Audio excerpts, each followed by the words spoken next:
float in the flame like a river boat. I can't say that word. Gather round the river, cause I'm gonna set you all free. Do what I say and you'll have all the power.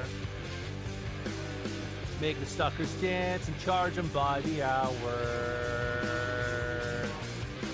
Stopping the clocks when you do that thing. Now you're gonna shake for the Mississippi King. Now you're gonna send, now you're gonna send, now you're gonna send for your medicine. Now you're gonna send, now you're gonna send, now you're gonna send for your medicine.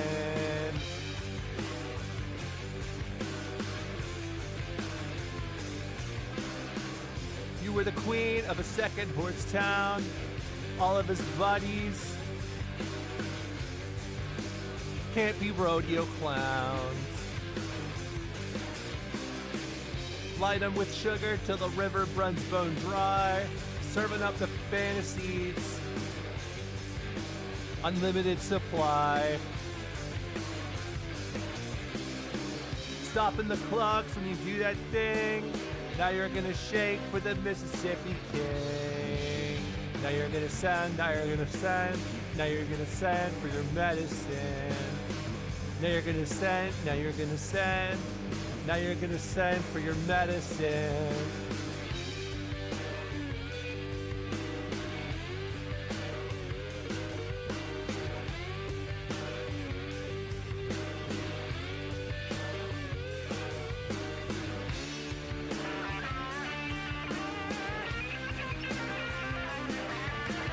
Now you're gonna send, now you're gonna send, now you're gonna send for your medicine. Now you're gonna send, now you're gonna send, now you're gonna send for your medicine.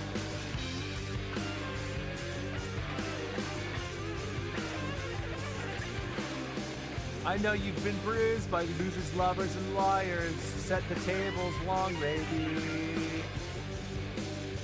Labor lives no longer. Spend all your life and you'll wish it were flowers. Your camera's full of petals, can't back up those hours. Stopping the clocks when you do that thing. Now you're gonna shake for the Mississippi King. Now you're gonna send, now you're gonna send. Now you're gonna send for your medicine. Now you're gonna send, now you're gonna send. Now you're gonna send for your medicine.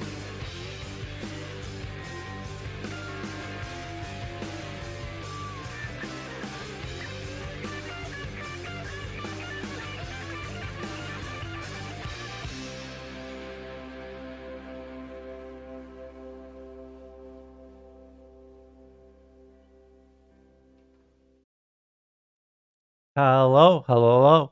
Hope everyone's having a nice Tuesday, doing well as usual.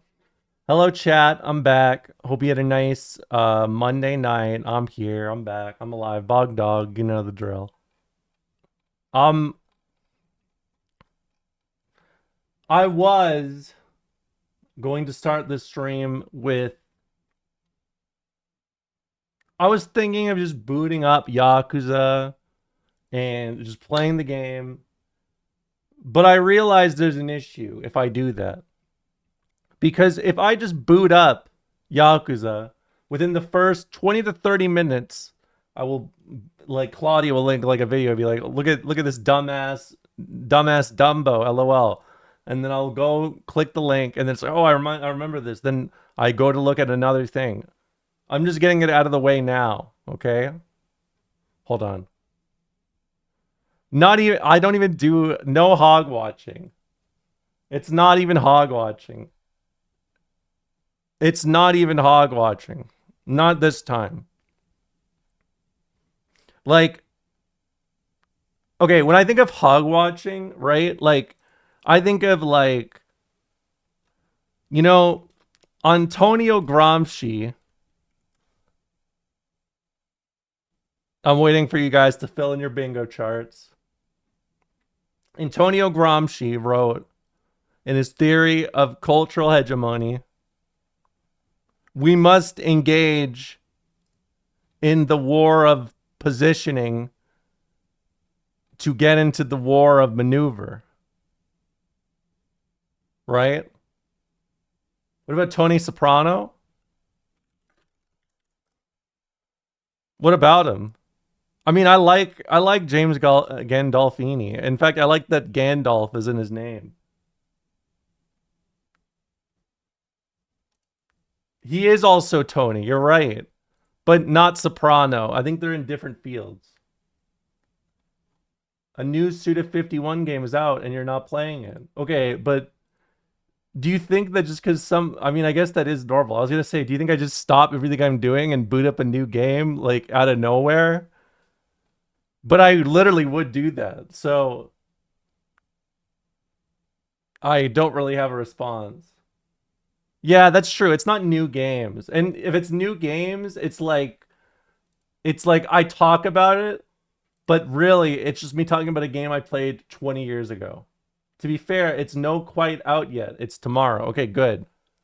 Well then there you go. It's not out yet. Uh what's up, Seven Chakras? Good to see you. Hop on Gollum? Is that what you want? I mean, I never finished the game. I could install it again. It's okay. The issue is though, it's 44 gigs. I hate this like 100 gig era video game life we live. I'm not putting an emphasis on your spelling mistake to mock you. I was just reading. I don't want to misquote you. Look, you got to understand. I talk a lot about politics and political science and other stuff like I don't know wrestling, but you got to understand that I've learned from years of reading and watching and stuff. There's nothing worse than saying something and someone hears it and then repeats what you said, but in a way that they understood it, aka completely wrong. Do you know what I mean? It is the meme of like, I like pancakes, so you hate waffles, right? That's what a lot of people do, but they don't even do it like as egregiously, right? They don't do it egregiously. So I don't want to even make the mistake. I'll just repeat what you wrote. Do you hate waffles? No. And I think it's sad that we say like, "Oh, I like this. I like that." And we just take it as, "Oh, we hate that." Instead of, well, let's be honest. It's not always equal. There are some structures. See, this is why you guys got to study Gramsci. This is the shit you get from reading Gramsci. There are structures designed to contest other structures, right? And then there are structures that exist on their own independently. No, it's you're good, don't worry. I'm just having fun. I'm just having fun. Name 10 black people. I don't know why that was such a nervous laugh. That was such a nervous laugh. I just laughed at myself laughing. Uh Thoughts on the 90s math rock band Polvo? I don't think I've heard of Polvo. I'm unfamiliar. This is maybe a bit too advanced for me. Maybe I haven't. I don't know. Maybe if I hear a song, I'd be like, "Oh, this is it." But I don't know. Wait. Dude, what the fuck is this? This is awesome. They did a cover of Mexican radio on the Planned Parenthood benefit CD in 1992. Okay, that's kind of sick.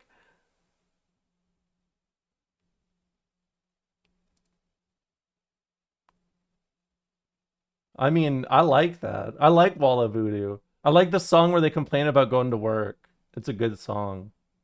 It's called Brains, I think. Is it? No, is it called Brains? I don't think it is. Back in Flesh. That's it. Back in Flesh. Cam, thank you for the 25 months. I really appreciate it. Okay, okay. 10 black people.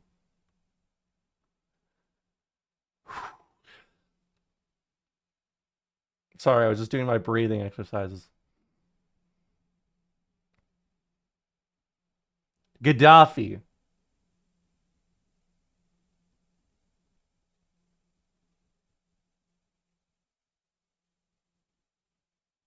You know, I who else? I don't think I even know many other Libyan socialists. I think I literally just know Gaddafi. Hold on. I need to educate myself. I feel like that can't be true. Something's gonna pop in my mind.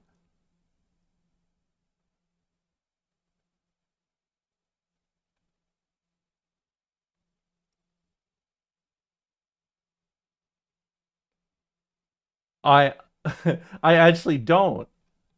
Damn.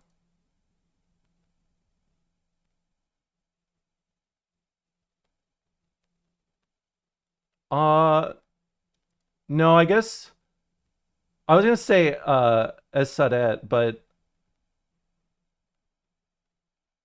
that he's yeah, he was from Sadet is Egyptian. Okay, let me refocus myself. Uh Joseph Robert Love, Walter Rodney,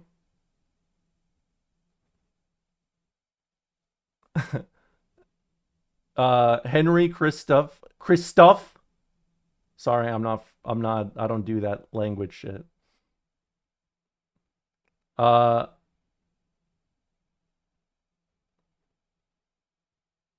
who else? I've said Toure. I know I've said Sankara.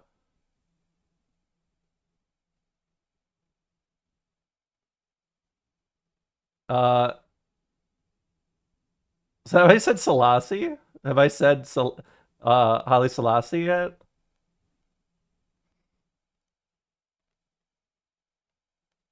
I don't think I would mention him. I feel like that's a new one. Uh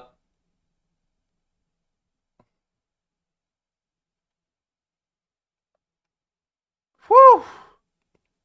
Uh fuck, what's his name? Hayford. Casely Hayford.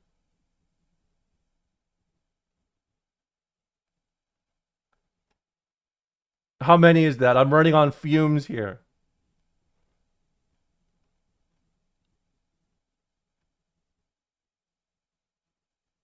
I feel like I'm about to lose all my oxygen in the room.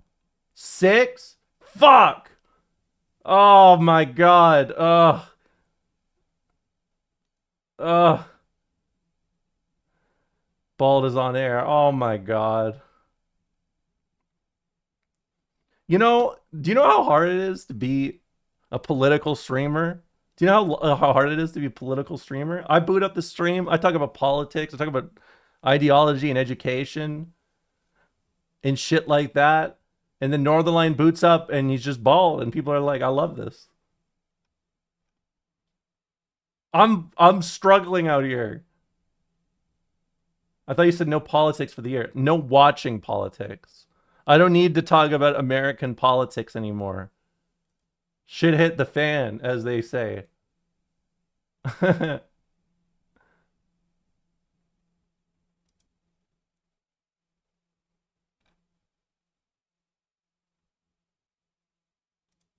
I learned he was from. Wait, really?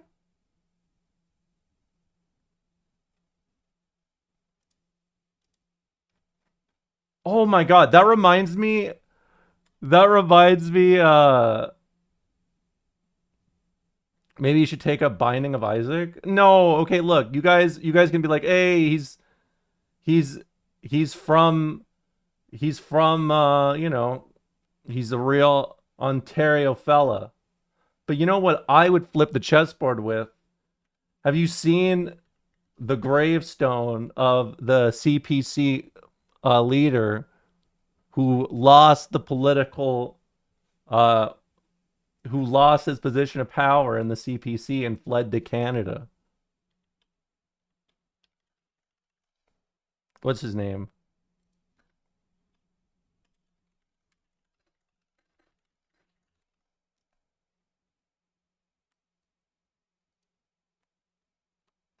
This one isn't a bit. This is an actual bit of history.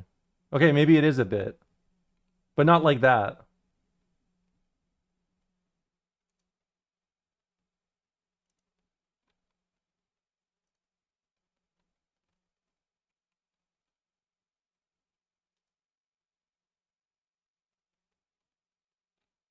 I wish I could remember his name. Uh,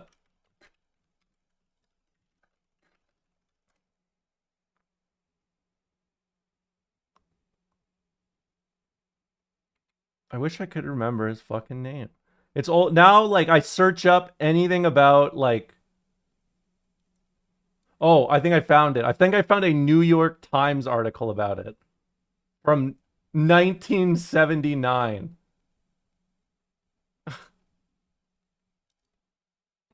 Hold on. Yes, he was removed after the Long March. That was it. Here, let's just move over here. Okay,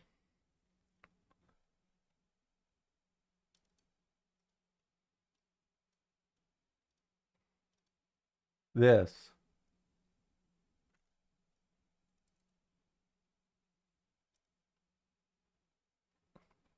this guy he was in a suburban nursing home. Where was it?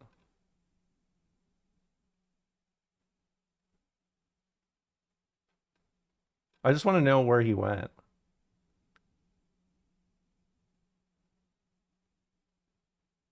Oh, I see. I see what's going on here. I see. I see what's going on here.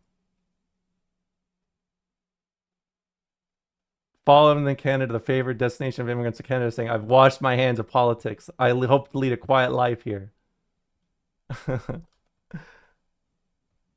Okay. Well,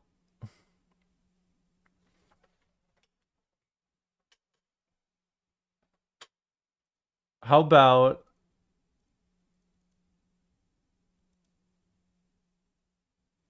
I hold on. Where am I at here? I will boot up Yakuza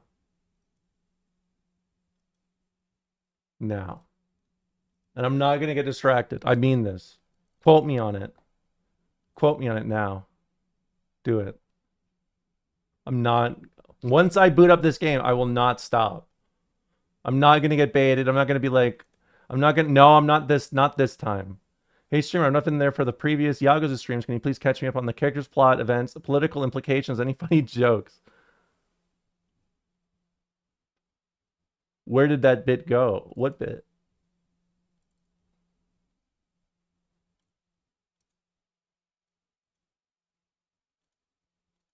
I don't know what you guys are talking about. Okay, I'm in the red light district. Yes, thank you. Last stream we talked about character designs. Yeah, but I mean that's not so bad, right? Hold on. Let me I got to boot up I got to boot up my controller.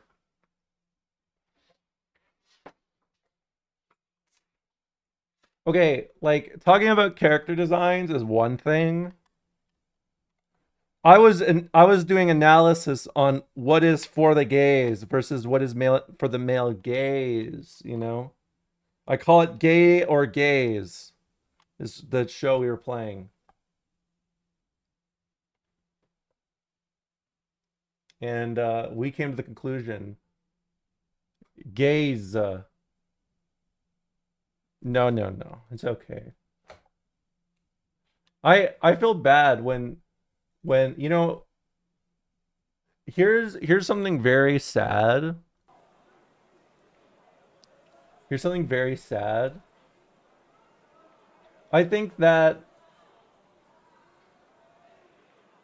it doesn't the way we analyze it, it doesn't matter as much as the feel of it, right? We care about the feel of things.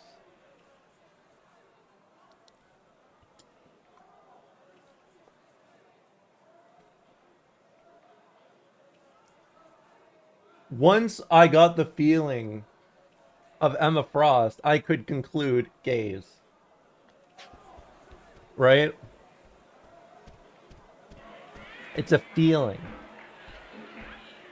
Yeah, gays or gays. Which that does sound really homophobic, actually. That does actually sound hella homophobic. This sounds like a shitty YouTube series from the mid 2000s where you would hear many different slurs. Yes, from Marvel Rivals. We have a bit of a united cause in here, right? Like some people come in here, they're like comic book. Some people come in here, they're like, you know, uh sports touchdown, Sports touchdown. Some people come in here and they're like, I'm political. Now,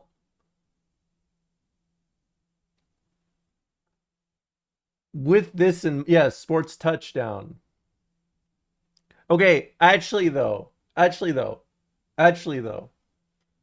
think that would be a great game show because that's basically just like, I mean, let's be honest. There's nothing more appealing to someone who is like completely like disconnected from the medium of, you know, gays or gays, right? But they like watching it so they can say like, "Oh yeah, I watched it. I watched the new what is that? What's that one guy? The guy that's always doing his drag race. I want to say Ron Paul for some reason, but I know that's not true. It's like RuPaul, yes, RuPaul. I almost forgot. Takashi's girlfriend, dad left this. You received Mifune's Kodachi. Kyoka's father, huh? You're gonna give it to me? Yeah, we saw everything. He was touched by what you did. Well, he left it as a gift. You should take it. Yes, I forgot. Like, okay, I was like, this guy's like, I don't know, he's something. I just remember it was Ron. It was something Paul, and there was a drag race. That's it. Did you see Overwatch is gonna change the Asian girl's face?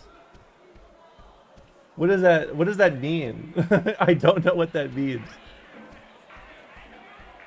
They're changing the Asian girl's face. Well, why? And is this what the Hugh White thing was referencing yesterday? Can somebody explain to me, the ignorant white in the room, what's going on here? I know a wine mom's gonna take what I just said and try to steal it as a wine joke. Hello, Kazuma-chan, it's Reina. Yeah, what's up? Date-san is so wasted. Can you come to Serena? Okay, I'm on my way. Please hurry.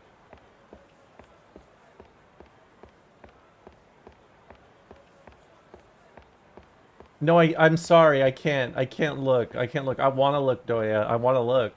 But if I look, I'm going to be breaking my code. I gotta be the Yakuza. I gotta be the Yakuza. I'm Yakuza.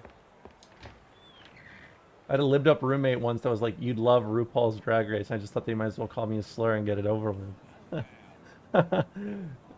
Yeah, it's not for consumption. It's not for consumption, right? It's about talking about consuming it, right? I'm sure sports fans understand this. Come on, I'm throwing you guys a fucking bone here. Either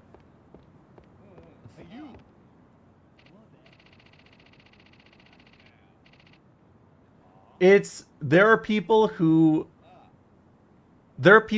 talk about sports just to talk about sports, but there are people who talk about sports because they like sports, right? But there's a group of people dedicated to just being like on the periphery. I don't want to watch sports, but you should watch sports.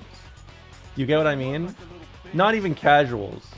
Casuals, I think, implies like a.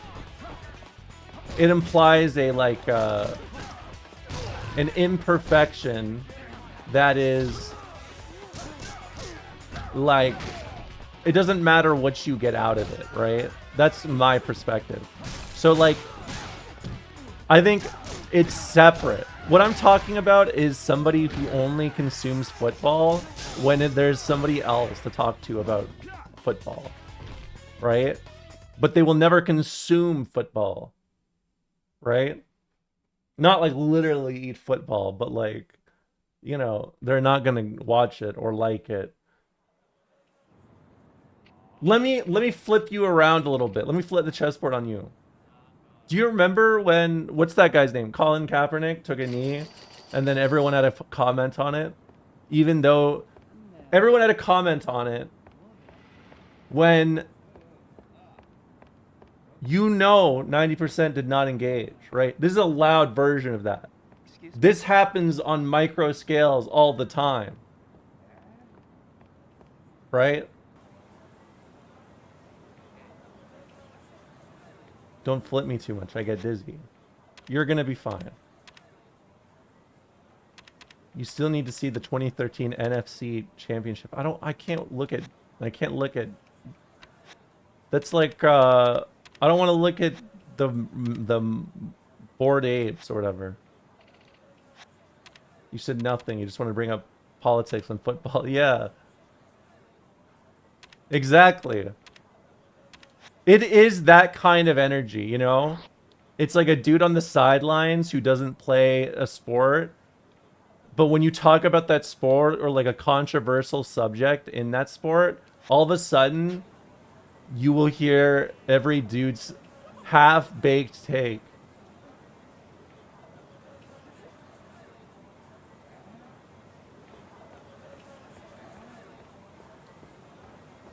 A yakuza would watch an NFC championship. Okay, but look, the issue is I said I wouldn't stop today. I have a code. I have an honor code. I follow.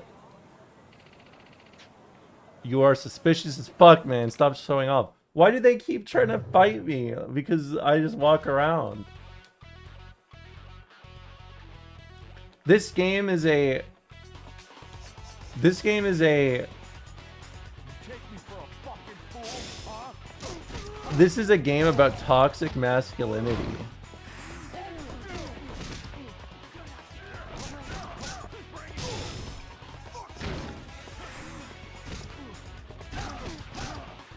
I mean, I get it. I have RBF.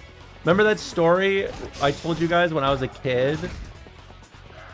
Where, like, I was like a preteen. A kid, like, saw me at a park, fucking burst out laughing and said, Ms. Grumpy Face. I will never forget that.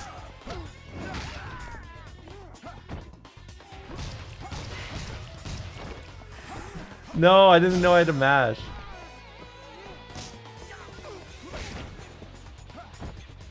Okay, now I'm ready.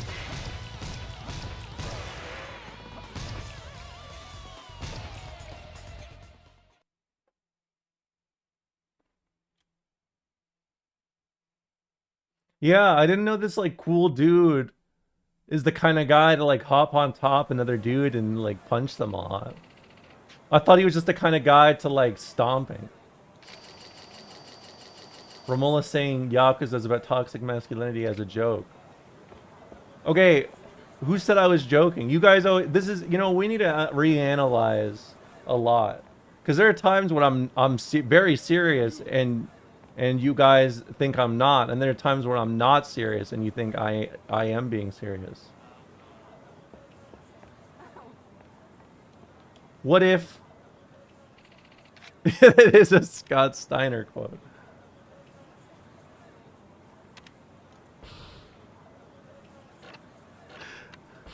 Hold on. Some people take me seriously when I say don't take me seriously, and then they take seriously when I say pick 'em up, it's not being fucking serious. I got the loudest sounds in the world! And I got freaks!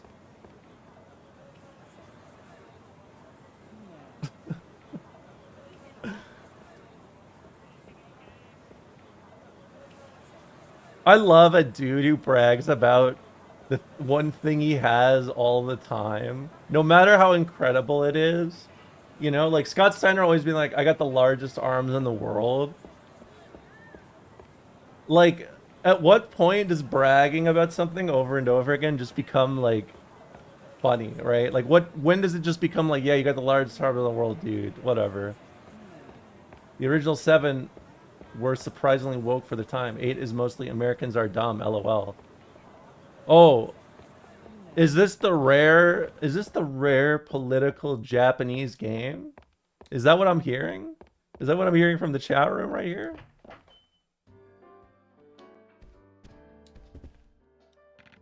The rare anime with political undertones?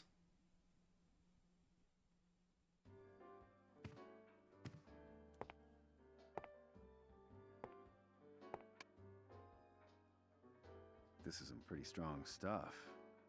What's he trying to escape from? I have no idea. I think he's going through a lot. Oh, if I was looking at videos right now, I would be going crazy. Because I thought of the one time Scott Steiner was interviewed. I'm sick of you always I forgot what it's called. What was that? He was like interviewed for like a murder or something. Because it was right beside the store he runs. Oh, I'm pretty sure that's his daughter. He mentioned her while he Wait, is that what you're talking about? To meet her somewhere around here. Oh my god. That's too bad. Around here? Yeah, across from here. There's a back alley. In the alley, there's a small park. Yeah, I do remember that. That was like 3 or 4 years ago. We were really getting rare ass pop-ups and rare ass, like, how do I describe this? We were getting rare events during COVID, weren't we? Remember when Chad Warden popped up again? And then we had Scott Steiner pop up. Dude, that was crazy. Shit looked like a dildo.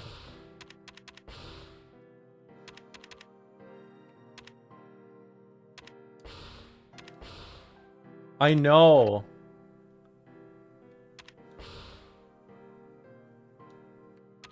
I know. It really is. If I had to rank wokeness in these games. 1 and 2 is B minus, 3 is A minus, 4 is B plus, 5 is A plus, 6 is S, 7 is A minus.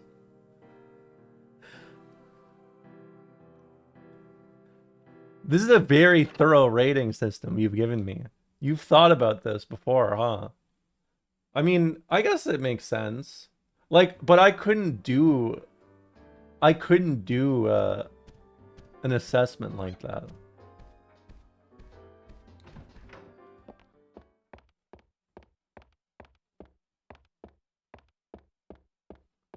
Like, I don't know. I mean, I'm fascinated. I like this game so far. It's cool. It's a Peepo happy production, as they say.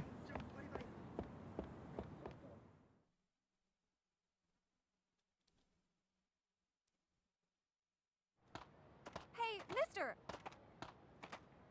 You want to have some fun with us? Are you free? We'll do whatever you want, except no rough stuff, okay? What are you saying? Come on! You know. Sorry. Forget about it. But what are we gonna do, Saya?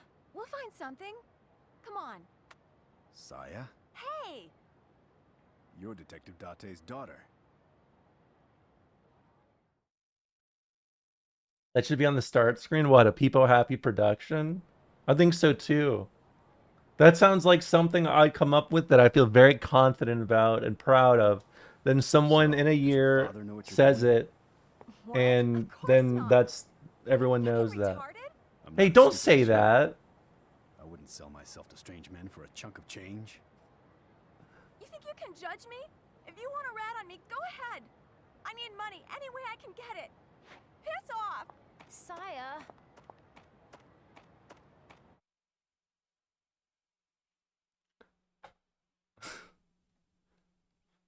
Is this going to be the most woke game I've ever played, or is this about to be the worst thing I've ever seen? Mystery on Saya's side, probably. I see. Between us, Saya's been getting involved with a strange guy. Some guy named Shotaro. He works at a bar called Shellac in the Champion District.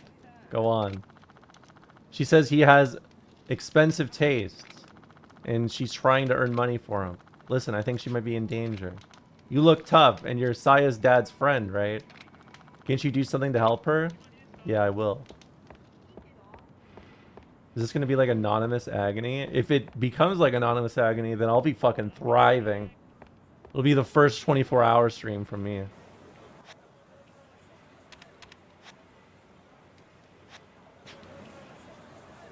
You know, true story, some lore for you guys.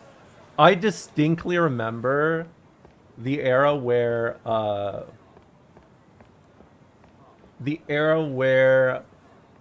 that game was being made. It was like bumping, it was like riding off the coattails of what's that game about? What's the visual novel about girls with disabilities? Like that's literally the whole like theme. It's just like it's a visual novel about a bunch of girls who have experienced some form of disability. Yes. Anonymous Agony was like piggybacking off that without any of like the same like good. Yes, Katawa Shoujo. Yes, Katawa Shoujo. They piggybacked off that, and like at least Katawa Shoujo, no matter what you want to say about it, at least they tried to do something. You know, they tried to do something. Anonymous Agony is like clearly someone just wanted to like put their feelings to a canvas, right? But by using a lot of free labor.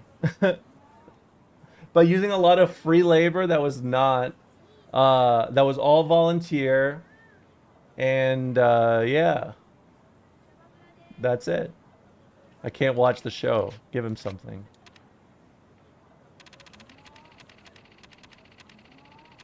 I gotta give this guy like a mini TV. You know those like small TVs that were like this big? Or well, they were more like this big, but the TV was this. What are those called? The really small TVs. Yeah, he lost his glasses. What a fool! Fuck, you're that arrogant bastard. Let's sell this shit right now. Street hoodlums. You know, I have a, you know, this Black History Month, I'm gonna flip the chessboard on you guys. I need you to tell me a story. Or not tell me a story, but I need you to explain something to me. Because I'm stupid. So, Probs in the chat brought up to me Arrested Development, the band, right? And I thought, I remember liking the first album, right? I remember being very turned off from the second one.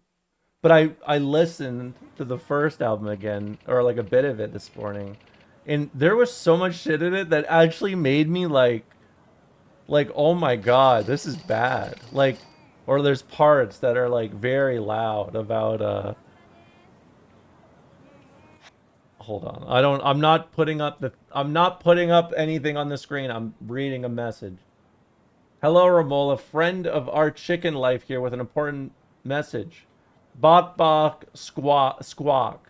That means hello. Hope you're doing well. Krabok squawk block. We request your help saving 2XKO from complete destruction. Thank you. I come bearing this message as a tender defender. Godspeed and good luck. Well, I like Tender Defender. It's a great song.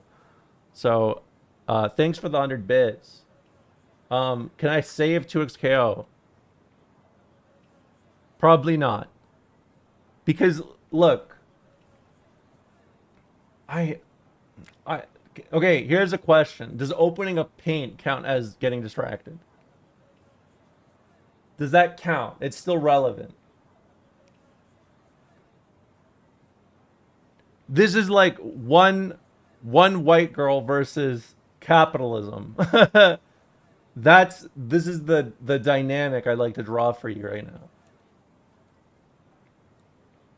But I mean, it is fucked. I mean, giving Pat, hold on. Giving Pat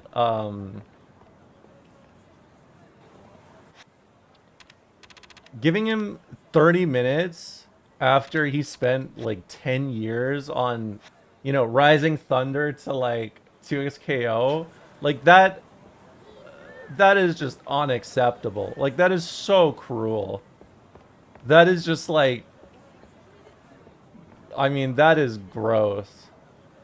I mean, we had the same sort of stuff in CLG when it imploded. And there were people who had a lot of years and time spent in the same way, right? But it's like another thing when it's like it is your product, right? It's your project that has been your last, like, you know, it's been your last decade. Like there wasn't really something like that. So to think that there was like no other consideration is just gross, dude.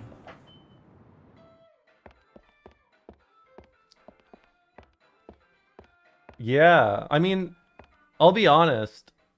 Maybe just a theory. Perhaps making a game in the same way they made League, right? Like League was about, oh, it's all the old Dota, it's the Dota heads, right? I don't know if you guys remember that. I don't know if I'm getting too auntie on you, right? They got a lot of guys from Dota.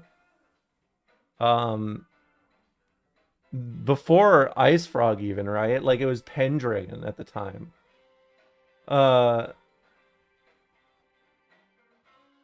Pendragon made a post on the original Dota forums, or he closed the Dota forums. That was it. And he just linked to League, and he's like, "This is where the new Dota's at, folks." It was like the same kind of energy, right? Except back then, your options were Heroes of New Earth, which, I mean, and that was like a large part of it. I mean, the fact they're free to play was a big deal for Dota, right? But nowadays, like, they did the same thing with fighting game players, but like, I don't know, it's so weird. Like, why would you make a game that's like, oh, look at all the fighting game heads we have that know what's going on. We got them testing shit. We got them doing stuff. And then, like, getting rid of the people they got. Why would you do that? That's like the stupidest shit you could have done. You built a game with the face of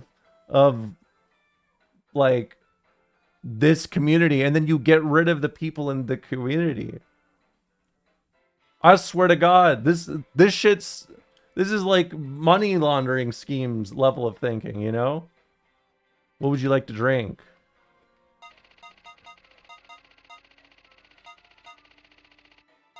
I thought this said Suntory Brandy versus OP. I thought this was about to be like a, what is it, Mad Professor cover.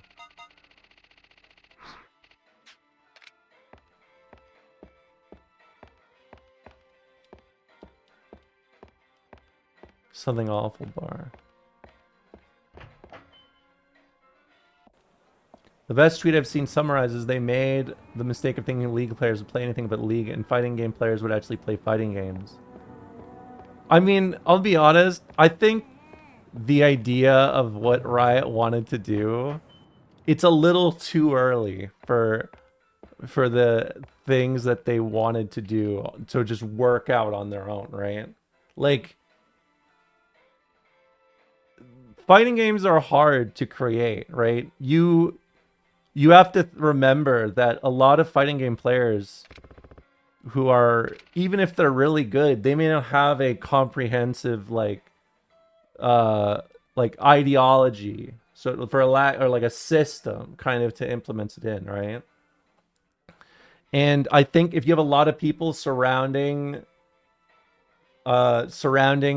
game design, right, and you have that, it's going to take more time because you're essentially like, you're building the foundations from scratch, right? It's not even like Pendragon, he just took a lot of shit from Dota, right? Yeah, they can be. And so like I think the idea they had is actually not terrible, of getting like all these fighting game faces involved and stuff like that, and trying to be very in touch with things. But like, I think it's a weird point in fighting games where like money is very tied to work. Like money is too tied to the competition, right? It's about the competition. I think that you have to admire the art of what these what these foundations are and what they can translate into. Not just like, you know, what I get out here, it better be perfect, right? So like, I mean, no matter which way you think about it, like, I do think there were probably too many like designers in 2XKO, like in a way of like there's just a clash of balancing. But the conclusion is not to cut that, it is to expand on it, right? It is to continue the work. It's not to cut the fucking people involved here. And the fact they cut the people that are like, they just finished their characters, or their like, you know, they just finished designing something and then they instantly kicked them out like as they're designing, like, I mean, it's gross. It's ridiculous. Yeah. Like, okay, here is the issue with designing a fighting game, okay? This is something that a lot of people do not think about, but it's something I thought about all the fucking time, because when I was new to fighting games, there was the designer in charge was Pachi, right?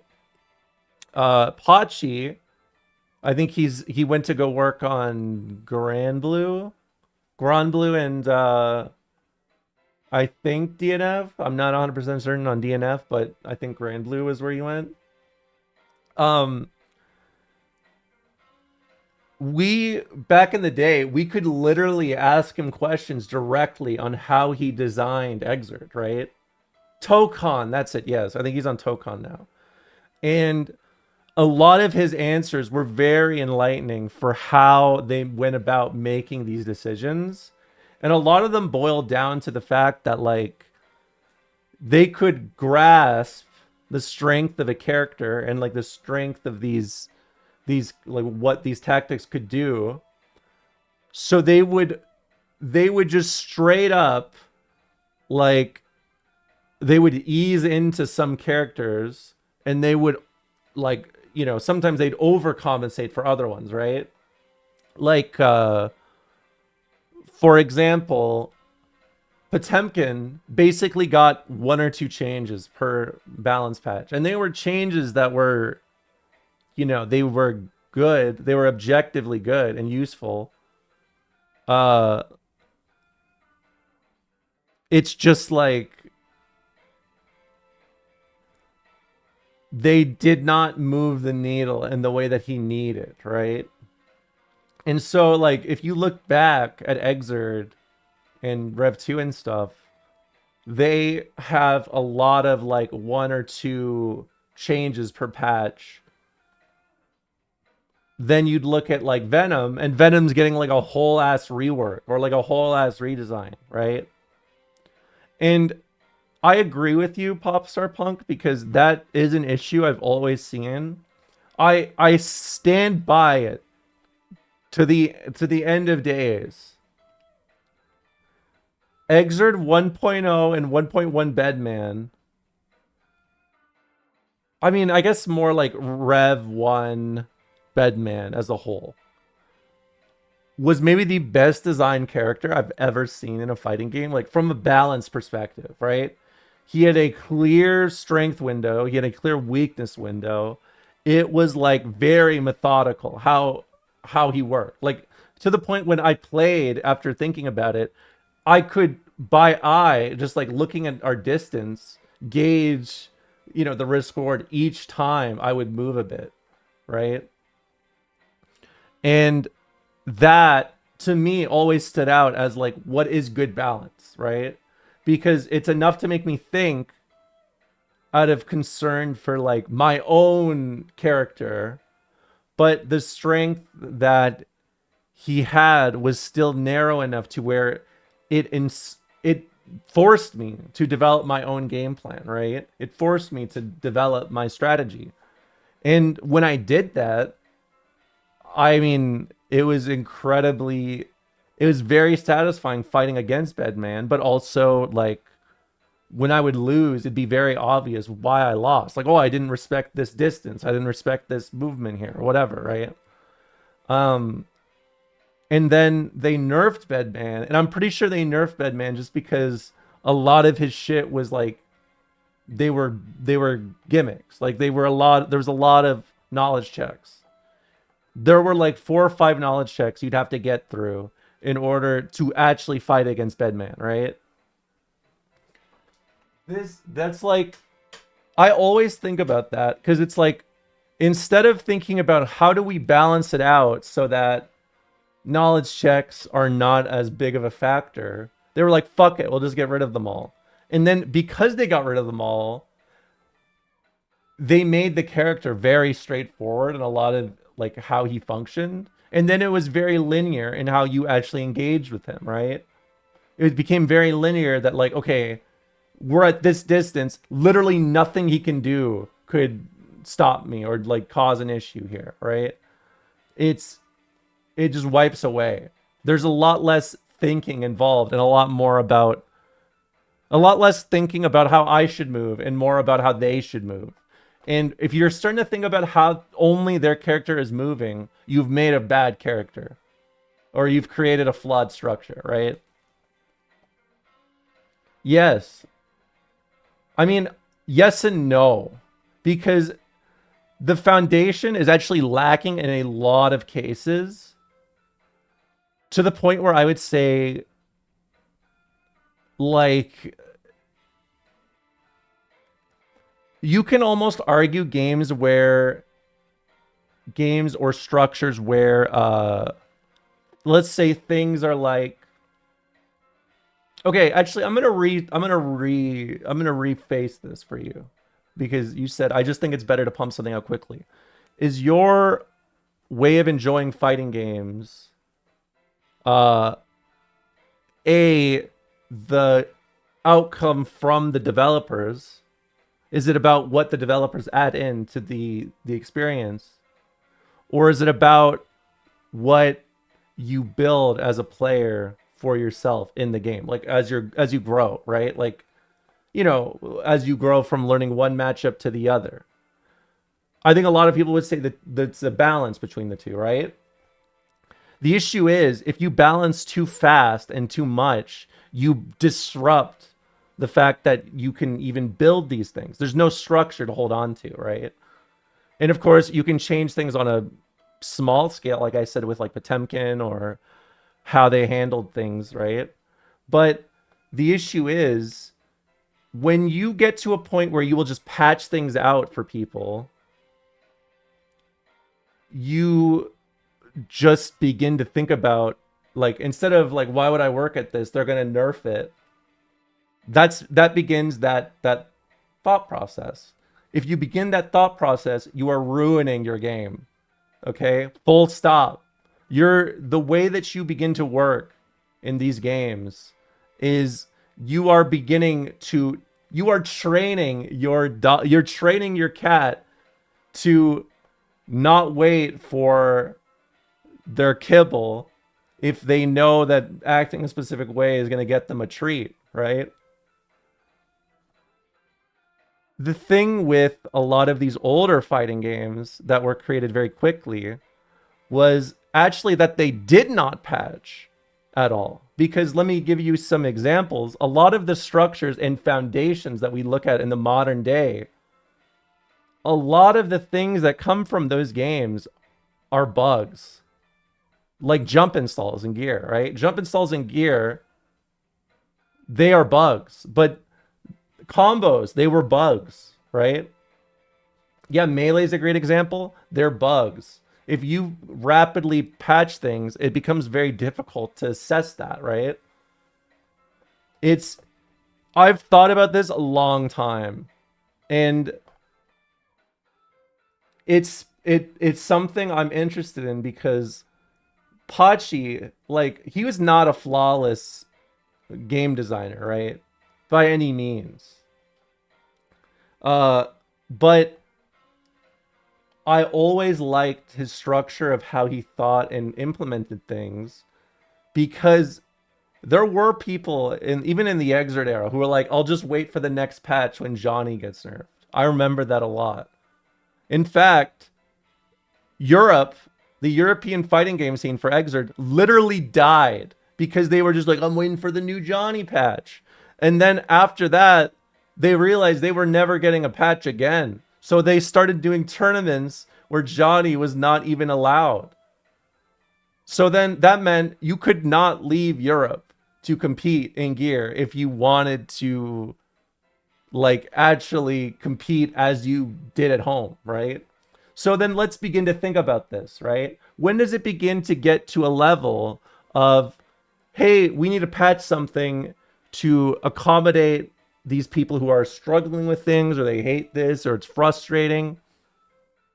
Where do we measure that against the ideological, the foundational growth of what fighting games are supposed to represent, right? Because fighting games inherently, like Gear, for example, is also another great example of this.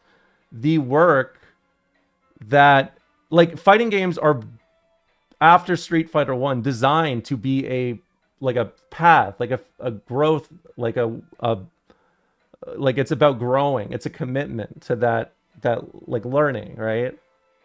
Not everybody plays like that, but that's a key part of it, right? And that's what guided a lot of balancing decisions.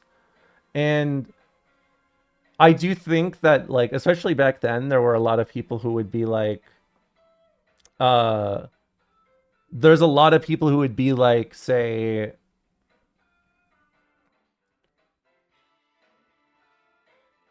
instead of letting people learn, they may go into being like, oh, we should just fix this and remove the issue for them. When it happens enough, you begin to get people who are, like I said, primarily just dealing with they build their own, like, ideological or foundational thought around it, but it becomes about the give and take from the developers, right? Like, here's an example.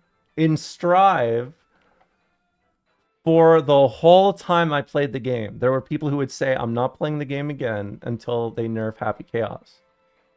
They nerfed Happy Chaos 5 or so times, but it didn't fix the issue that they struggled against, right? They did not have that skill built up from whatever thing, right? And yes, they are nerfing him still. They're gonna keep nerfing him, right? Because the issue is not Happy Chaos. It's the mechanic he uses. It prevents a lot of people because there's a very one layer kind of aspect to it. It feels unfair. If it feels unfair, then it feels like it should be removed. If it feels like it should be removed, I'm going to wait for it to be removed. That is the problem.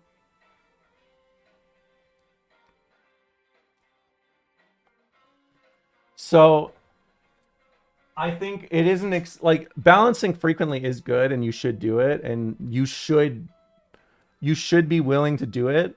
I just think if you are listening to feedback from players, if they cannot explain their worldview in a fighting game to you, like why they do these things or why they do those things, I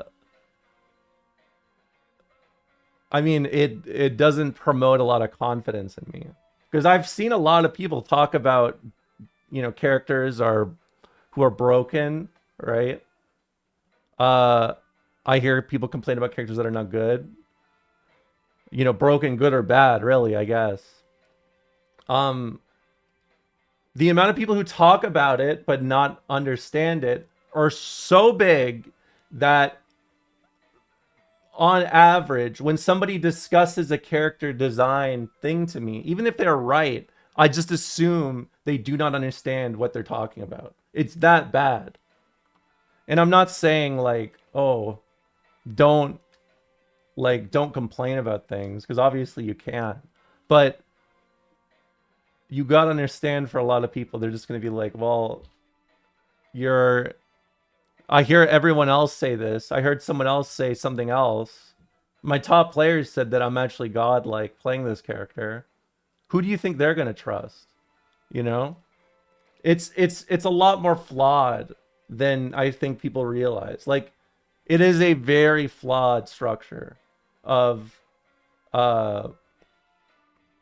it's a very flawed structure. Yes, that is also true. Because people will balance in reaction to what the players say. Like, they just, at this point, they will give you information that is wrong because the developers will read it, and then they'll be like, well, people are asking for this. So you could also layer it onto, and I don't even want to do this because, I mean, I don't think this way, but I'm sure there are a lot of people out there who look at balance stuff. They do not really understand what they're complaining about, right? And then they just like, they end up learning or thinking a thing that's incorrect because somebody who is better than them said it, right? Doesn't mean you should ignore people who are very good, but in the same way that like you gain skills and you view skills in the way of like, some people excel at teaching, some people excel at learning, some people excel at fucking math, some people learn at history better, like whatever, right? It's a lot more of a process, I think, than people realize. And it's not just about like the game, because by nature of the game as a competitive thing, you're gonna have people who are not really like, fighting games are interesting as a form of like, esport, in that they give you no feedback to how you lose. It's up to you to infer it, right? If you infer the incorrect thing, you can ruin your own enjoyment of a fighting game, right? Not because of like, I mean, it's true for anything, but in specifically a kind of field where there's not a lot of information, there's not a lot of discussion, there's not a lot of like thought process surrounding it when your only feedback you trust is from other players who see the game differently in a different world, in a different bubble. And what they say can contribute to their success or not is also another issue, right? So, like, think of it like that. There's a lot of issues in the same way that sure, you'll lose players because you don't patch every other week, but I don't think I've ever heard someone enjoy frequent patches like that. Maybe TFT. Maybe TFT is like what comes to mind. Like, not even like League. I was playing League in the era where there's a new hero every 2 weeks, and people hated it even when they were like being released. That was the classic. So, I mean, it's very long-winded, but all that to say, like, it's a lot better to think about these things from a foundation, either viewing what the developers want or how they aim to do things or whatever. Which, in that way, if you start to try to think like that, you can't predict it always, but at least you will be able to talk about these things and express your own perspective against them. If there's a reason why look at the screen was considered an insult for a long time, is what I'll say. We're friends. Really? Are you going to order something? Well, I'll give you a little quiz. Try to guess which drink is the most expensive in here. It's got to be the Bowmore 40 years. Pump. It's pretty obvious, isn't it? That's an easy question. I gave you that one. It's pretty premium liquor. I've never even had it before. I like you. I'll tell you. I thought they said I like you. I'll tell you about Strive. I almost jumped out of my skin. I remember in Strive Season 1, we got 2 big patches in 6 months from launch. I was like, if you enjoy honing fighting games, this just isn't fun, and everyone's so fucking miserable regardless, so it loses its luster real quick. Yeah. I mean, yes.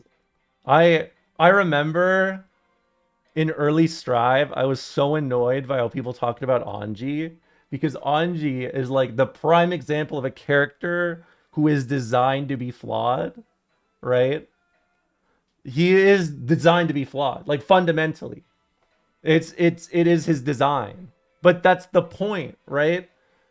Because he's like, he has to take risks or he has to gamble in some ways, it makes a lot of his options either like the threat of them or how linear they can be, almost the threat of itself, right?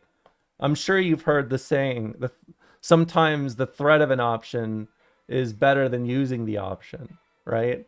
That's the philosophy a character like Anji is designed upon, right? I played in a random ass tournament with Anji in tournament, like very early in Strive. And I remember I was beating the Soul players at the time with Anji. And people were like, oh, she's just so godlike. No, it wasn't. It was literally just like I understood the what Anji was asking of me, right? When you begin to get into that kind of thinking, it makes everything a lot easier. It's not even bragging. It's like, that's what I mean. It's not even bragging. It's just like meeting the designers where they are. If they make a game designed for fighting in trenches, if you run out of the trenches all the time and you die, and your conclusion is they need to fix the outside of trenches, you may be a fighting game player. He could have about 3 months ago and started working at a host bar called Stardust. He said he wanted to become the #1 host in this town. He goes by the name Shota there.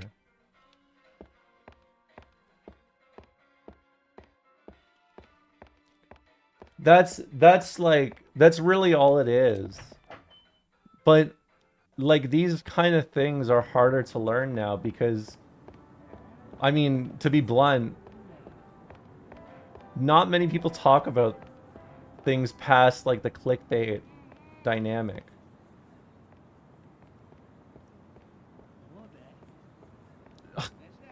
I mean, kind of, yes. I'm taking away that from now to carry on is playing V7. I think with fighting games, you can't really do the rapid shift the pieces on the board style patches because players are inclined to change mains to whoever, whatever's hot right now compared to a MOBA. I mean, yeah, like, I think there's a lot of shit to be said about like competition, like the money aspect of it. Like, would the game be better if there was no money in it, but these games shifted patches a lot? I don't really think so. I think that for a lot of people, the financial incentive is what gets them in the door, you know? I think that the patches don't matter as much as the experience of the game itself. And I think trying to resist that can suck because sure, there are cases where like there are games designed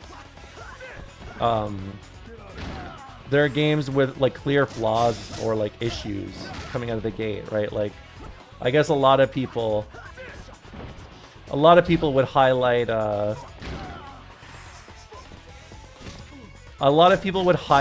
the money or like trying to work for the money of it. Basically, here's how I'll put it. I think fighting games are a genre that inspire you to go outside of your comfort zone, to try new things and explore things. Yes, that is true. And I won't lie, I was the same way. Like actually, when I was like 18 or 19, I was like, you know what? Life sucks. Maybe I could just get into like a hobby or something and get really good at it and it'd fix me. And needless to say, I am a Marxist-Leninist.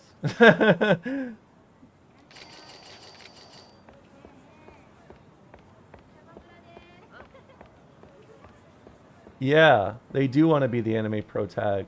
But the worst thing is the game doesn't want you to be the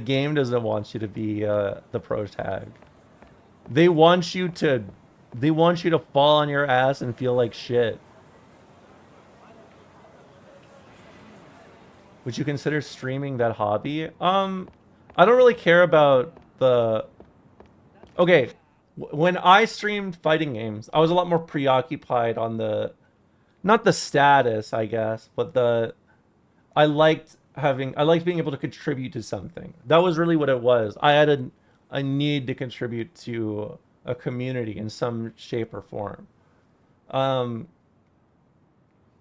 when I was good at it, I was like, oh, I could make money out of this. And when I realized the financial aspect of it does not alleviate my issues, I got a lot more interested in more like artistic aspects. I feel weird calling myself a comedian sometimes, but I do enjoy the art for I like making people laugh, you know? And because I get fulfillment from that, I don't care as much about how famous or how well known or how much money I make. Like if I live comfortably, I feel very fulfilled, right? So like in some ways, yes and no, because I still want to grow my channel, but I care a lot more about getting better with like comedy, I guess. I like working on comedy. Hey, thanks for the 50 bits. But yeah, I think there's just a lot of issues with I think there's a lot of issues with like just growing and having to face what's in front of you. Entertainer, yes. I like to call myself an entertainer more than a comedian. Because I feel like comedian doesn't. I feel like being a comedian does not infer talking about history because it's not very funny, right? But an entertainer can talk about history. Hey, wait, mister. Detective. Saya. What? Dad. Excuse me, sir. I'm sorry, but Move. Shota, are you okay? Saya, what are you doing in a place like this? What am I doing here? What? You're trying to act like a father now? You stood me up today. Thank remember? you. But I mean, I don't think of it like, You oh, I'm always not do. understanding. I just And mean then when like, we do meet, you stare off into space, then act I like am you're a bored. humble And then you just beginner up at the and art decide of to try and comedy, be all you know? fatherly? So I'm more, I'm an aspiring I'm comedian. leaving. How about that? Saya.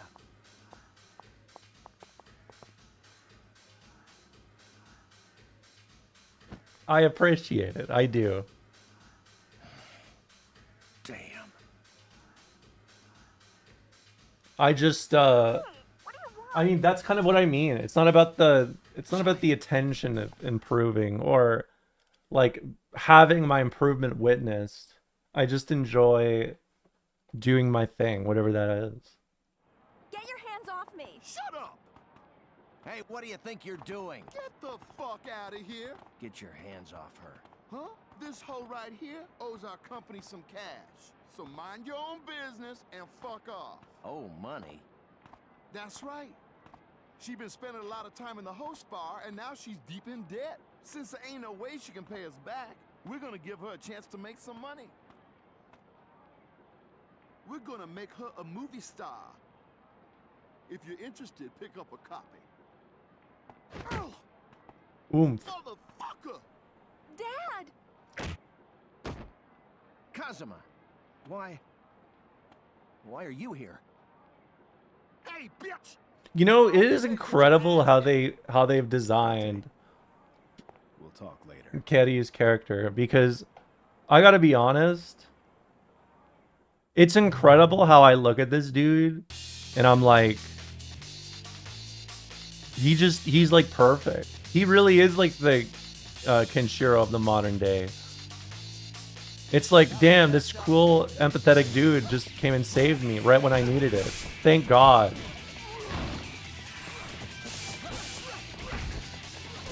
I don't know. We're all just waiting for that. I like him.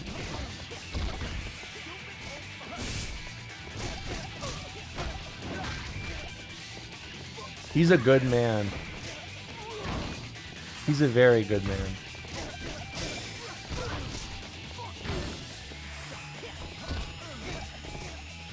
I mean, I can think about it. He is a good man. Sometimes being a good man means stomping somebody out.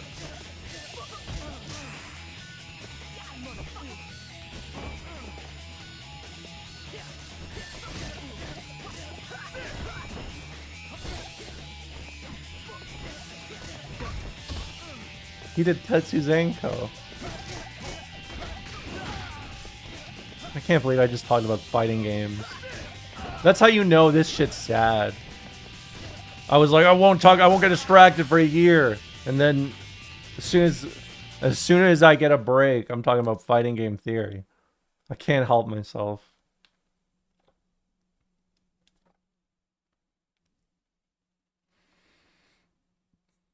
You know, every so often I get tempted to see what's up with Tekken 8. And I just see someone talking about Tekken 8 once, and I'm just like, you know what? Maybe I am a I wanna talk streamer. to your boss. And I just move on. Maybe when they add Miguel.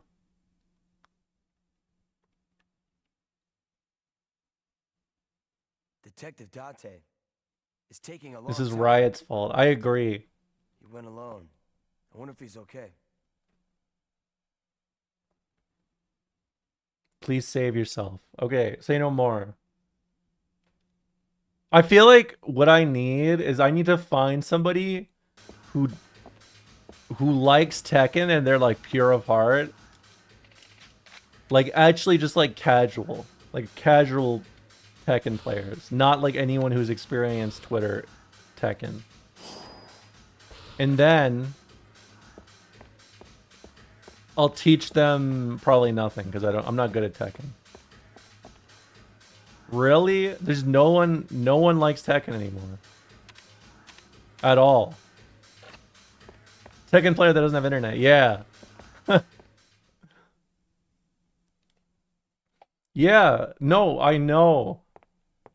It's literally talking about politics and talking about fighting games activates the same part of my brain because it's the same shit of people talking about shit they don't understand.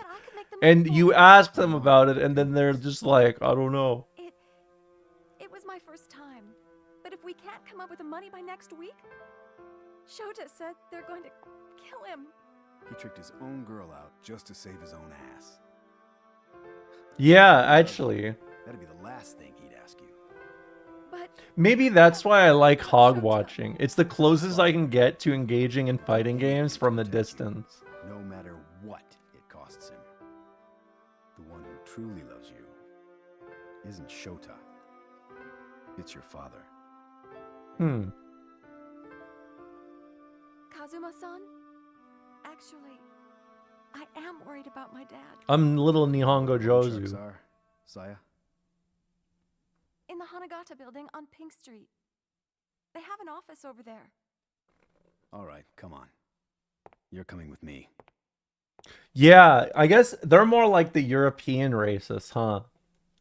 Like the racists that like, I don't know, they look up some archaic book about racism and study it. That's the fighting game mentality. I've decided this is the future I want, therefore I like it.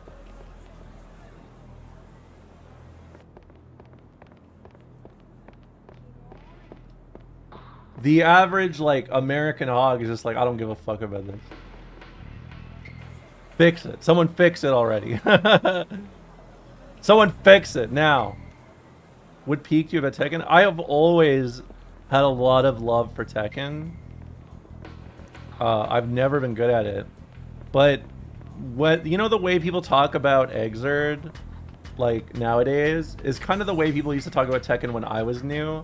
But it was about Tag 2.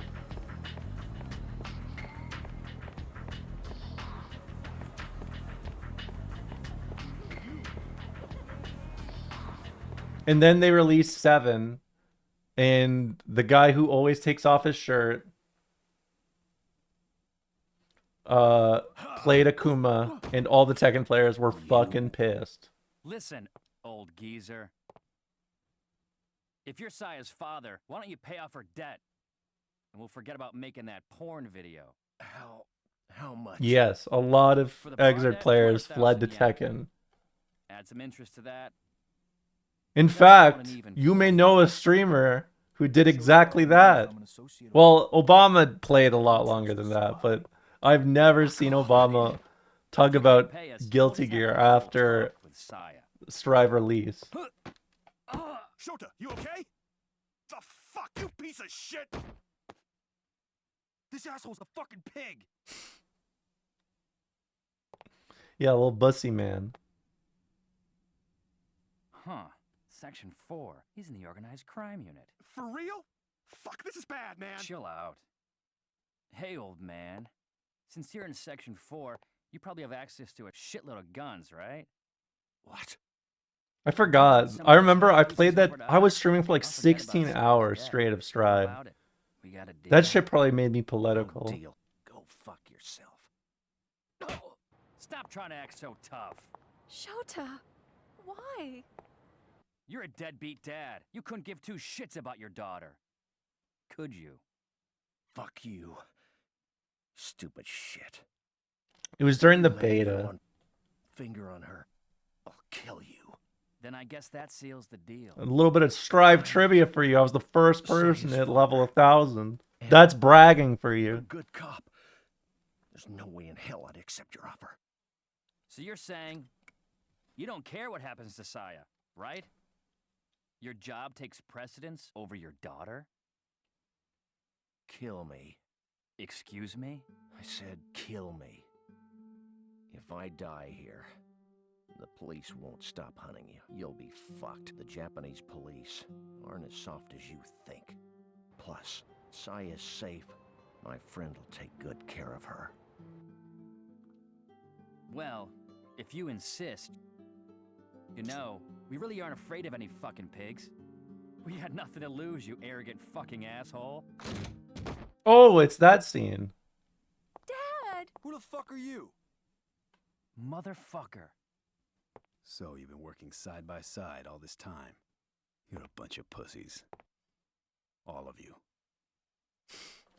Yeah, hold on.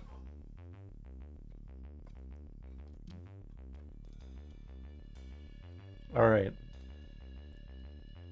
I'll show you what I'm made of. Hold on. Chair him. Chair him. Chair him. Chair him. Chair him.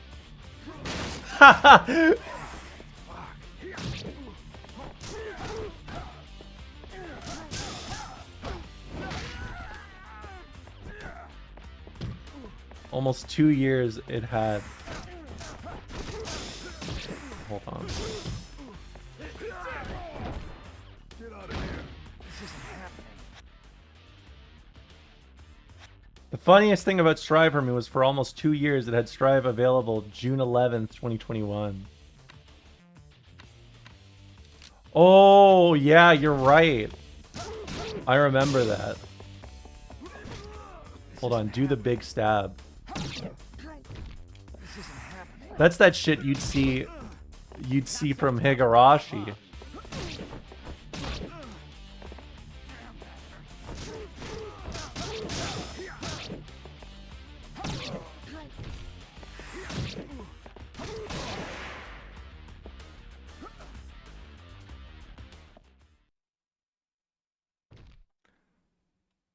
Yeah.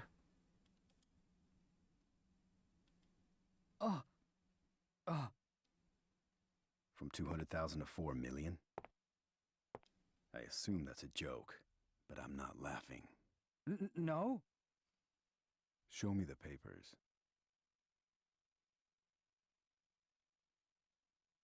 You know, I feel like Kiryu is a good role model for a lot of dudes for a long time. I owe you one, Kazuma. Forget about it.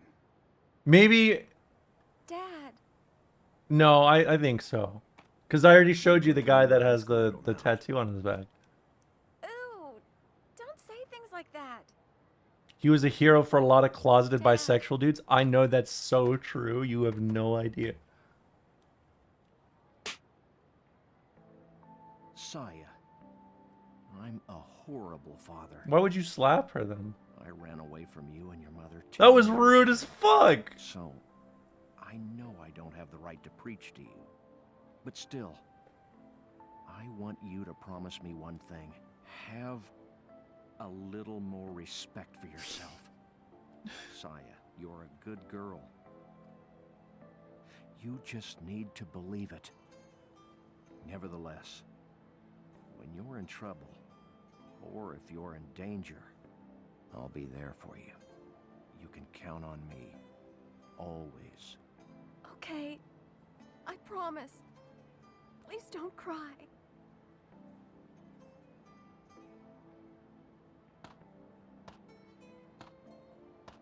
Kazuma.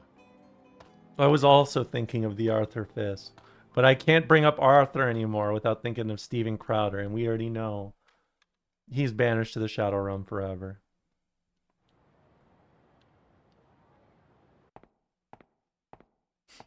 Good morning, Detective Date. Chief, what's wrong? Yeah, we need to... No, that's Kirk. You're thinking of the Kirk. You wanted to speak to me? 10 years ago, you disobeyed orders and continued... Crowder is the guy that got mad at his wife and yelled at her on a camera. And then when she said she wants to take the car out, he was like, "But I don't want you Well, to!" no. That guy.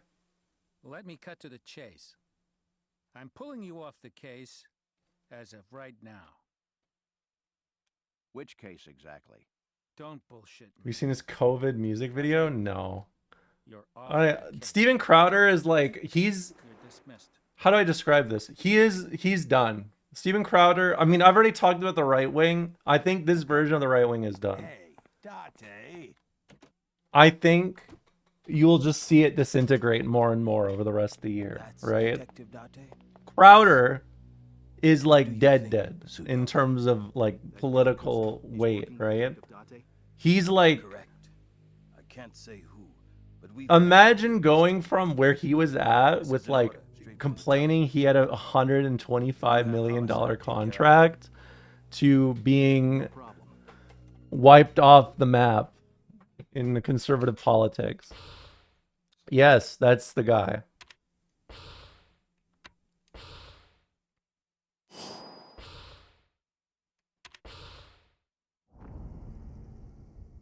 Dragon and carp. Carperated. Funny. Kazuma. Hey, Kazuma. Take a look at this.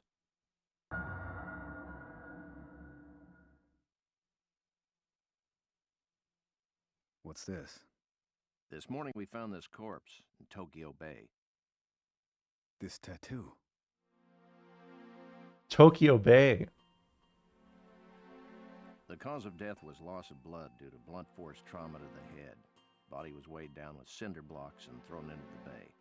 There's signs of torture as well. Steven Crowder covering the stripe patch notes. Can't say for sure. Don't go his way. Tattoo. Oh, Steven Crowder Isn't it the same covering as when one the Mizuki stripe has? patch notes don't go his way. Looks like. Or are you saying cowering? Take a closer look around here. I just want to make sure Looks I like get the this character correct. from Uta, doesn't it? Yeah, it does.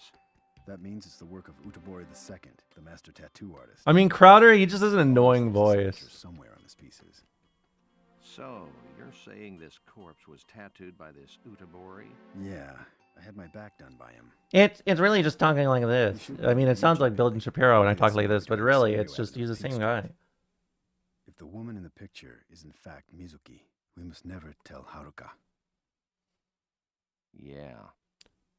Okay. I don't know. It's hard to do. It's like a weird nasally. Step out for a bit. His voice is weird because it's in such a gray area.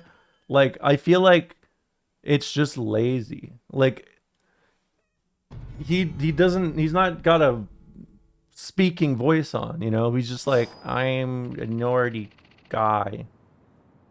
Did you know that about this game? This game is actually about how Japan was affected by the fall of the Berlin Wall.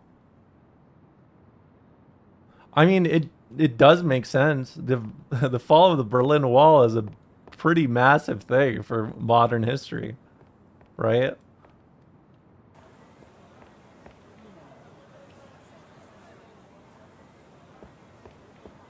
But I feel like that's kind of like saying 9/11 was influenced, or 9/11 influenced this game. Like, I'm sure it did in some way, right? That's the feeling it gets. It's just a wall. It's more than that.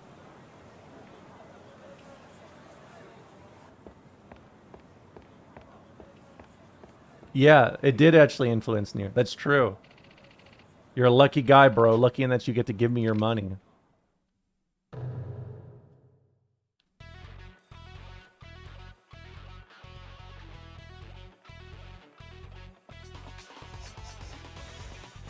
No streamer, haha, game is about East Germany. I don't understand what you're saying. Oh, is this a Signalist reference? I haven't read Totalitarian in this game yet.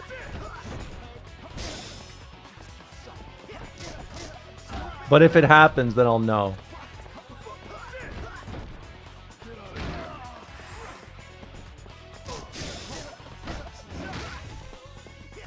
They quote Marx? Really? Okay, that's kind of sick. But they probably quote him saying something like, fuck people. Or something like that. I don't know. You know, if you... Look, if you wanted me to complain about signals, I can do it. I can lock and load. I got an expensive umbrella. I mean, honestly, it doesn't make me want to talk about Signalis. It makes me want to talk about why we don't use the word totalitarian anymore, you know?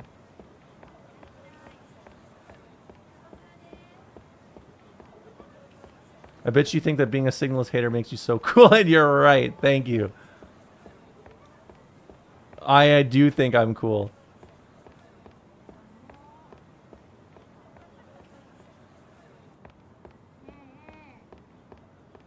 I mean, I would say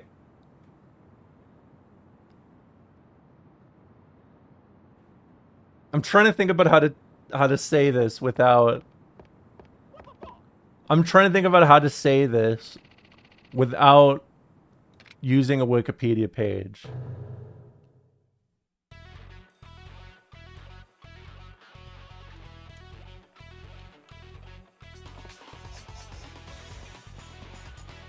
Don't run like a little bitch. I feel like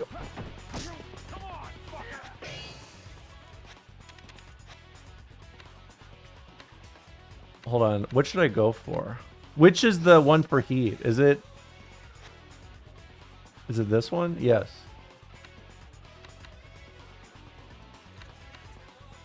Yeah, technique is what I want.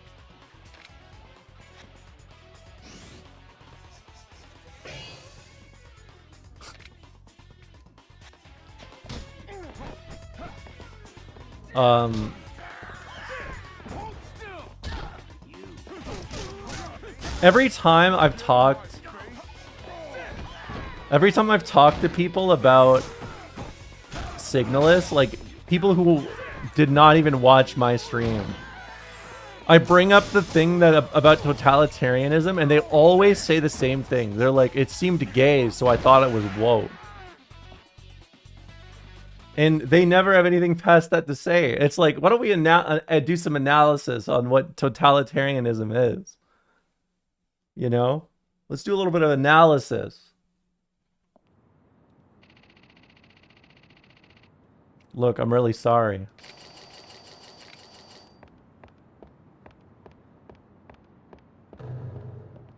But I've had a friend tell me that it's all in my head and I misunderstood because they don't, I think the logic was they don't got internet basically. Yeah, I got released from prison a few days ago. In time to cause a huge ruckus at Seta's funeral.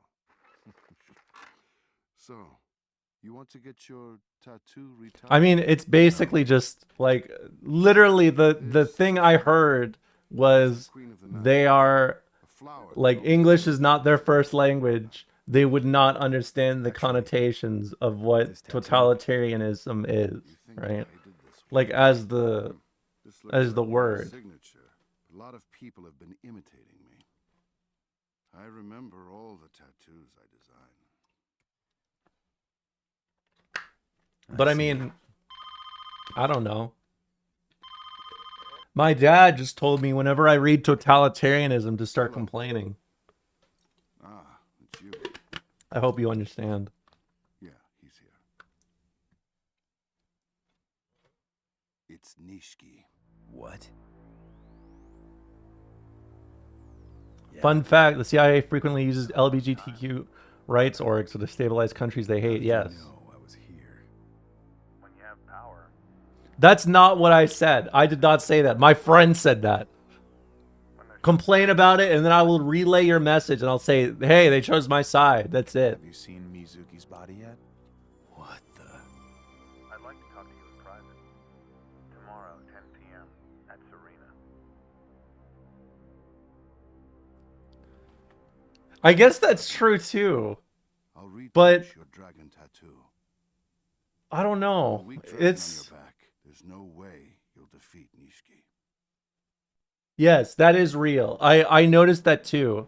It's been more than 10 years since I inked this dragon, and Nishiki got the carp tattooed on his That one was weird. A tattoo is greatly influenced by the person who has it. The carp on Nishiki's back must be shining quite vigorously with color these days. With it, he's now a challenge for you, maybe your equal. The carp in the Yellow River swims upstream, passes the mountain range, and finally reaches the caverns at Longmin, where it'll be reborn as a dragon. Nishiki is about to reach Longmin, but before becoming a dragon, he'll need to confront an adversary. This is just the plot line of Skyrim.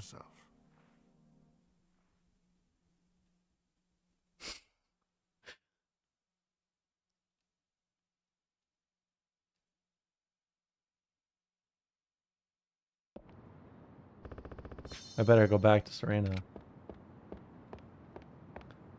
I mean, a little, yeah. Cause like, okay. Here's a question. How many people here understand what I'm talking about when I talk about like why saying totalitarianism is bad? Or like what is bad about it? Because I can't tell if it's a more understood thing or if it's like it's a revisionist versus traditionalist sort of thing. And I feel like I don't hear people kind of talk about this consciously, so I don't know if they're like educated about it in a way like I just don't hear about or what. But totalitarianism, the word, is a propaganda term from post World War II-ish. World War One, World War II. It's the in between, I guess, more like the 30s. It is a video idea. I have occasionally thought about making videos about like weird, like historical things, like, you know, like I said, traditionalist history versus revisionist history, or like why we don't use totalitarian, like that sort of thing. But I don't know. The thing with videos is I'm great at talking about things, but I'm bad at marketing it. That's always my flaw. I'm not good at it. Yes. It is essentially defining negative authoritarianism as a one-party state, no matter what that means beyond it. But it does not include, for example, things like monarchies. It is a inherently biased term and something that got a lot of attention by like my dad's generation of historians when they were doing like the New Left in the 70s. Yes, that is it.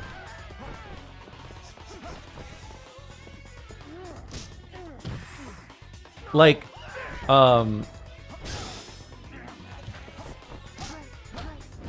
if you ask an American what is communism, they will compare it to, they'll be like, it's the left version of fascism. Even though, like, inherently, the leftist ideology they're talking about in this case is the inverse of it, right? Like, if you ask an American or anyone in the West, yeah, it's horseshoe theory. It's literally just applying horseshoe theory. By doing this, it hyper simplifies this comparison, even in a way that is not accurate, right? It is referencing one-party states that are supposed to be an indicator of extremism, right? It's supposed to be like too radical. Because of that, everyone has a defined like analysis of what fascism is. They'll be like, it's the Nazis, it's like the nationalism, right? But then for leftist stuff, they will look at it and they'll just be like, since right-wingers are nationalistic, it's probably that leftists kill people who are against their line of thought. right? Like that's the train of that's the tree it goes on, right? And because it's a historical term, like doing an analysis of it in a historical fashion, uh, it is a word that has been defined in a way that to mean nothing, but to also be all inclusive in what it does, right? So like, um, a good example of this is the Communist Party, one party state, is still political, right? They engage in a form of democratic centralism. It means when you prompt an idea to the Congress or to the party, they will all discuss it and then vote on it, right? In a fascist one party state, that does not happen, right? That is not in the playbooks. Usually it is the removal of these democratic elements that defines a fascist state, right? So even just how I explained it, you can see where the cracks are, right? By the 90s or about the early 2000s, the revisionist historians have stopped using totalitarianism. It's already acknowledged as a failed, like a passe thing. So when you hear people say totalitarianism in mid 2010s to 2020, that is a big red flag, whether it be for their world knowledge or for their political awareness, right? Sometimes they're doing propaganda without even realizing it, right?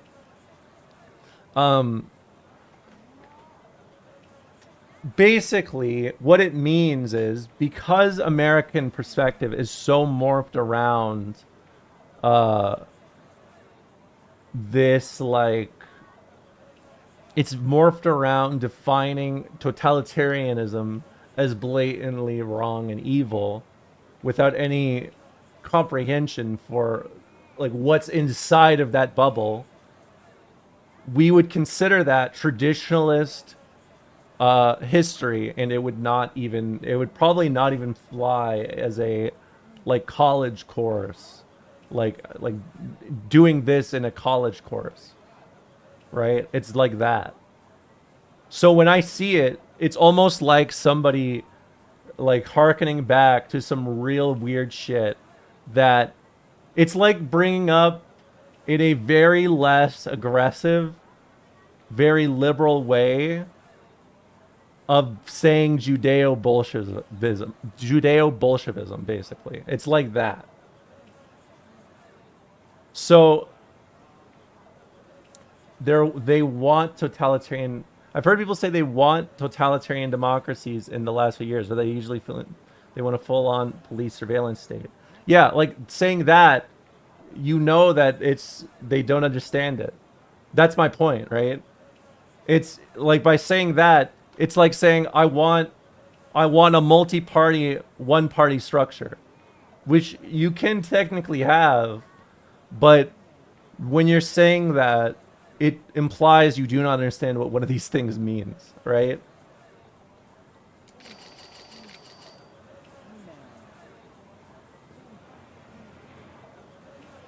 Like, okay, I know I said I wouldn't do this, but this is for a good cause. Let's see the definition of totalitarianism real fast. Just the definition.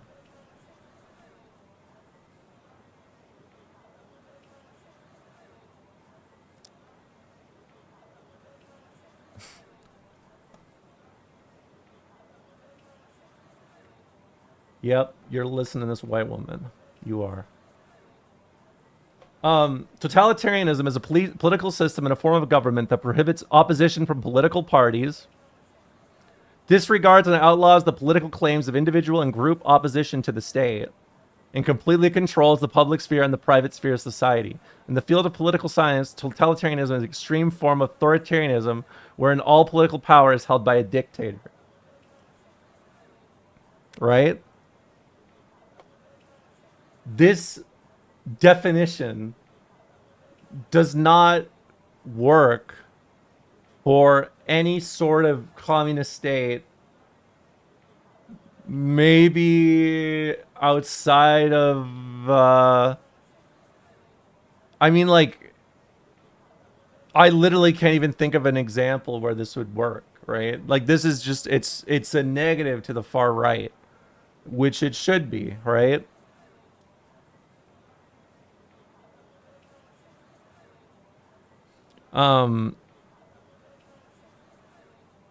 Yes, that's a great example. Yes. DPRK is the closest thing we have to a totalitarian government. And mind you, it's more like it's not even like the DPRK is in the same playing field as all these other states, right? Like, they're basically a feudal state still from how much they've been bombed.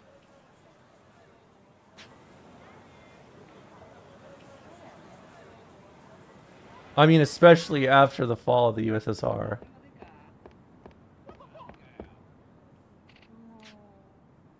So many people would say that definition applies to Cuba. Yeah, but that's my point, right? Like, a lot of people say things, but we just looked at the definition and we know what it is and what it isn't, right? So, like, basically, this is what it feels like to be a fighting game player. Yes, the DPRK is a strange case for so many reasons. It would take me 30 minutes to describe them to you. And a lot of them just so happens to involve post-war politics after World War II.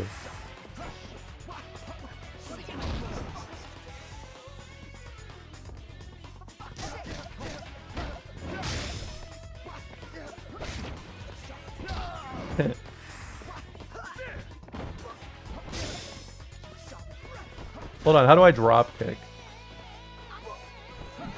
Oh!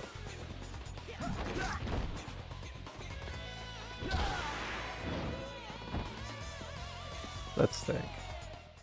Yeah, they don't teach the Korean War. I know. I think the Korean War may be the least, like, I feel like if there's a war people know the least about and from the last 100 years, it is literally the Korean War. And that's saying a lot. Like, for how big it is. Or how important it is, I guess.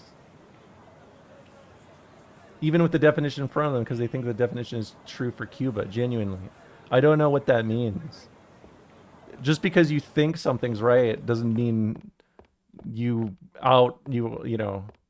usurp reality. It's just like a lack of education, right? It's a lack of information about what a communist party structure is. And, like, it doesn't surprise me, right? Nishiki is coming here? Yeah. But the Tojo clan is after Haruka. We've got to hide her. Purgatory would be the safest. At CIA thoughts, yeah. That place. At CIA, hey, can you guys stop doing that shit right now, please? I won't. PLS. What's the matter, Haruka? Mister? How do you say the difference between PLS and PLZ? Right? I think the latter is more like a pl. Why didn't you take me with you? I want to see my mommy. I didn't come here to play. Oh, yeah. But you know what? All we can do is educate each other, you know? It's all work at it. No one cares about me, do they? Mister, Work at it. Live life. That's why you're with me. Dude, why is everyone slapping each other in this game? I'm sorry. Tell me about my mother. You know something, don't you? Come on, say something. Say something, please. Haruka, listen. Your mother is... Shut the hell up. Don't you dare. Yeah. Haruka, I was beginning to think about communist propaganda in a different way. that's all I can say. Thanks for slapping me. I feel normal now. But my mommy is all I have. If you're gonna be that Hold on, what is this thing you so will posted? I. This is awesome. Haruka. This is awesome. I've never seen this before.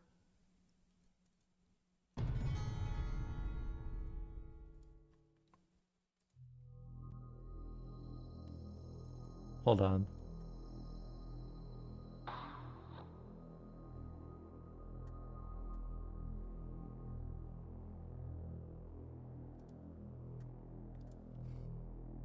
Illegal. Japan's a capitalist country, pal. You can't chain down a man who wants to work. Even Marx said that. Yeah, that is what Marx said, isn't it? Y'all can't chain me down, pal. Mark says quietly. Romola likes slapping children. No. I don't like hurting people. They're putting politics in my games. Yeah, what I just missed when we could just play a game and politics were not involved. I miss when I could boot up a game, boot up a beer, and I wouldn't have to think about feminism.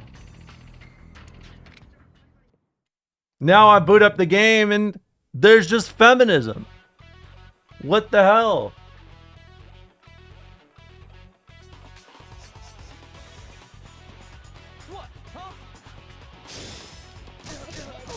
Shithead. That's why I talk about politics as I play the game, because I exist to just deposit politics into things.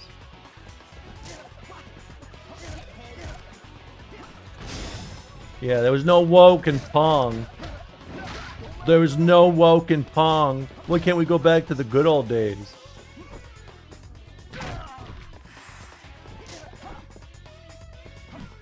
Yeah. I don't like this world anymore. I didn't know there was politics until I was 13. Fuck!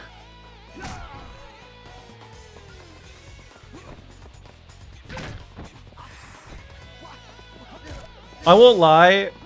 My opinion of a lot of people I've known in the past evaporated when I played through Metal Gear, and I was able to process if this game was political or not. That's the one I heard so much about. I remember playing... What was the first one I played on stream? It was Revengeance. I remember playing Revengeance and thinking, how the fuck could you ever not understand this? It's like literally telling you. The most famous scene from that game is literally him just explaining politics to you. It's crazy, man.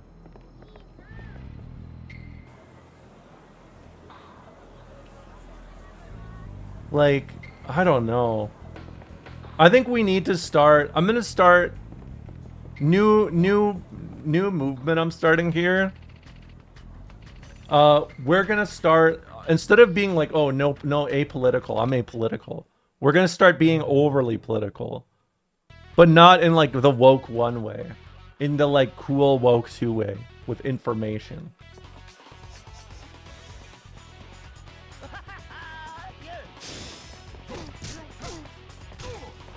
It is. It is. Like, playing Metal Gear 1...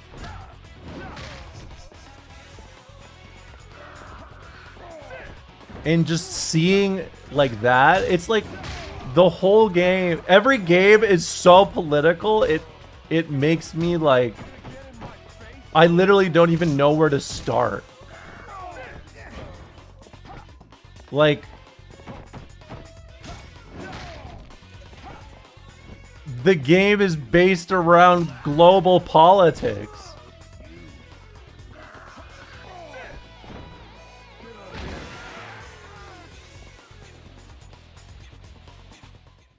Didn't Asmongold say MGS3 was anti-communist? Okay, I'm gonna say something that's gonna shock a lot of you.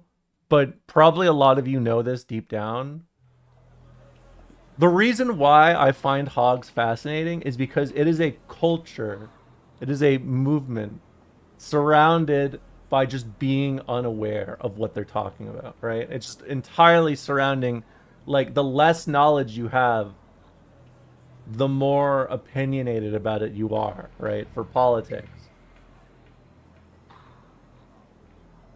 Asmongold is a great example of this, right? You just it's like you hear it's a relay system, right? The one chud has to like dig up the scraps for everyone else, and then everyone else gets to have it, right? And then they just repeat it and regurgitate it. Even if like it's wrong, it's incorrect in some way. I mean, there's a lot of people who don't care and they're just like, I'm miserable and I want to like fuck up everything. But I think the average person is just deeply uneducated about it, or they're just like they have some internalized issues, right? It is the greatest feeling you will get as a leftist on the internet, right? Is seeing them try to compose their propaganda in this bubble of not understanding shit. It is the best. Because at the end of the day, because it's so devoid from like the experience of, living, it's like, I mean, it's not even really about living. It's really just education.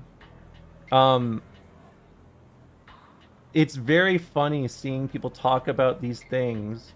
Yes, of course. Like, it's literally. I watched. Oh, all right, you got me. I'll put on one thing fast. If you know ball, your chud communication can be stronger. I've been thinking about that. This is a good one. It's also from Kwame Ture in Atlanta.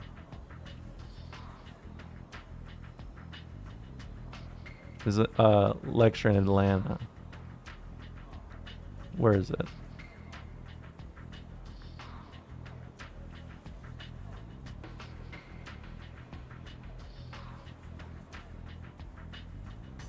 I love this one.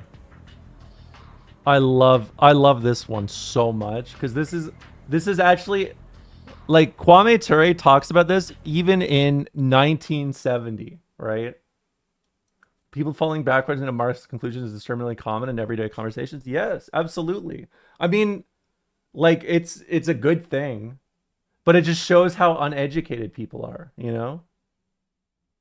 Like, a lot of people have senses that are, derived from, Christian values, Islamic values, whatever, right? Even if you don't have the words to describe what you find as just or fair or what should be, you probably have these morals defined by how you were raised, right? Well, we thank you. One more question. I'm sorry. I'd just like to state an opinion. You said that capitalism is backwards and it should be destroyed. Stupid, reactionary, repulsive. and barbaric. No, I didn't use the word repulsive. That's too mild. Okay. Well, I'd just like to state my opinion that I think violence is barbaric and stupid and repulsive, and that's my opinion. But please, may I ask you a question, please? Just for clarification. All right, now, I'm not sure, are you agreeing that capitalism is bad or you don't think it's bad? I didn't say. Huh? I didn't say anything about it. But what do you think about it? Capitalism? Yes. Well, well, let me ask you this question. I live in a capitalist society. Okay, let me make it easier. Okay, yeah, please. Fair. If you were a slave and I were your master, and the only way for you to be free was to strike your blow to kill me, what would you do?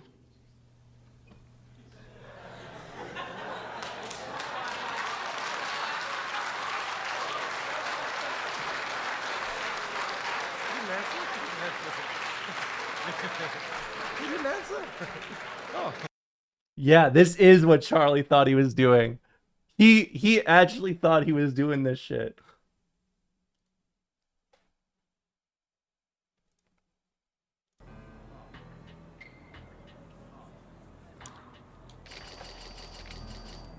I don't like violence. It's bad. It pisses me off.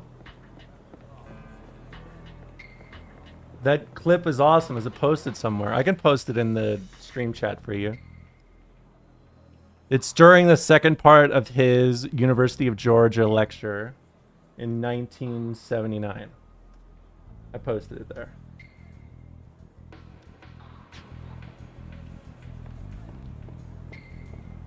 All right. Where's Haruka? She's probably at that one place, huh? Bog Dog. Who is the speaker? Kwame Ture. Unless it's happening to a different culture in a different part of the world, yeah. People will literally just see a cop like beating up on somebody and be like, well, they're the cop. Of course, they're doing it for a good reason, I'm sure. And then they see people get mad at it and try to defend their communities, and then it's like, please, no violence. Please. Why would you do that? As the cops are still beating the shit out of people. Mind you, 14 years before Rodney King. I wonder if that fella was thinking the same thing.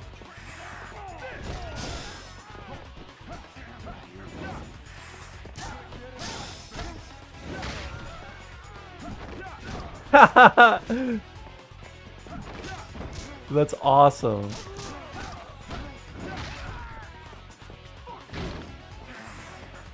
Honestly, highly recommend listening to Kwame Ture. I've re-listening to some of his speeches. I am convinced he is like, I feel like I am going to start recommending people listen to Kwame Ture instead of just reading Marx as like a feeler, you know? I'm just gonna see what's up, you know?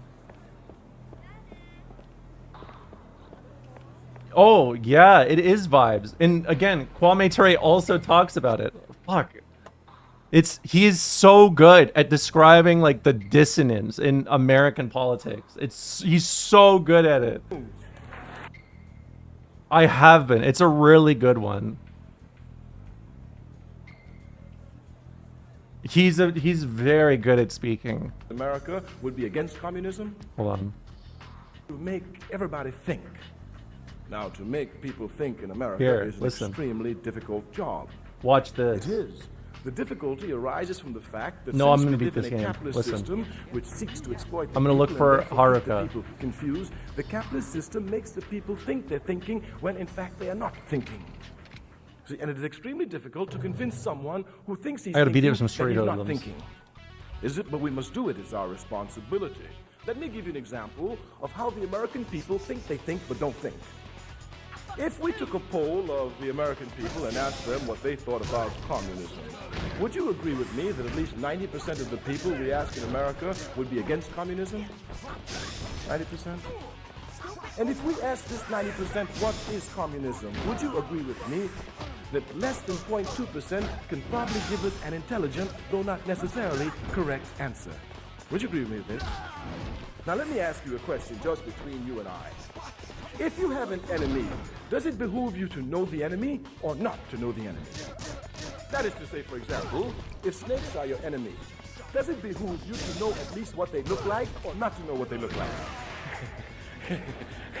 You understand the proposition carefully. So we want to prove that they think they're thinking, but they're not thinking. Listen to this. The man or woman who hates communism the most is the man or woman who knows the least about communism.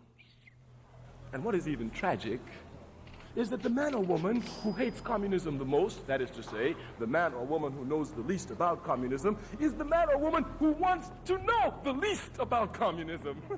That is to say, snakes are my enemies. They come to bite me, and I don't even want to know what they look like. He's right.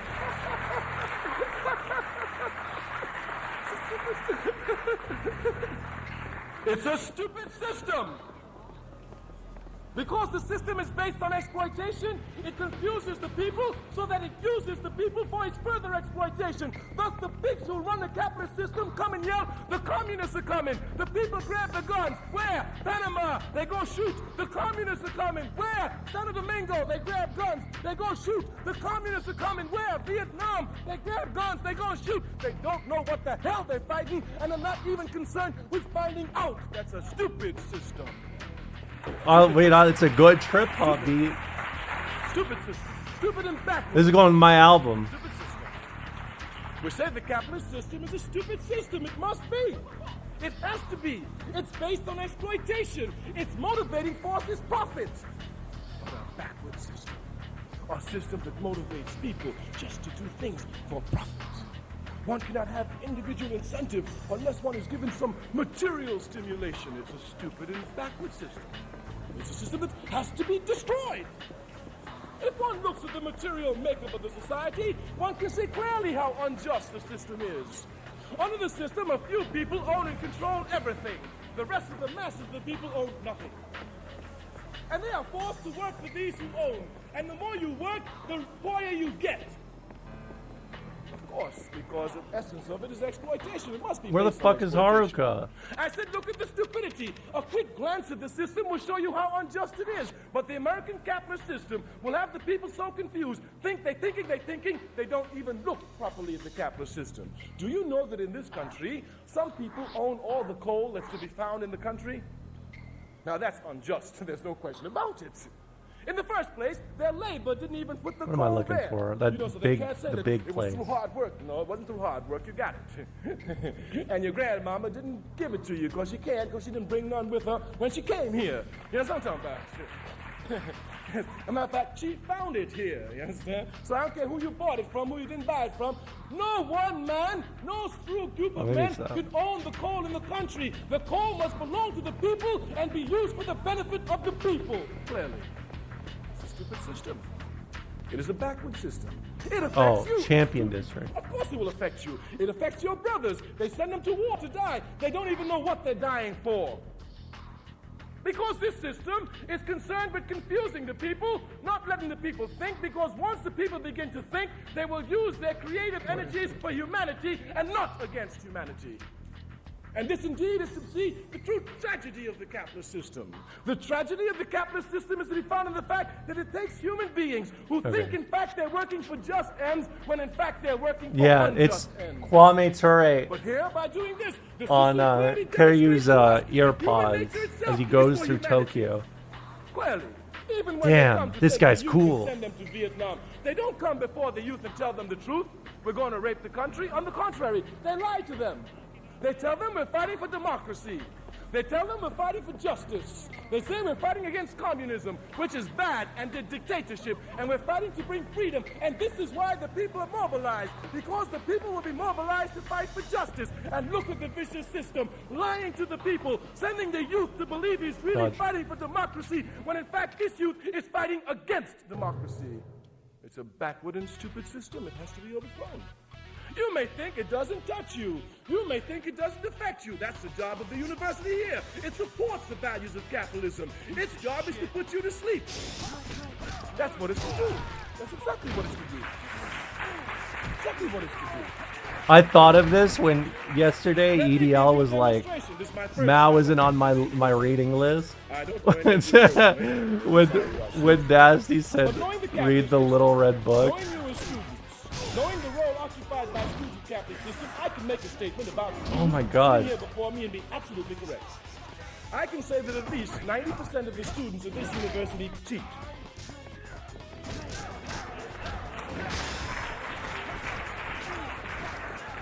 All right, give me 85. You want to go for 80? The overwhelming majority? I understand your nervous laughter, but you think about it. You think about it. Especially the African students. You think about it. Your people suffer. Your people suffer in South Africa, in Zimbabwe, in Egypt, in Algeria, in Trinidad, in Jamaica, in Guyana, in Mississippi, in Alabama, in New York, in California, in Georgia, in Atlanta, in Athens. You have the chance to come and help them. You have the chance to come and help them by acquiring knowledge which can be used for the benefit of the people to help serve humanity. What other great and most noble cause can there be? What other greater motivation? And rather than you acquire this knowledge which has been paid for with the blood of your people, you come here and you cheat. It's a vicious system. It's a stupid and backward system, and you cheat because you're motivated by the values of the system unconsciously. The system tells you that the smartest man is the man who does the least work and reaps the highest benefits. Thus, the students, yes, you seek to do the least work. It's a Reagan thing. It's fucking, it's because of Ronald Reagan. Arena, one which you are not even aware of, and one which the university doesn't even try to make you. I forgot the bill name, but Ronald Reagan is basically the cause of that. The system decides how you move, when you move, where you move, and all the time you think you're doing it by yourself. Yes.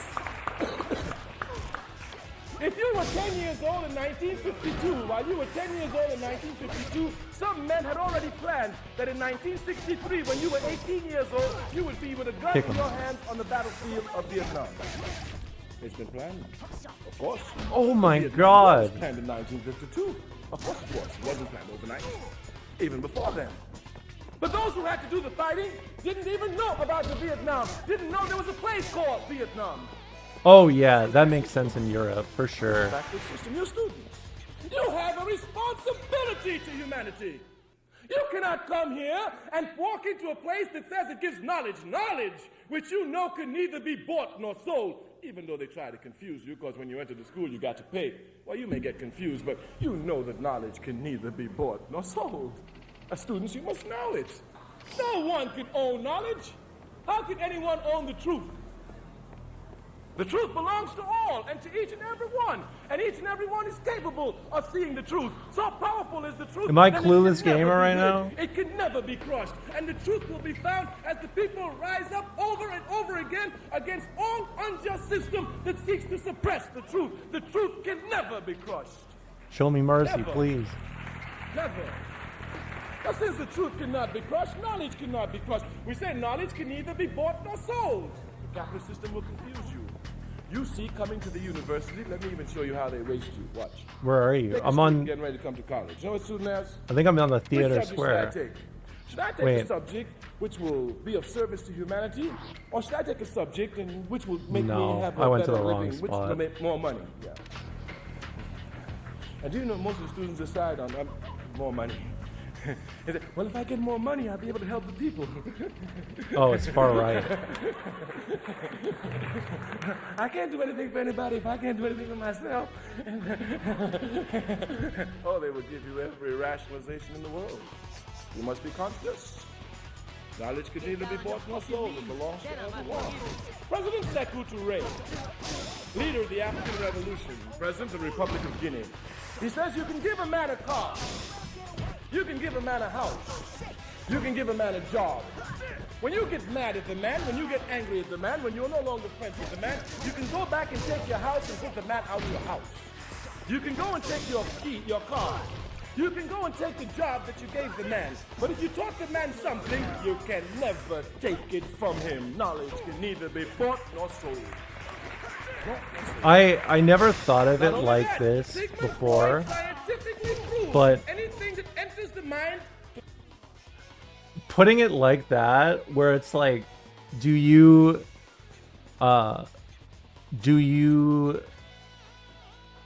to school just for the credentials on your resume, or do you actually go there to learn? I feel like that could help a lot of people in school right now.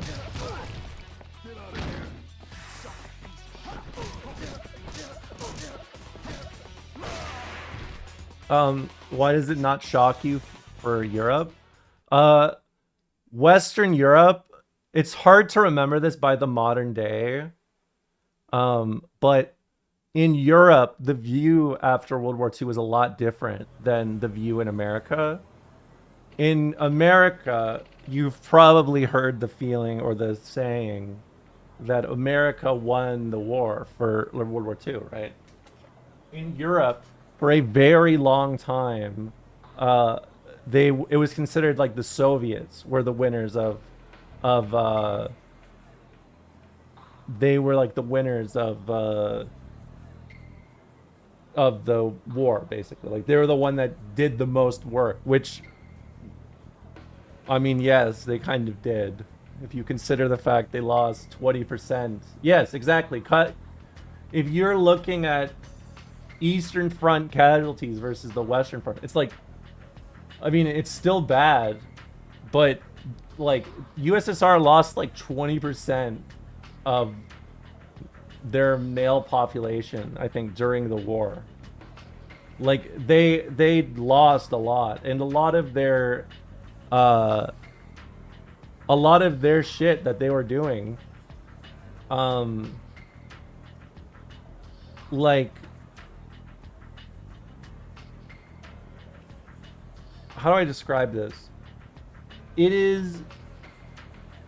There was a lot more of a positive perspective about the USSR in Western Europe, and it was viewed very much so, right? I'm sure if you look at like the like stats for like public opinion after the war, the USSR is basically considered the number one, like by far, winner of the Second World War. Even though, yes, it was a combined effort, but just looking at looking at the corpse pile, you're gonna be like, okay, the USSR clearly lost way more soldiers than everybody else. And that's honestly ignoring the fact that they were they were still industrializing, right? It was only in 1930 that they had, counting or not counting Gulag violence. So like, it's very straightforward, She won't miss a chance to worsen Europe's relationship with China. No, I love China.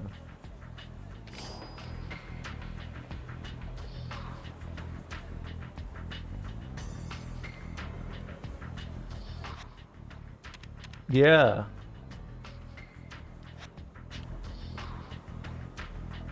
Oh, I see. Thanks. I love my shirt too. But yeah, like, it's just shit like that. Oh my god, these guys are always just igniting fictional rivalries. But because of that, there was a lot more respect towards like the USSR from a lot of like even like libs, honestly. But how long lasting that was is it's a little more vague. But there's a reason why, if you look at like Paperclip and Gladio and shit like that, it's a lot of propaganda funneled towards the like just right-wing militias and shit like that.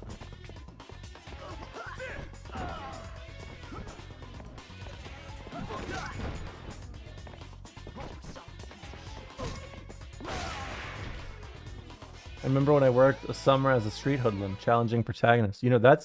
That sounds like fun.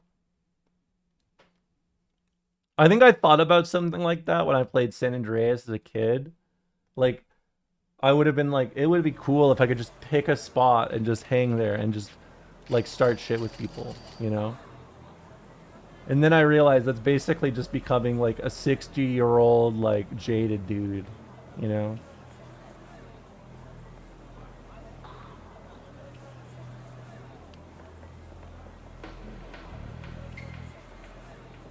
I mean, I feel like modern day hog work is just like demonizing China. Like, they don't have the USSR anymore, so they gotta go somewhere.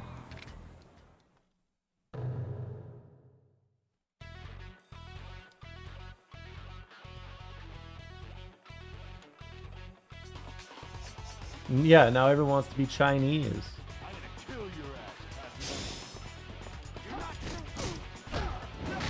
She's from Estonia, Kaya.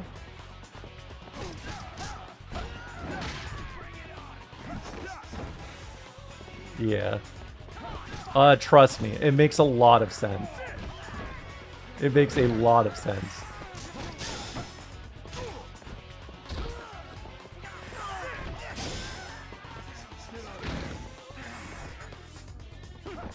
Oh my god.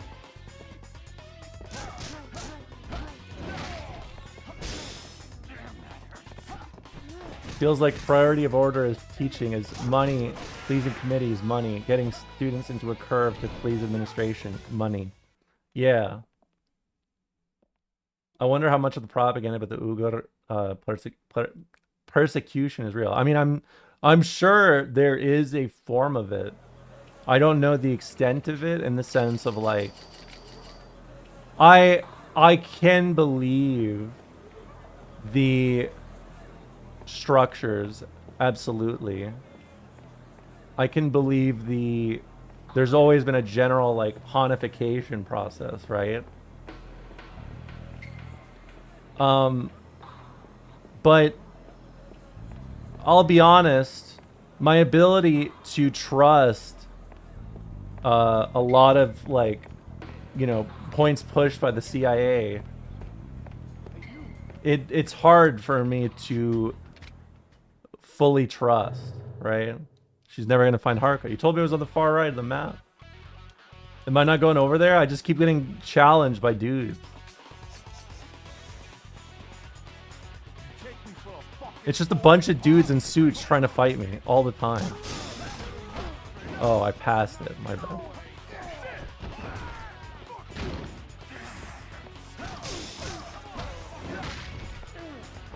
Oh my god.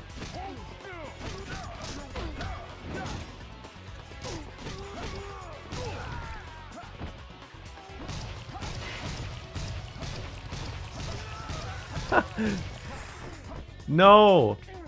Let me at him.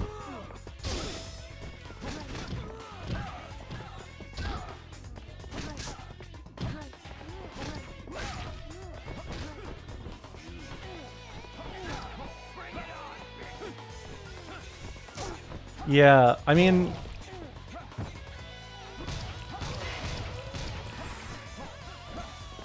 I wish there was just more good energy around learning.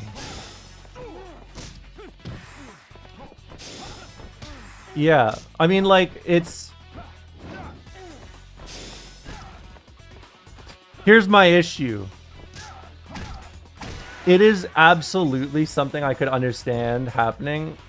It's just, like, one of those things that they could have done a re-education camp in the sense of, like, a lot of Marxist states have re-education camps for people who are, like, you know, like terminally brain poisoned for years of like experiencing misinformation, shit like that. In a lot of like,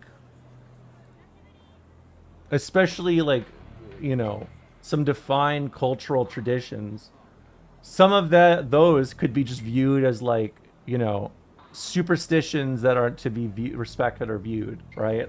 And they may not show that empathy towards those sort of things, right? So I could believe it as like something where the state is probably overexerting themselves and putting pressure on people who do not want it, who are applying their own cultural understanding, right? But like, again, America lies about a lot of stuff, so it's hard to just trust that. Oh lord, she's glazing re-education camps.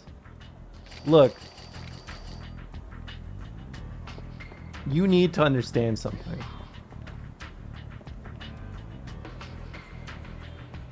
In all states where communism has happened, it has basically been from feudalism into communism, right? Into a communist state or a communist party, right? That means when you hear stuff like that, you're probably thinking like, "Oh man, it's fucked. Like how could you ever do something like this?" Then you learn the type of superstitions they're practicing, like, I don't know, crop farms ruin, and then everyone's like, well, our crops ruined, I guess we're killing every Jew in the village. Like, that's the type of shit we're talking about here. It's not like this kind of thing is the reason why I cannot trust the American government on this sort of thing, right? Hey you, aren't you the dragon of the Dojima family? It was. Shut up and get lost. Hee hee. Even if you don't have any business with me, I have some business with you. Prepare yourself.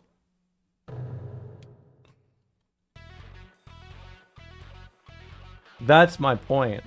Like, have you guys ever heard that old speech by Lenin about anti-Semitism after, I think it's Yakov Sverdlov passes away?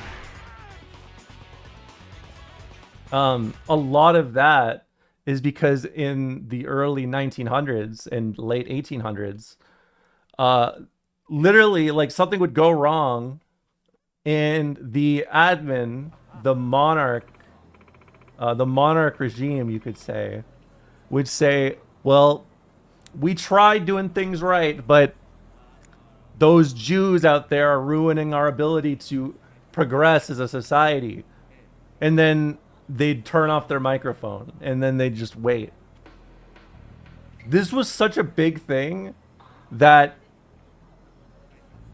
like, I would say you could trace a lot of, like, you know, modern day, I think, Zionist origins to a lot of people fleeing those kind of pogroms at that time, right? I talked about this a little bit when we were talking about Palestine during my charity stream, right? Like, I can comprehend the origin or why they came to their conclusions. The execution of it, though, is not something I can understand. I want you to be my Aniki and teach me the ins and outs of the yakuza. There's no better Aniki out there. Come on, let me work under you, okay? I guess that's okay. Thank you, Aniki. Alright then, I'll go find us some business. I hope we make a lot of money. Alright, you said it's on the far right? And I'll be honest. I'll be completely honest with you right now. I don't know how they are going to the middle right. It's right there in the middle right. Okay, I'm gonna guess you mean to the left of me here.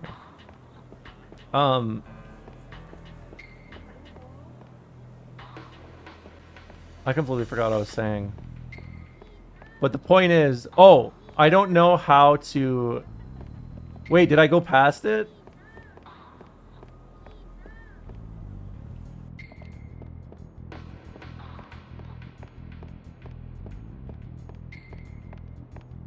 Oh, I don't know how people are gonna handle, like, the misinfo from the internet in the modern day. If you are a, Wait, I can get a tattoo? Hold on, I'm gonna get a tattoo. How about it?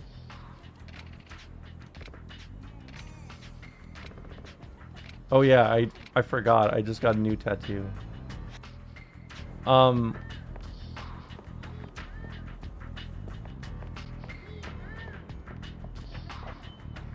don't know how people are gonna handle the misinformation that was born out of the internet.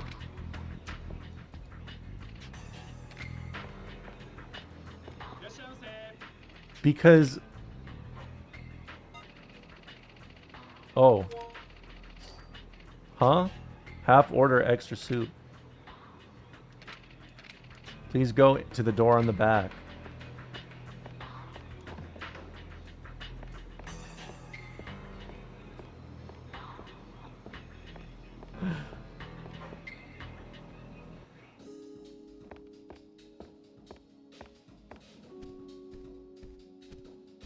Blackjack.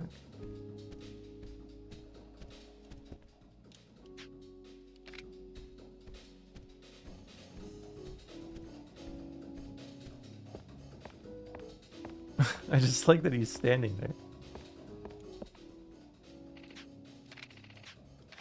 No, not now.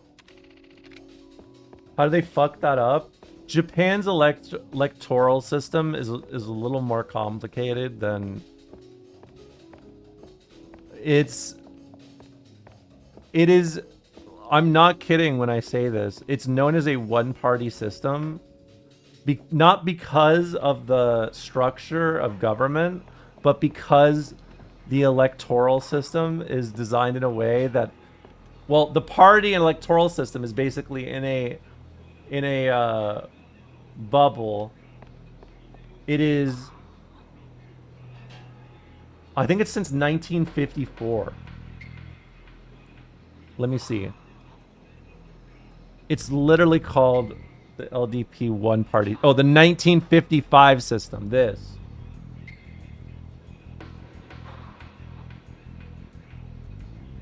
This is like a very like it's a very long term thing. Like it's a very well known sort of dynamic, right? Basically, like the LDP always wins. It's very hard for like other parties to have momentum.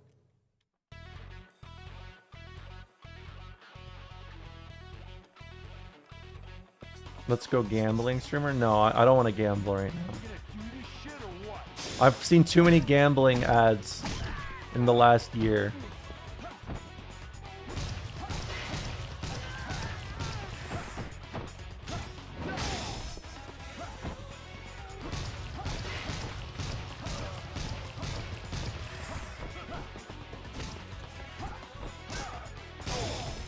Get his ass.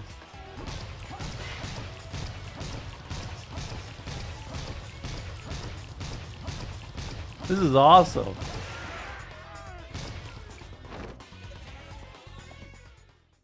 Yeah, well, it's a big right-wing party, but there are a lot of coalitions into it that basically lean from like right-wing psychopath to far-right extreme psychopath. Hum. Ah, listen, mister, about Yuzu from Shine. She looks like the teen icon Ryoko Rin. You don't know. It's just people telling me about shit like that.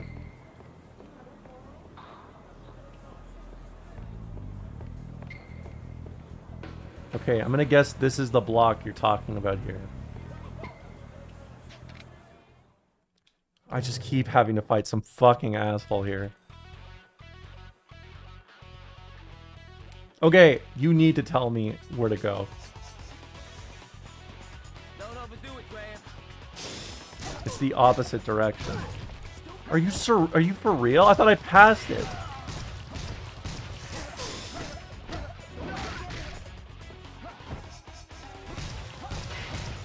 I see.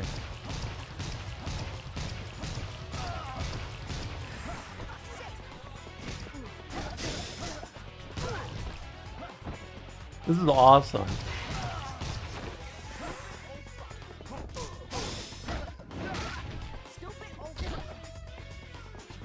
No.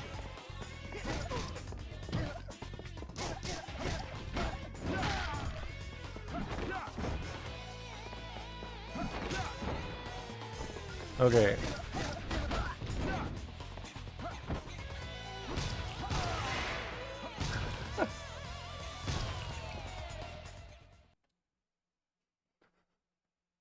I'm beating the shit out of all these dudes on the street right beside a cop.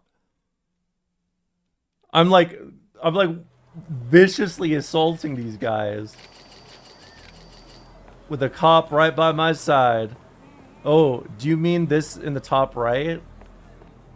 What are you, an ICE agent? I mean, the way that police turn a blind eye to my crimes, you might as well call me ICE.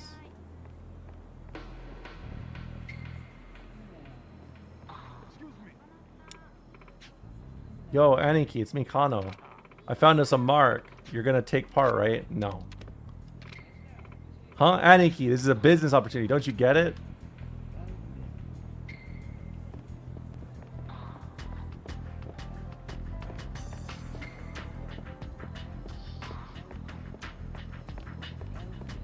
Oh, I thought that was something, but it's a vent.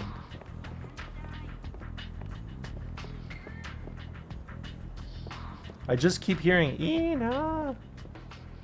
Members only, motherfucker.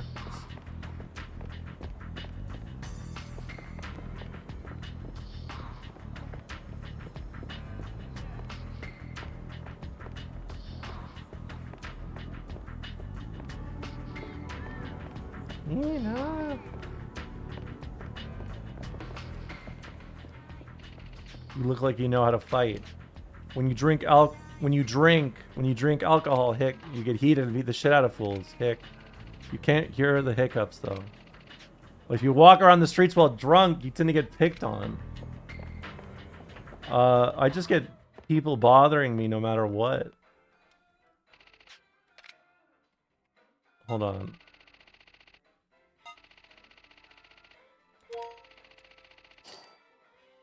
Drink that shit.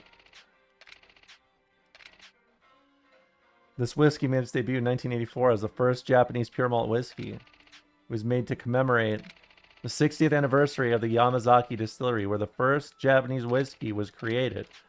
You can say that this represents Yamazaki. As for the taste, it has a mellow yet powerful flavor characteristic of Yamazaki. It has earned quite a reputation overseas as well as domestically. Yeah, but where's my shit though? Oh, y'all look, please.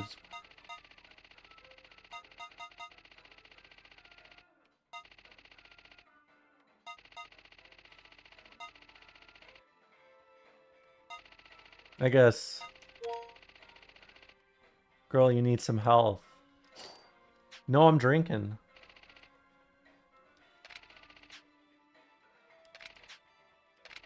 Yeah. I don't need to drink food. I need to have alcohol.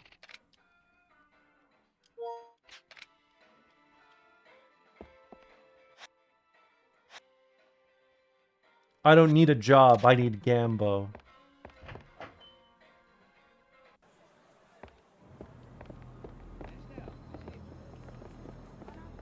It's sad too, because like there are some actually like the Japanese like revolutionaries are fucking sick. Who is that the Japanese revolutionary who they took over a plane as like protest for like Israel Palestine in like the 70s, I think.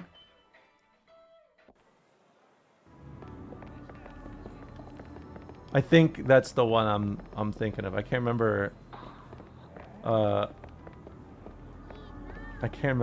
name though. All right. Hold on. Did you ever hear about the Japanese revolutionary song Ganbaro? I feel like I've heard it before. What if I just keep going to him?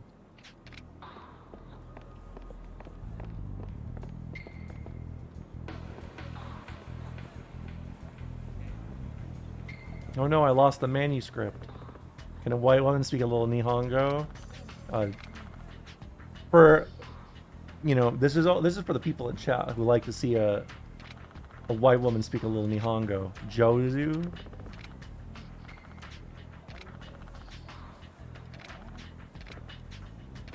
Check the children's park. I thought you told me I thought you told me she's in here.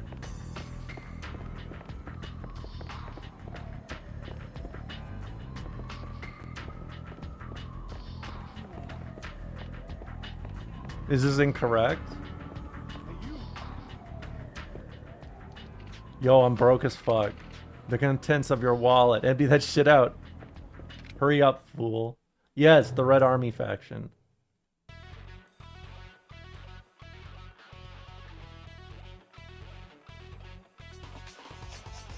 I can read Japanese, but I don't know. My Japanese is weak. It's hard balancing like two languages I basically don't use anymore.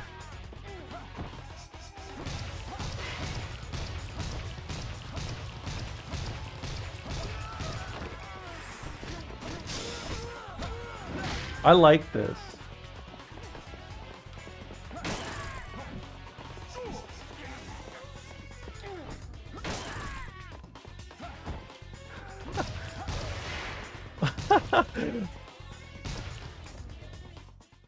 He's just dead on the floor. Oh. I see.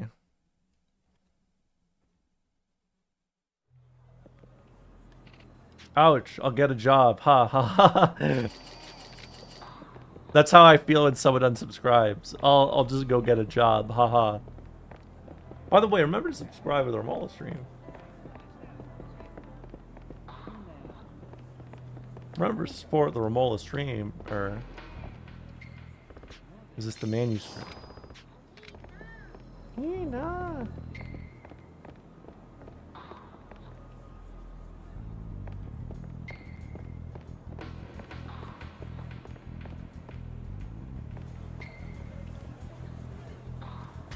Yeah. Money is expensive, so don't worry. Freelance for a magazine. I'm covering a story about the city's underworld. If you see me around, don't be afraid to stop and chat. Okay. Why do you say hee hee okay? I feel like it's kind of weird when in a game they emphasize the hee hee.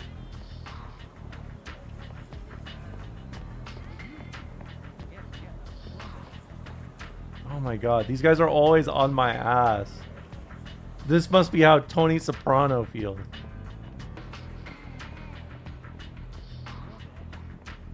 Hey streamer, really interesting rabbit hole to go down is how Shintoism is a state religion basically Frankenstein together by the fascist Japanese government. Oh, I know.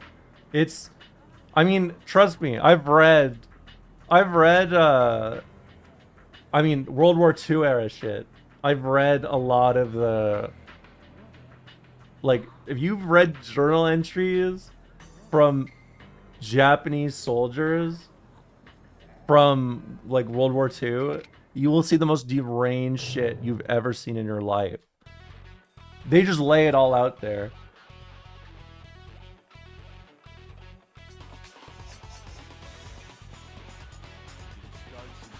Start some shit.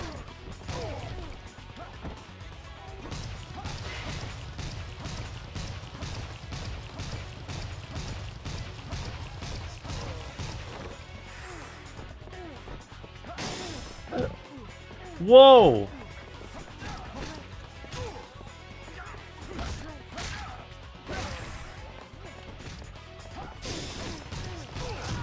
Hold on, get his ass.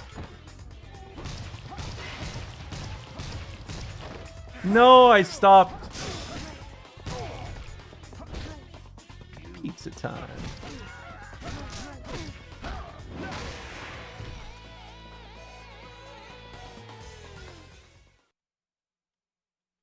It is just like a bunch of large dudes in the chasers. Oh yeah, another thing. Tomorrow I'll be streaming on a Wednesday. It's a rare Wednesday stream. I'm giving it a little shot.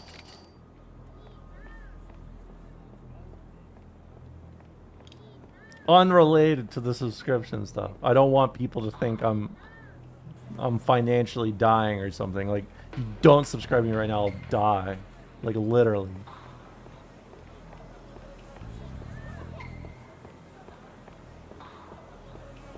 It's just love of the game.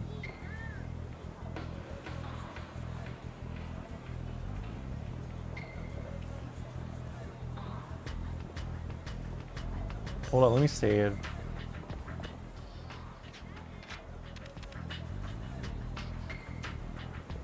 Yeah, think of it as supporting Rocket Stream.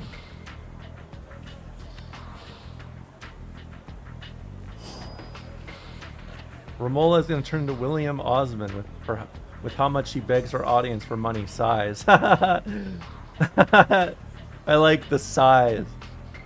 Thank you for expressing your displeasure with me.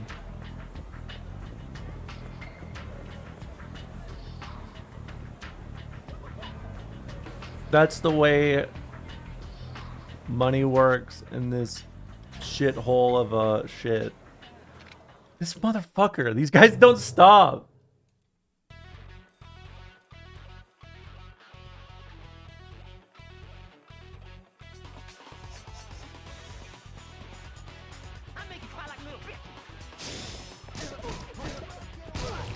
I read that like the guy begs for money and sighs. I kind of inferred that too. I was a big fan of the, I call it somber financial begging.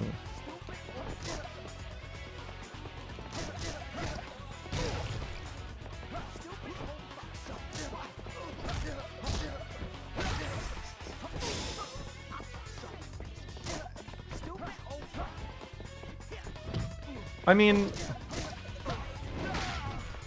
I don't know as much about the cultural, like, the cultural aspect of it, but I just know that, I would say you get to see the worst of it during World War II is really it. Streamer, thoughts on how the Western anti-cult movement is mostly used as a way for the Western superstructure of Christianity and its controlled opposition of atheism to legitimize any competition. I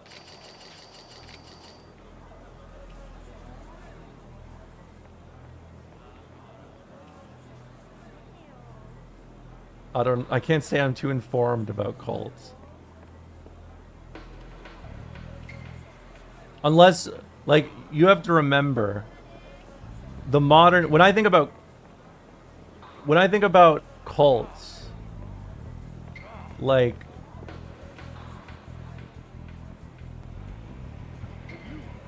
I mean, I think like the mysteries, you know, like that.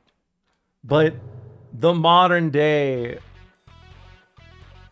yeah, exactly. The Roman day, or the modern day, like, cult, like when you talk about it, it's like people are thinking of a lot of other things that it's hard to even really talk about, if that's what you mean. No, I get the theological aspect of it. I mean, I told you guys, I was raised by a Christian socialist, right? I get the dynamic. It's just, I need to fucking heal. I want to heal, but all I have is this Italian perfume.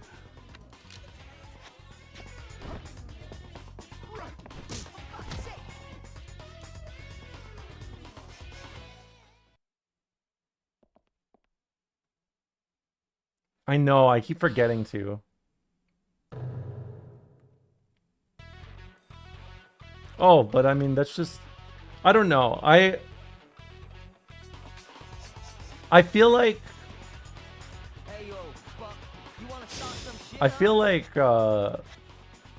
that's like, how do I describe this? It's like, it just feels like another, like, people talk about stuff they don't understand.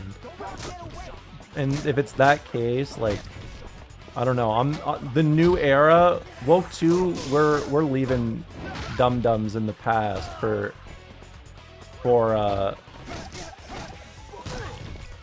we're leaving dum-dums in the past who don't understand things. You gotta get, we gotta bring back We gotta bring back yelling at people who are lazy. But like in a woke way. In a non-woke one way.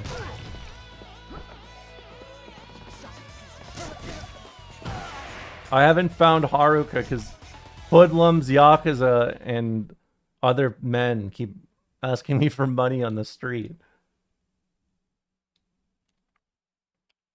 Can I be the empath ambassador? Sure.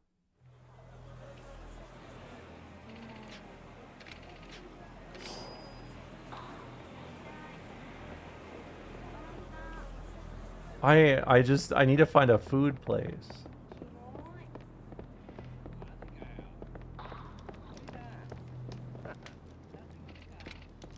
My sake is running out already. Can someone give me sake?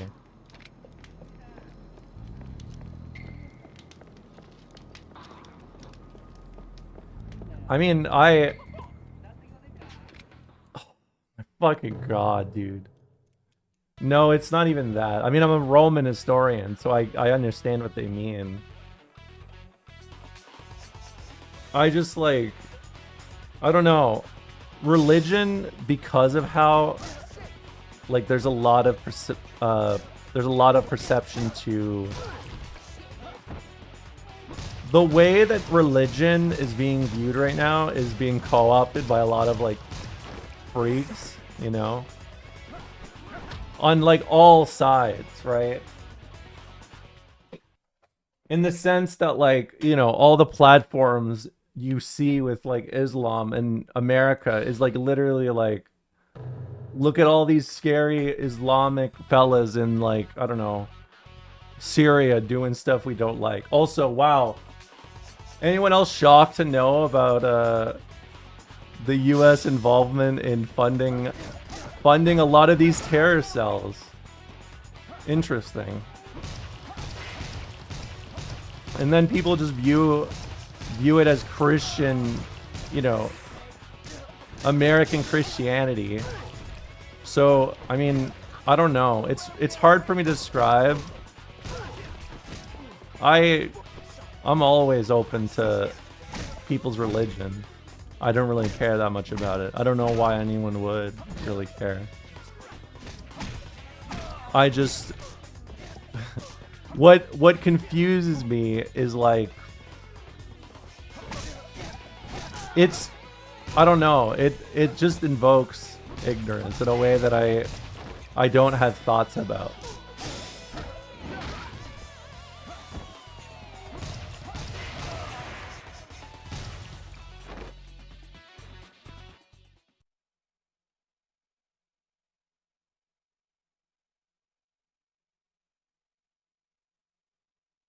Yeah. No, exactly. Like, it is... It's very loud, is what I would describe it as. It's very loud.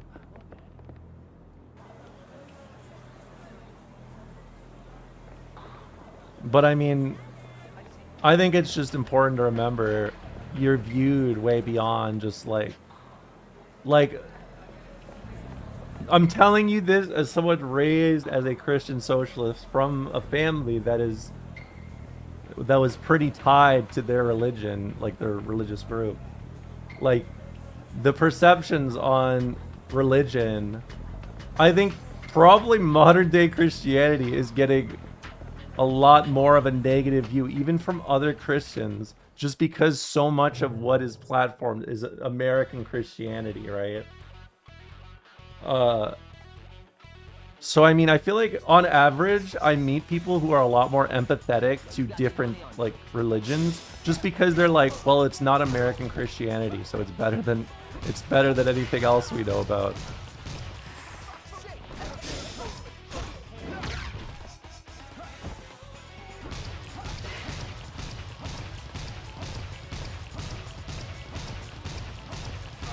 Yeah, empathy is a sin. God damn it. Dude did fucking... He did something. I need to heal, but they just keep ganking me. Empathy is when the streamer pressed is the game. Well, maybe these fucking assholes in the streets should show me some fucking empathy instead of just being like, wow, you have money, fight me.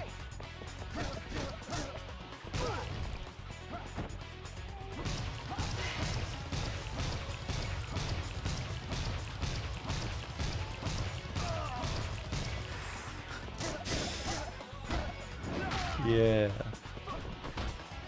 Fucking Tetsuzanko. That shit is actual Tetsuzanko. He low profiled it.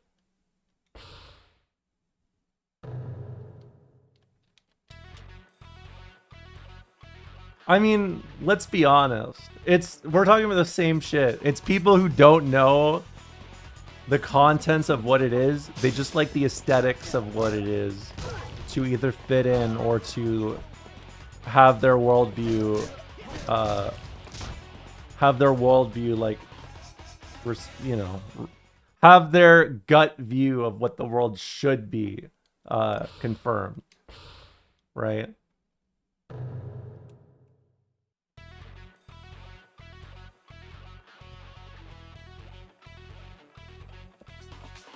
But I mean, I don't know.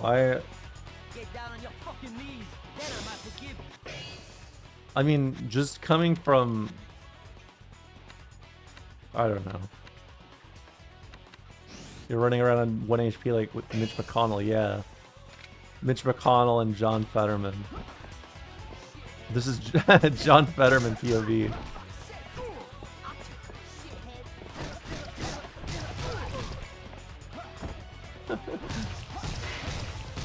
You enable the Mitch McConnell emote of him falling? Link it to me, please. God damn it.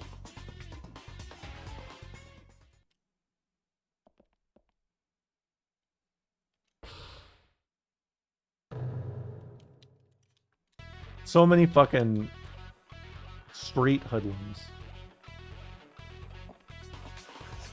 Yes, it is what Fetterman does. If you say that he can't send infinite money to Israel, the tumor just activates again, and he goes again.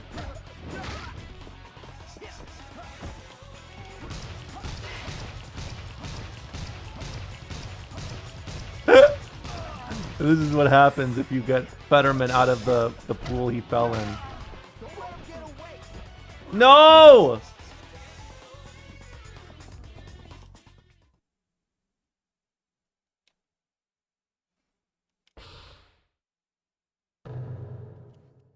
I don't know. I never thought that much about it because, well, like, the Christian socialism is very integral to my being.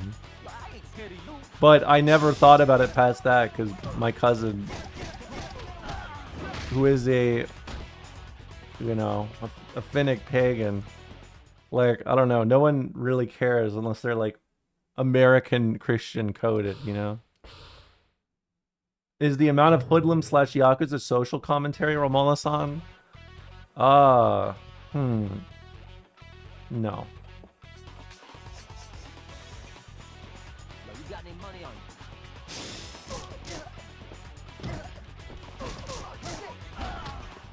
God damn it. I'm actually at 1 HP like fucking Fetterman. Someone Google his name. Is he alive still? I can't look. I'm fighting.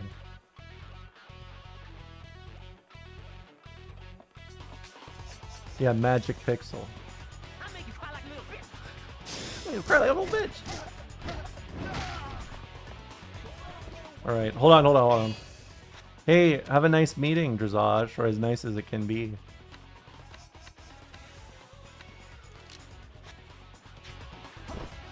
Okay, don't lag. Zone him out. Zone him out. Zone him out. Give him the duffs. Duff man him. That's a Simpsons reference. No, don't go that way! Don't go that way! Oh my god.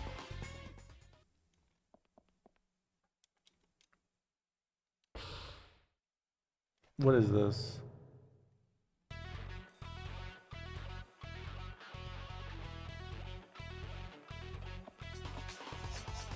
I fucked up. I guess I can add this. Why not? Hold on. He had a little spill last night, but that's it? Wait, did he really fall again?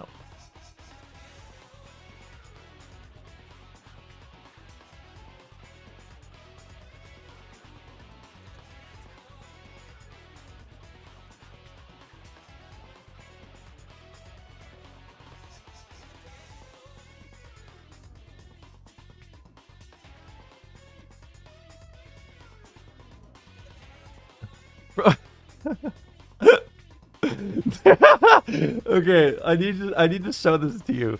All the images I find of this dude, all the images just look like this. What do they got him in the Resident Evil 7 cellar? What do they got him in there, dude? What happened? It looks like he's trapped in the basement.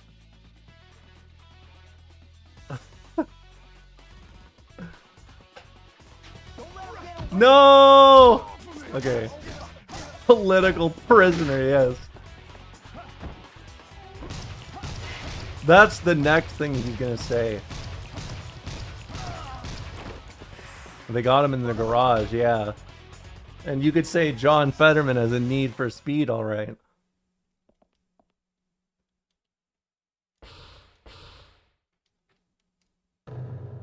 I mean...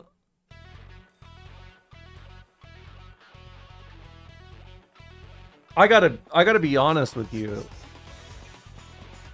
I don't know if he's even still alive. Like, I think there's a chance that maybe like a real body double. Like an actual one, you know? Like, you know how conservatives are always like, you know, this guy didn't actually die, there's a body double out there? I think that may have happened to John Fetterman. I'm starting to think it. I'm starting to feel it, even. And Buddy, I grew up with Blink-182. Hold on. Okay.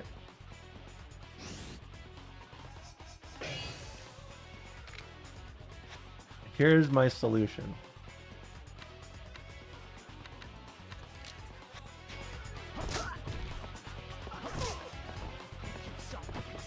Kill him. No. Okay. No! God damn it. Fuck. Like, he keeps dragging himself off in some other direction.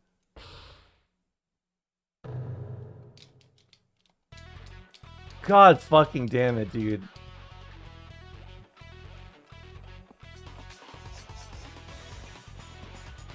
I'm waiting to get the Smile Burger. God.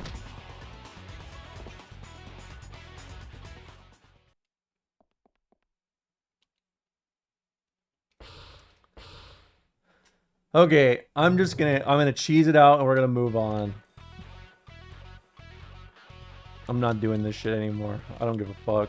This game's good, but it's not good enough to keep sending street hoodlums after me.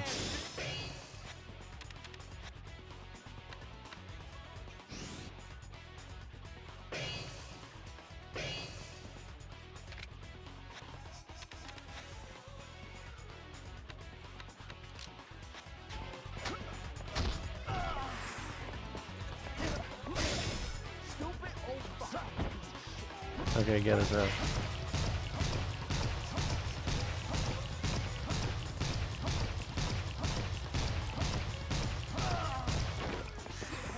No! No, no, no. Okay, I forgot. I'm not at 1 pixel anymore.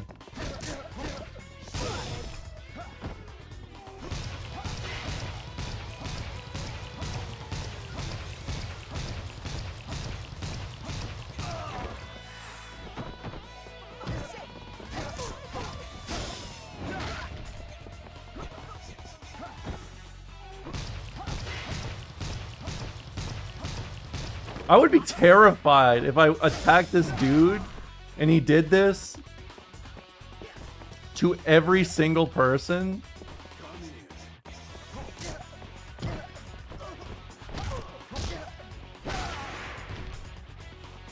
Thank fucking God.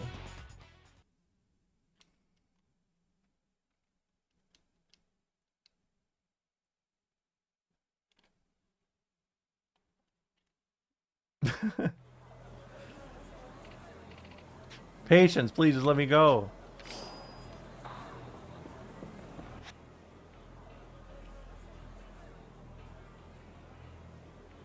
Okay. Eat food.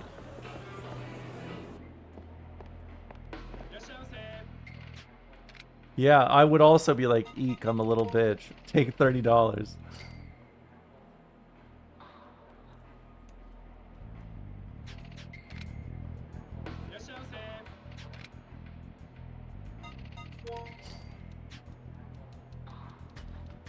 Okay, hell yeah.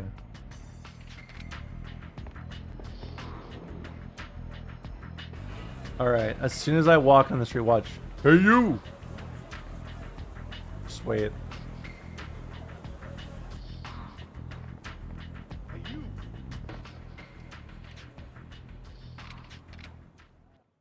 Oh, hey, you, boo-boo!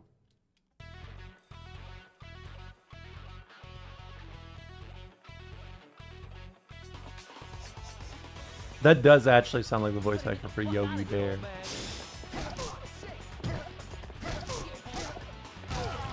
There's a lot of Yodas on the street, huh?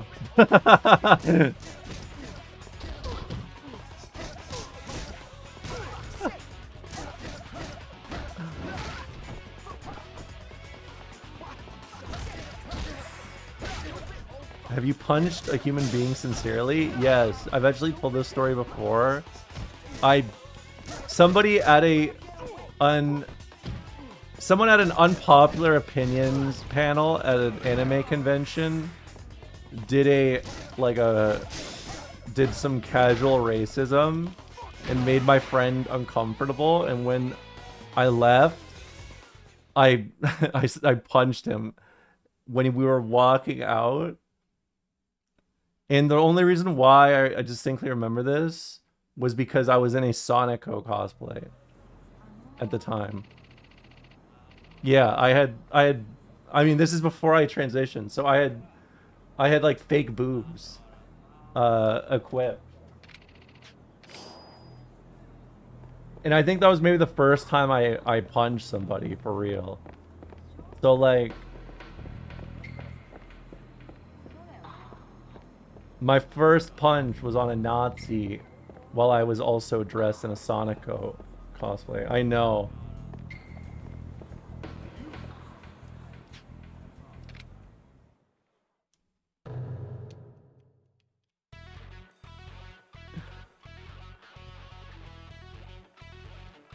It is self-parody. It feels like something...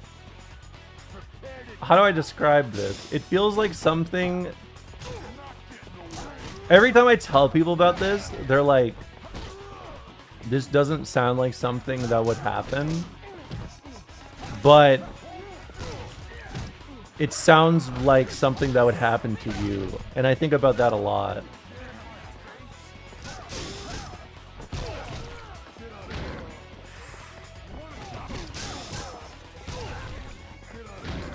All that to say, I'm no yakuza, but I am that bitch.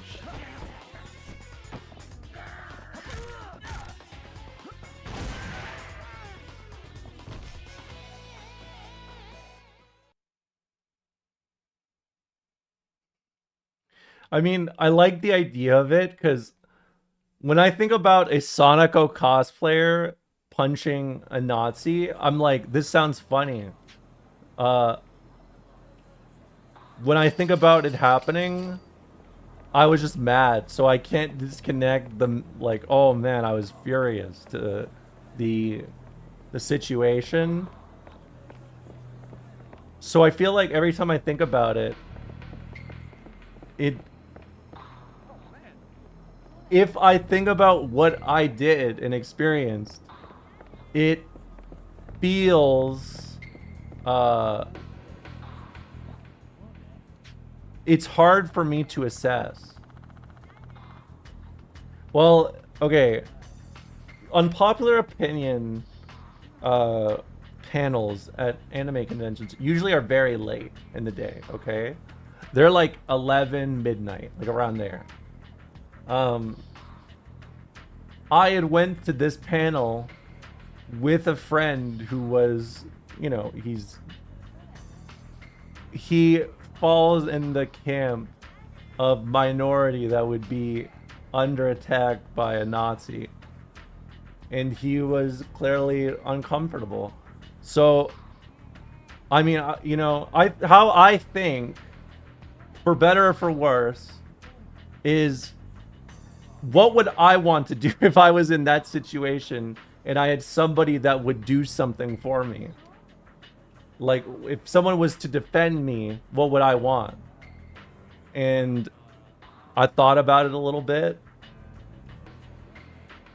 And I did it. And, well, I did it after. I did have to, like, warm myself up a bit, because, I don't know. It's weird thinking about throwing a punch when you have fake tits glued to your chest. And also, because I was not out, but I was still feeling trans feelings, I specifically, very, very specifically, I did not want to break my gender euphoria. So when I was thinking about this, I was not concerned. I was concerned about my fake boob falling out of my top or something like that, or falling out of my bra. And that was my concern. Which sounds like it should be a lot. Like, I feel like it's not even about it sounding cool or, like, awesome, but more like, I feel like because I was very guided by my friend's feelings, and he grounded me in a lot of things. I was just like, I feel like I have to punch this guy and show that it's not okay.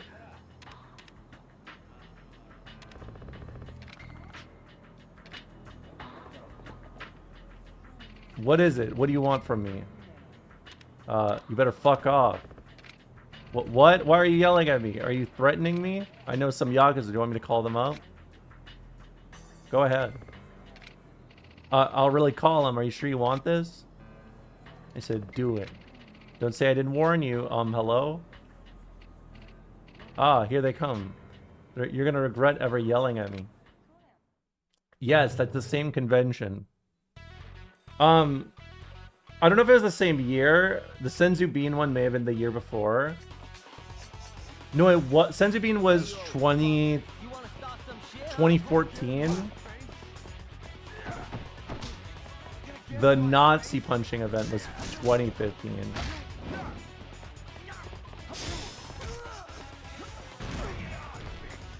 Bring it on, bitch.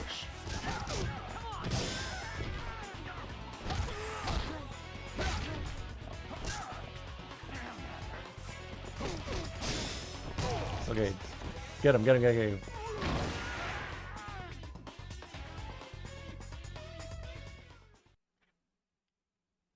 Yes, lots of different incidents.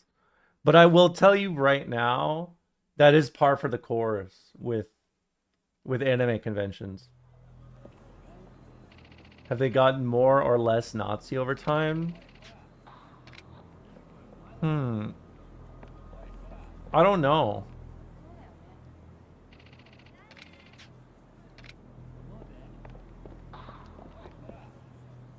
I saw what happened. You were so cool. Let me give you something to thank you. You received 30,000 yen.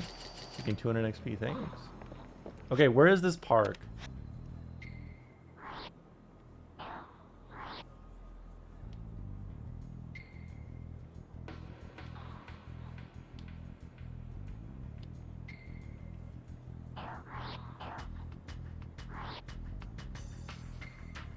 It's top left. Okay.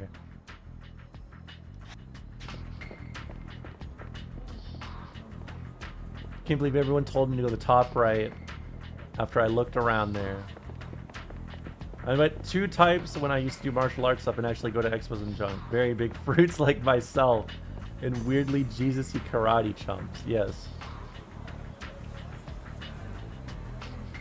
I also went for martial arts for a while when I was younger.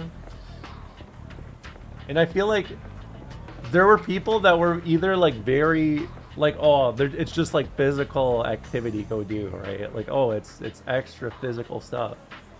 And then there were people who are like, I need to be a man and fuck people up at martial arts. Which is a very funny kind of dynamic.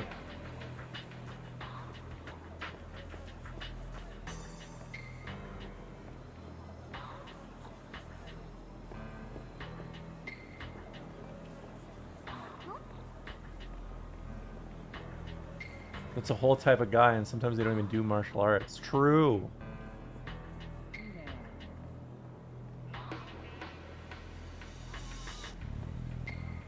All right.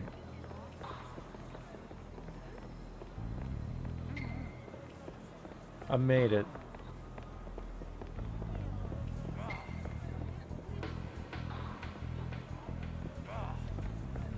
Brah.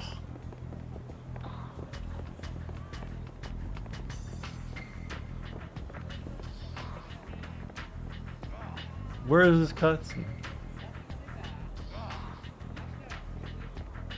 Brah.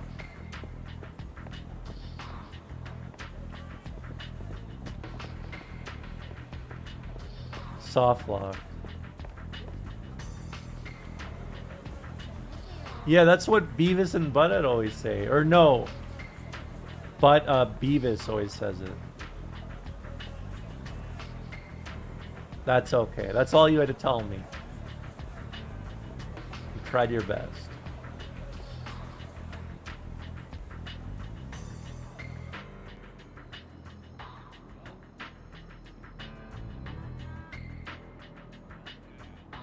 Hold on, let me make sure I'm not doing a mission from like an hour ago.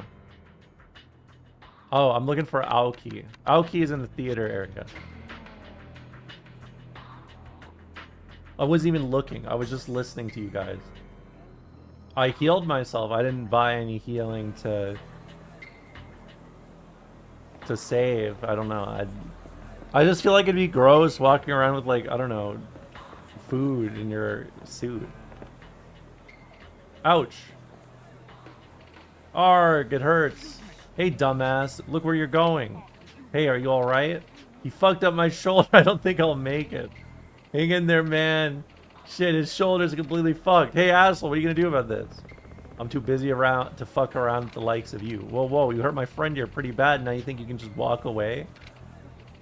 This is that Better Call Saul episode. Since we're pacifists, we want to avoid any sort of conflict, so we'll forgive you if you pay us 10,000 yen. Why the hell would I pay you? It's too late to apologize. You don't want to fuck around with pacifists like us.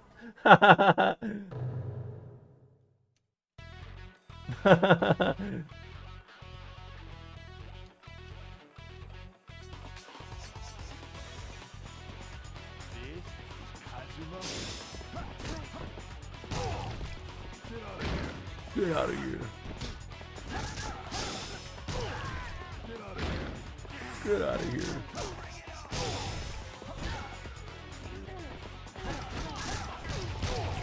Yes.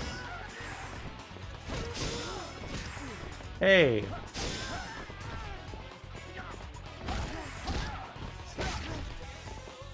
No, stomp him. Damn, that hurt.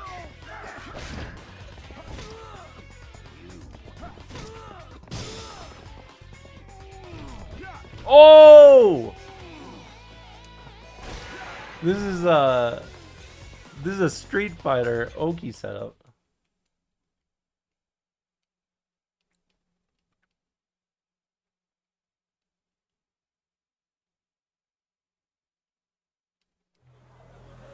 It is the writing is very good.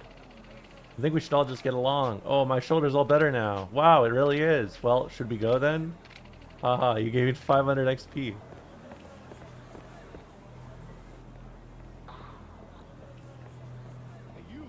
No, dude, get the fuck away from me. Oh, I think this is the area I was looking for too.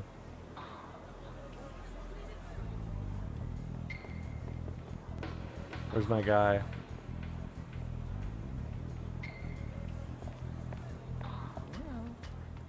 Hello, Kazuma-san, you're alright after all. I'm glad you're okay. It's strange. I saw that little girl a bit ago. What, you saw her? Yes, she went to the arcade over there. But she seemed a little strange. How? Yeah, she seemed kind of lonely. She's walking with her head down, so I couldn't get her attention. I see. Is she still there? I'm not sure. But perhaps the people in the arcade may know. I see. Thanks. We were in Club Sega. Hippo Sad. Club Saga.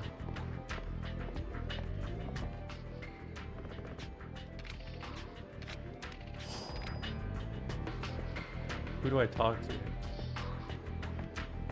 No, I'm retired from fighting games. I saw this push this drunk guy with a little girl. Is she in danger or what?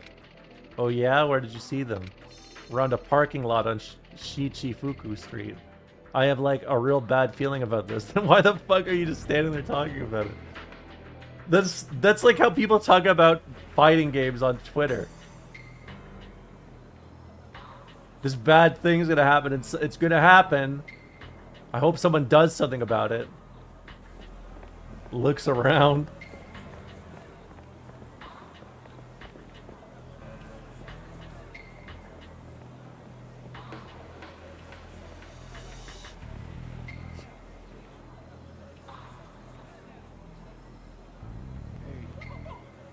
Oh my god.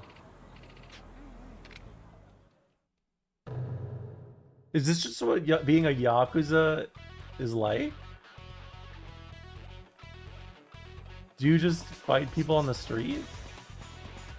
Get down on your fucking knees, then I might forgive you. They just try to make this guy sound like Eminem.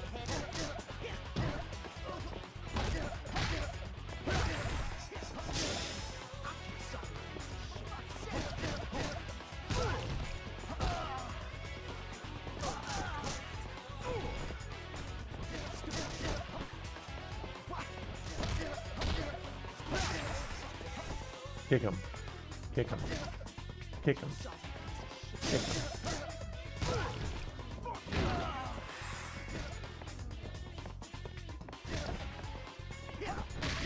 God damn it.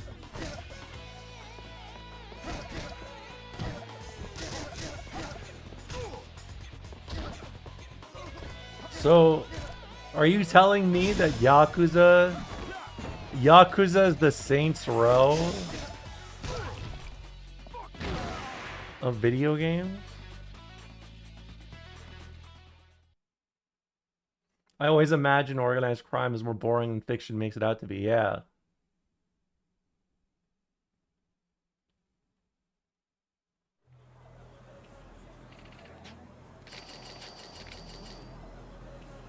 I mean, it seems rough being an unknown in Japan. You just got a bunch of guys being like, you there, grandpa, give me your money.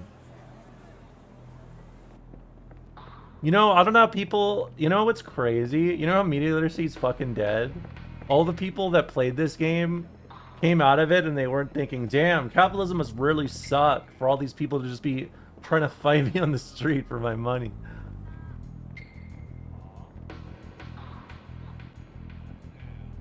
That feels like it's worth noting.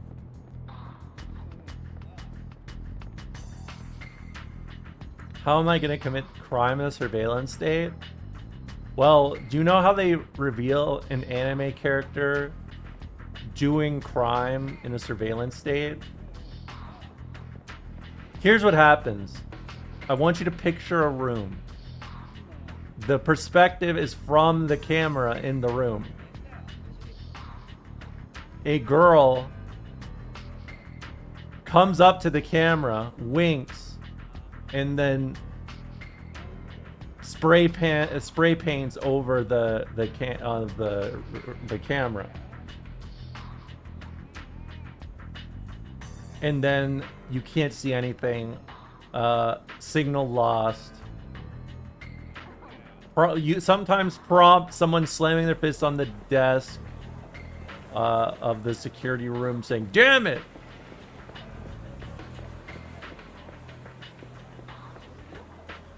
So, yeah.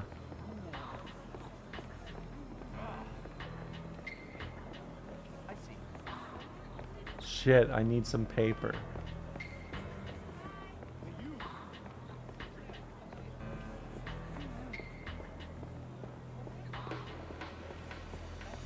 I like that they're running along with me.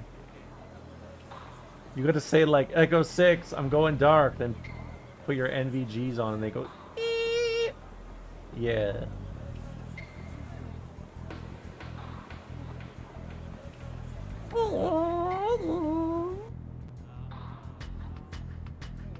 Yeah, I'm like Spinner Shell.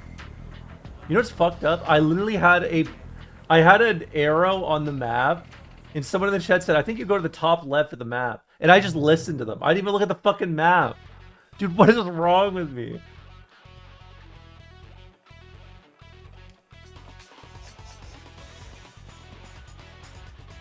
Sometimes I wonder if I'm too trusting.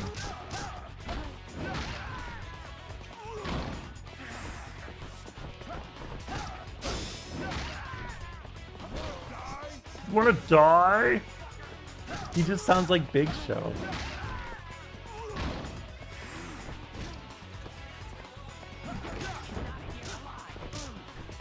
Our clueless gamer, yeah. I'm feeling away. Who wants to talk about Final Fantasy XIV?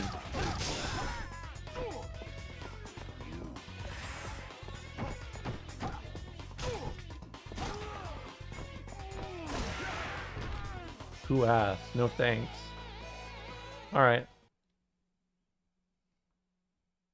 I have a question for the 14 heads in chat.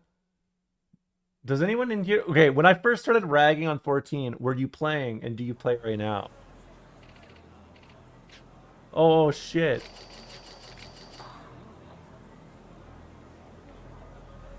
That's the fighting game retirement home, isn't it?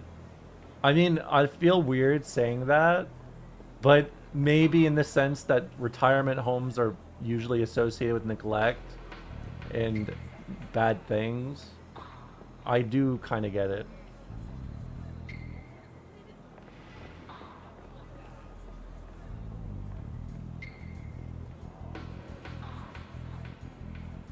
Okay, you guys, you can enjoy Final Fantasy XIV. I won't stop you, I promise. You can enjoy it. I won't be negative. Enjoy your game. I won't be negative. I won't be like one of those streamers that's like, I'm just here to complain. I don't like doing that. I get emails about my home being foreclosed in that game. Wait, what? They got the bank messaging you about foreclosures? Bring me some sake. Bring me sake.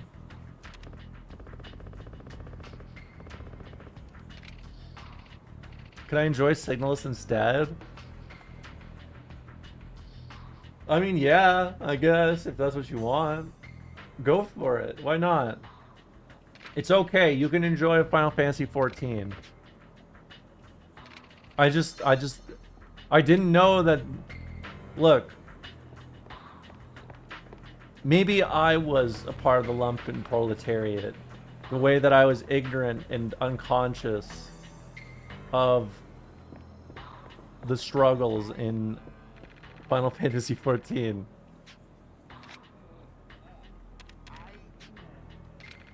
You can't pass if you don't have money or strength. Wait, why can't I just not go?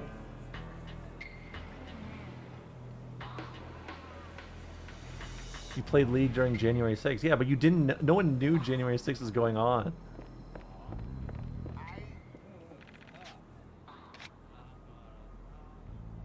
How much do I have to pay? Okay, how do I fight him?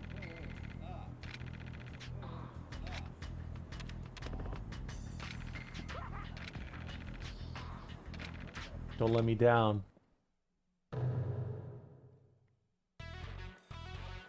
Okay, look. Look, nobody knew the extent of January 6th. Don't run like a little bitch.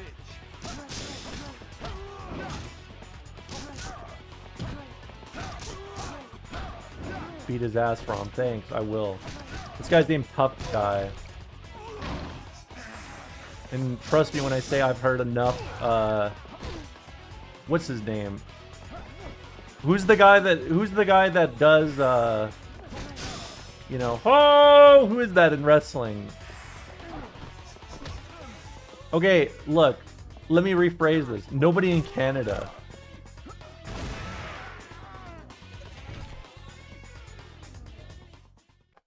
Jim Duggan? Yeah, I keep wanting to say Jim Gaffigan when I say his name, and I know it's not right. This is what I've been getting for the last 5 years? Demolition? They're demolishing your house? Excuse me? Dude, what the heck? They got socioeconomic problems in Final Fantasy 14? What the hell is this? They've been sending this to you for 5 years?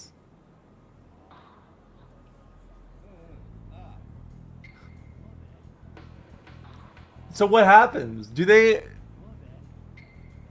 I did think that this was a game. I didn't know it was anything else. The small people are the richest. Wait a second. Hold on here. Hold on.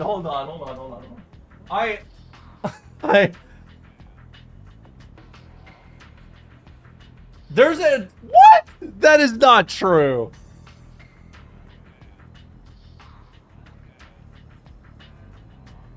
Oh my god! This is real! Dude, look at this! Oh my god! I searched FF14 housing crisis like I was looking up stats on the housing problems in Ontario, and look at this! Look at this! Final Fantasy 14 fans should brace themselves for no real housing solutions. What the fuck is this?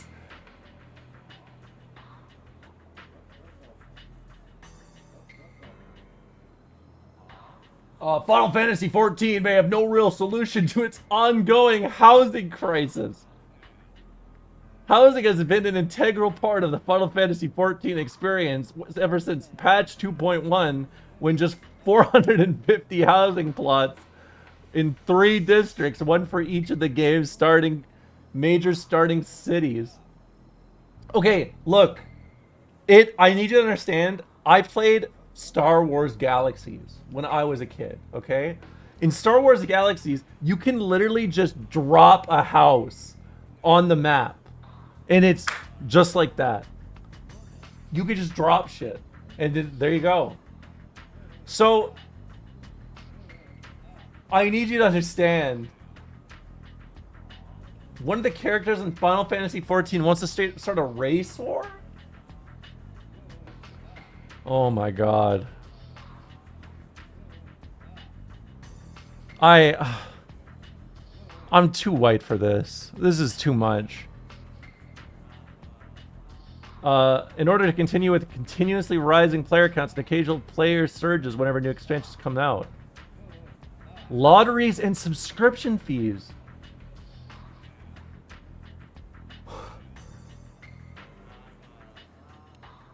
Dude, they're doing lotteries for their housing like they do special releases. So this is the same way, like,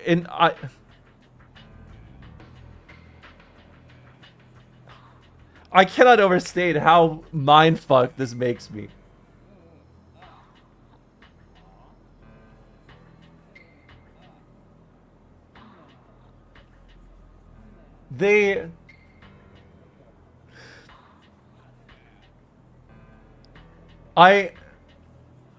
Has anyone out there done a, like, L4L sort of thing where it's like, hey, if you go out and wait in line for me for the new, shoes, the new Nike, right? You could wait on the computer for my lottery to activate. Is that a thing? Is that a thing that happens?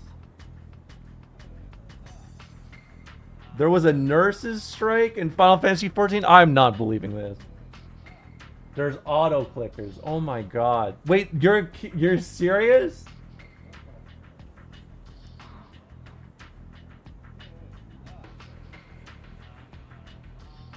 Healer strike.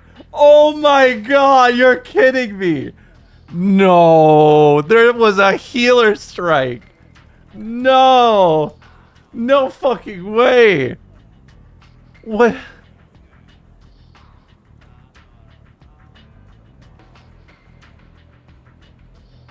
I'm sorry. I don't give a fuck about Yakuza anymore.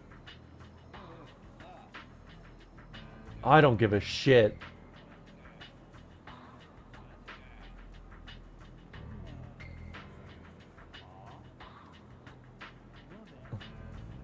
Okay. Dude, this is crazy. FF14 healer strike. Warning, please be warned of phishing attempts being made using the healer strike hashtag. These malicious attempts are in no way or under any circumstance being used, accepted, or implemented by any player in support of the strike. Do not click or download any suspicious links or emails. Dude.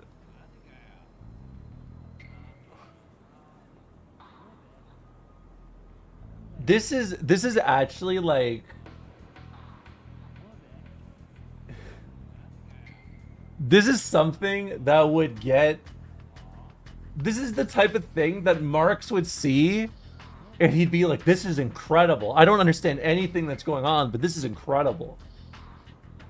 And yet here I am looking at this and I'm thinking, no, I can't. No more Final Fantasy XIV. No more. I can't learn about the billboard incident. I need to get this one step at a time. I would like to make this the official thread for those in support of a healer strike as a collective voice to the dev team. Okay, it's to the dev team? This shit did nothing then, did it? I feel like there's no way they even bat an eye. With the continued direction the game has gone concerning healer gameplay and what is arrived consensus that is deemed to be a negligence towards the role as well as the players who made it. I would like to note this thread is not to attack or any way to intended to be offensive towards any member of the dev team, director/producer Naoki Yoshida, Square Enix, or any of its affiliates. The purpose of the healer strike in this thread is to garner support for necessary changes and adjustment to be made in order to once again validate its place in content that requires grouping and an equal contributed effort among all members of the group in order to facilitate clears with Final Fantasy XIV. Please use this thread to voice your concerns, express your feelings in a constructive manner, point out issues, make suggestions, or to add your name to those who will be striking.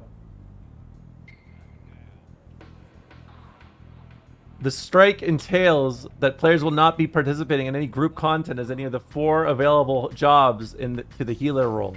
It is understandable that there are likely active statics that are working on EW content and healer mains in general who would like to finish the current expansion. In fairness, I'd like to give those healers who wish to participate a grace period before the strike is official. The strike will be officially underway when Dawntrail launches on July 2nd, 2024. Manifesto. Self-sustained healing abilities given to other roles.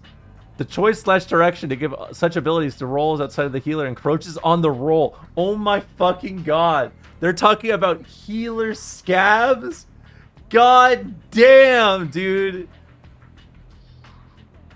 Oversimplified DPS rotation. Every job in FF14 has a filler GCD skill they press when there are no other requirements. No role in the game pushes this skill more than healer, not by a long shot. Our offensive capability should still feel dynamic and rewarding. Yes, we are healers, but we are also casters. Homogenization of the healer job.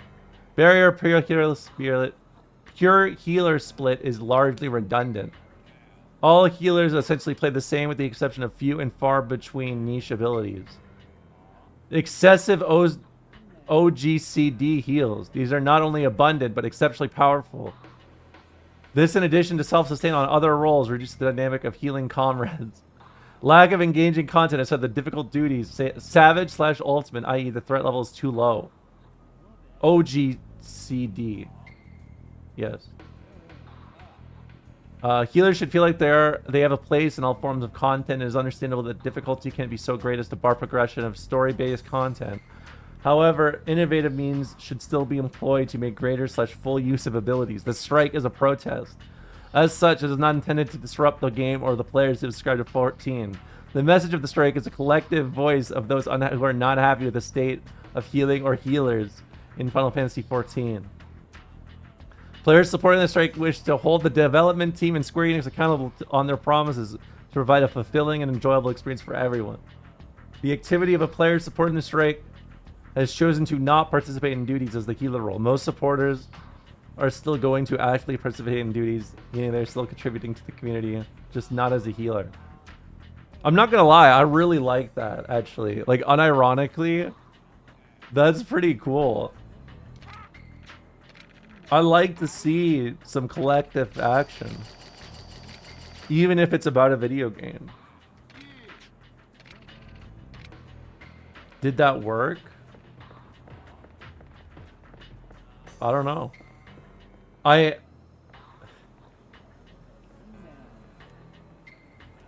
don't know. This is making me reflect my thoughts on Final Fantasy 14.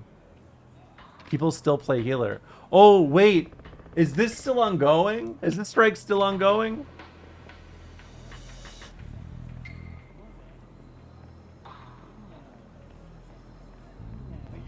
Nope.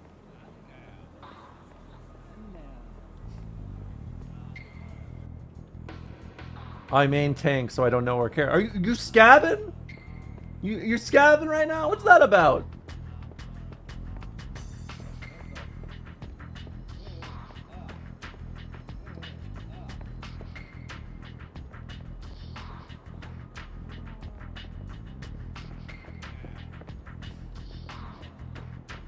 Right to work. Right to work. Right to work. That's how a lot of you are sounding in the chat right now.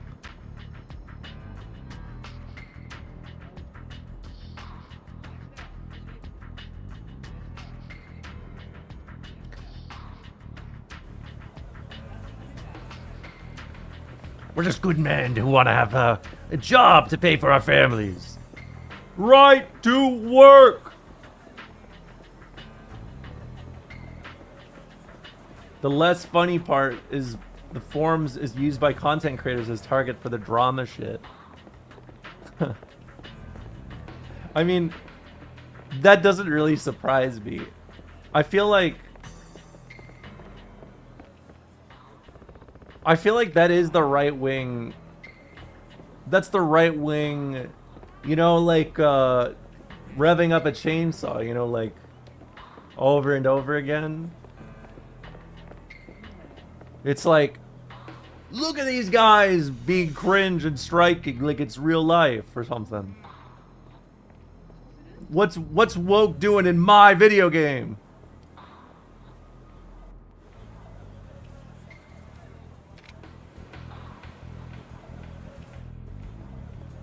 I was thinking of the scab from Disco Elysium. I forgot his name. The guy he just stands outside of the strike and goes, right to work, right to work. Yeah, the big guy.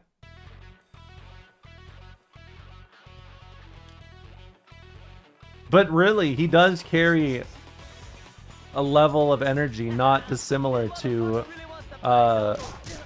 Asmongold, except he is actively outside doing something. Did you see Asmongold was like saying something like, we need to start bullying people who are speaking out against ICE? That's how you know the right wing is done.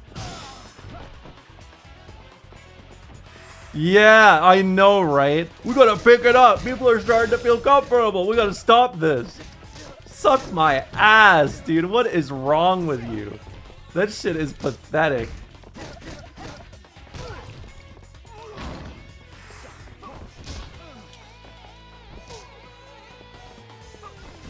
It is like literally the race realist is the guy guarding it.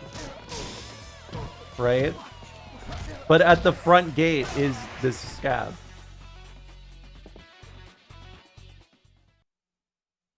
I try to control myself, but I've started immediately saying wildly out-of-pocket shit to everyone like that. Well, it depends on which way you mean it. Yes. He's in front of it. And you can hear him go, right to work!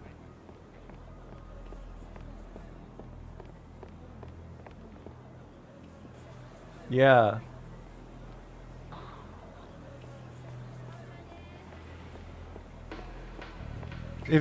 Like, it's so funny seeing the freaks dedicated to just, like, diminishing leftist momentum being like, why is everyone against us now? I don't like this. I don't like this. Please stop. Okay, make them stop. Make them stop. Please. Fuck you. ET phone home, bitch. Man, what the fuck you want, you punk ass bitch?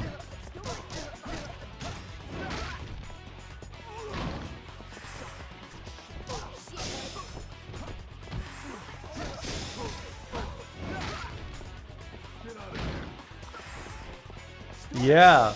4chan thought they had cultural hegemony, but in the end, they just had, like, they were just in the capitalist hegemony.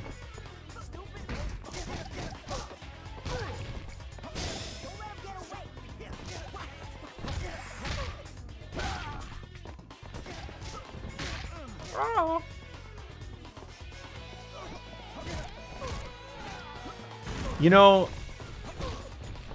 I saw an image yesterday that's like, it's that laughing emoji, you know, that's like this, like pointing and laughing.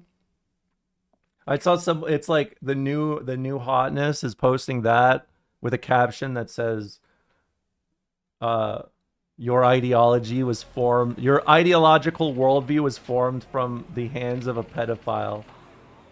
And I love that. I love that shit so much, because really, what else is there to say?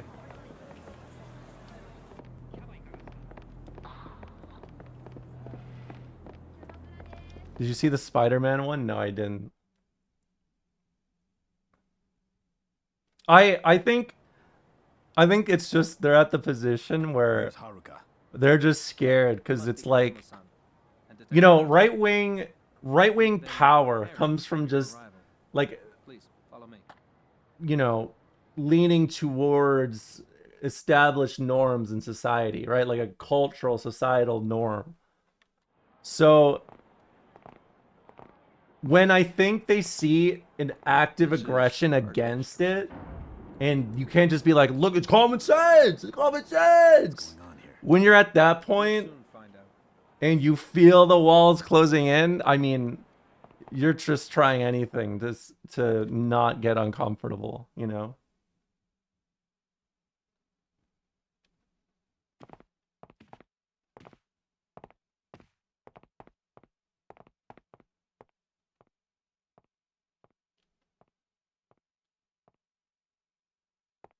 I've been waiting for you, Kazuma-san. If there's so much as a scratch on her. What was that noise? Haruka.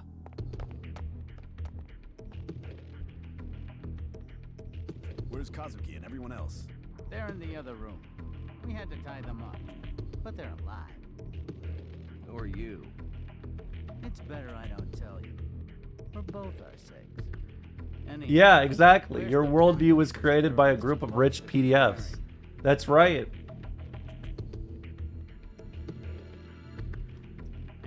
You spout the ideology of a pedophile.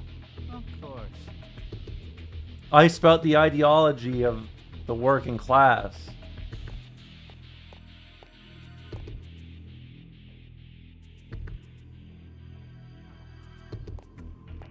Stop.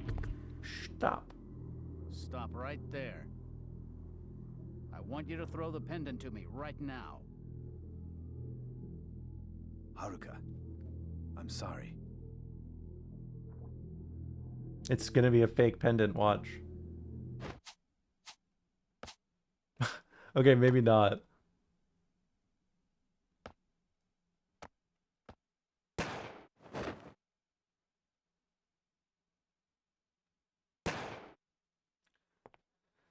Have you read a lot of the Epstein emails? I've read a few of them. I've read enough from... I mean, I definitely saw the Chomsky ones. It broke my heart. I was like, damn, dude. You really posted some good shit 50 years ago, but now you seem to have Alzheimer's or some sort of brain damage. Shit. I mean, yes, like, as a Leninist, I mean, I could just, you know, right now. But I won't do that. Mysterious organization. Yeah, I did see the Elon one. It's so funny to me that he was like, you know, Trump said the Epstein files. Just wait, it's gonna be over. Also, yeah, I mean, Twitter is a cesspool. I don't fuck around there anymore.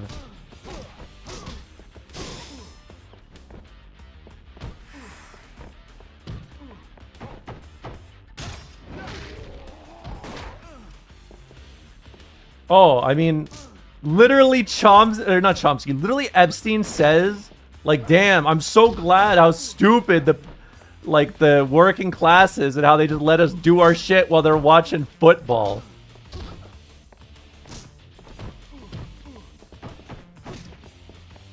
I was like, damn, dude, we're saying that. We're just saying it like that now, huh?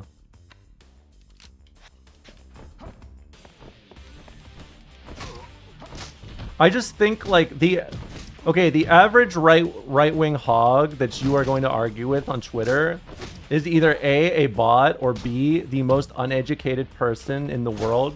And I have a rule. If a kid asks me about politics, I say stick to math first before you get there. And I'll be honest, I just got shot. Did you see that one clip of Epstein saying you shouldn't teach children to write? Yes, literally. I mean, it's not even new shit. It's like, this is like, we knew this after, we knew this since the French Commune, you know?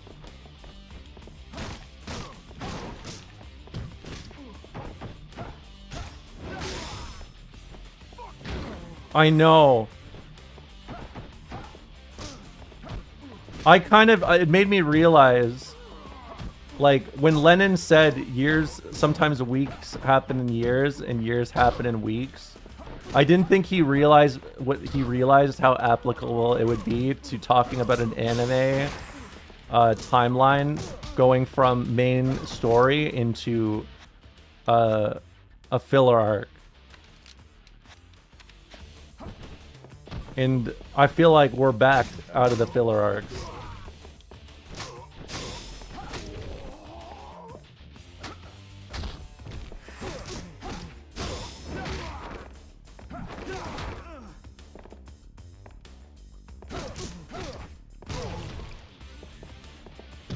God damn it. Stop shooting me. Stop.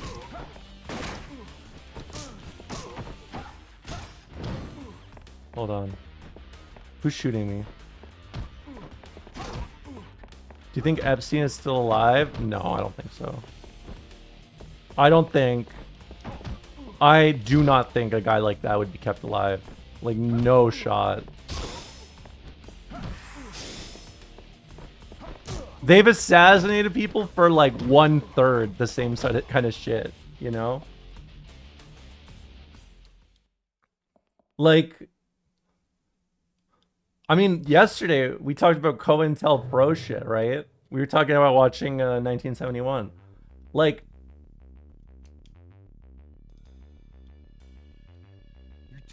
oh, I mean, it does not even matter. Like, nobody's okay. Look, if you are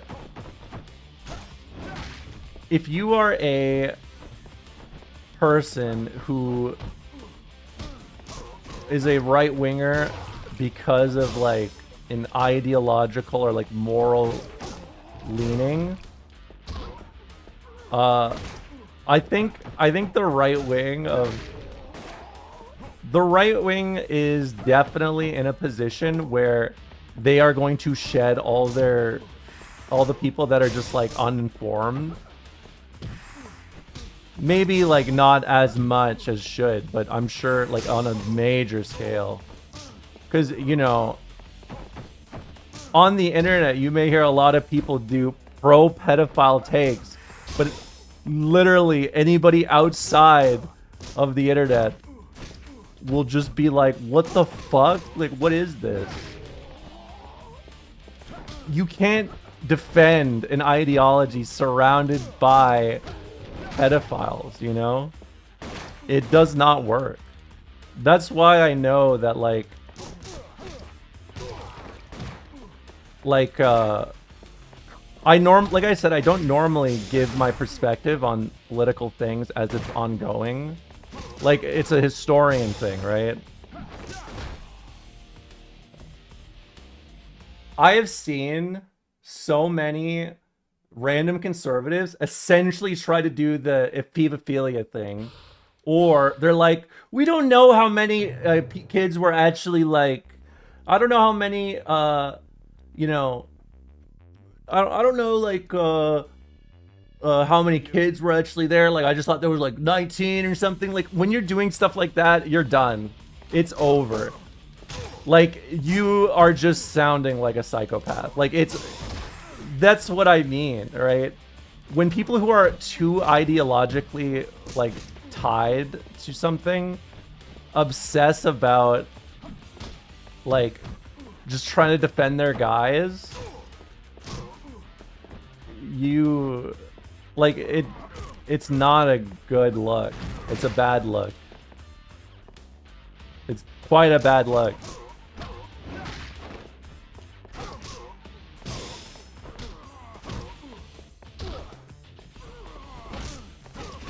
No, I know exactly what you mean. It's literally just like what hogs have been saying. So again, trust me when I say it's nice being a historian in this moment, if just for being able to be like, you know,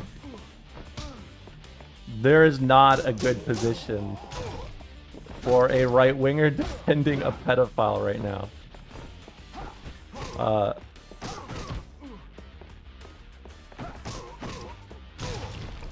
And it's fascinating because I'm still seeing like random hogs try to defend it, and at the same time I'm seeing others begin to like, they're already trying to do their own thing.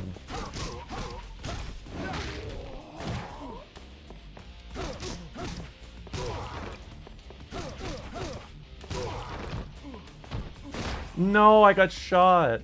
People's sad. No, I mean, look, I've talked about the Roman era a lot. It was viewed a lot differently back then. Straight up. Greek and Roman eras, this is a time where that would not be red flags. Right? Now, in the modern day, though, everyone's gonna be like, you're a freak. Yeah, I mean, that's what I mean. Like, there's no way you can defend it. You can't do anything. It's literally just like, you either throw Trump away, you throw the movement, you get the fuck out of there, or, you know, you go down with the ship.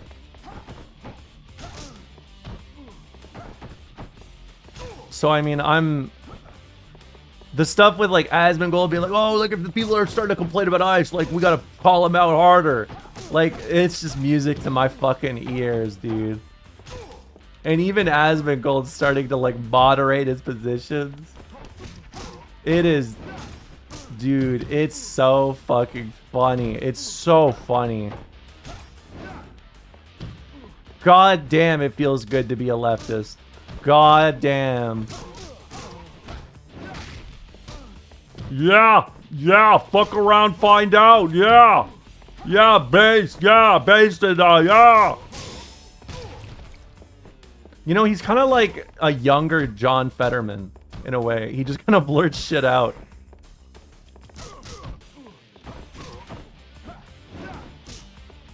Yeah, like, okay, you know how I know it's over? Like, I normally don't trust the average voter's senses on things, just because, like, you know, you don't always know what information they're gonna get, like full stop, right? Some people just may end up uninformed, or they may not learn or hear about it or whatever. But I know people who are just like, they're just so repulsed by it. Like, just the fact that anything relating to Trump is dead to them right now, right? So, when the average medium voter begins to sound like me talking about, like, you haven't checked history, bud. I mean, that's a bad sign.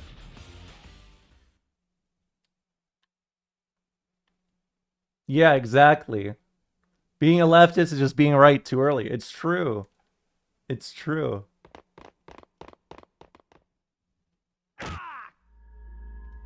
Which organization do you belong to? 13. You're not yakuza, are you? What On do you know YouTube, they would about love that one. Hey, answer me. We were sent by Jing. Fuck. Fuck!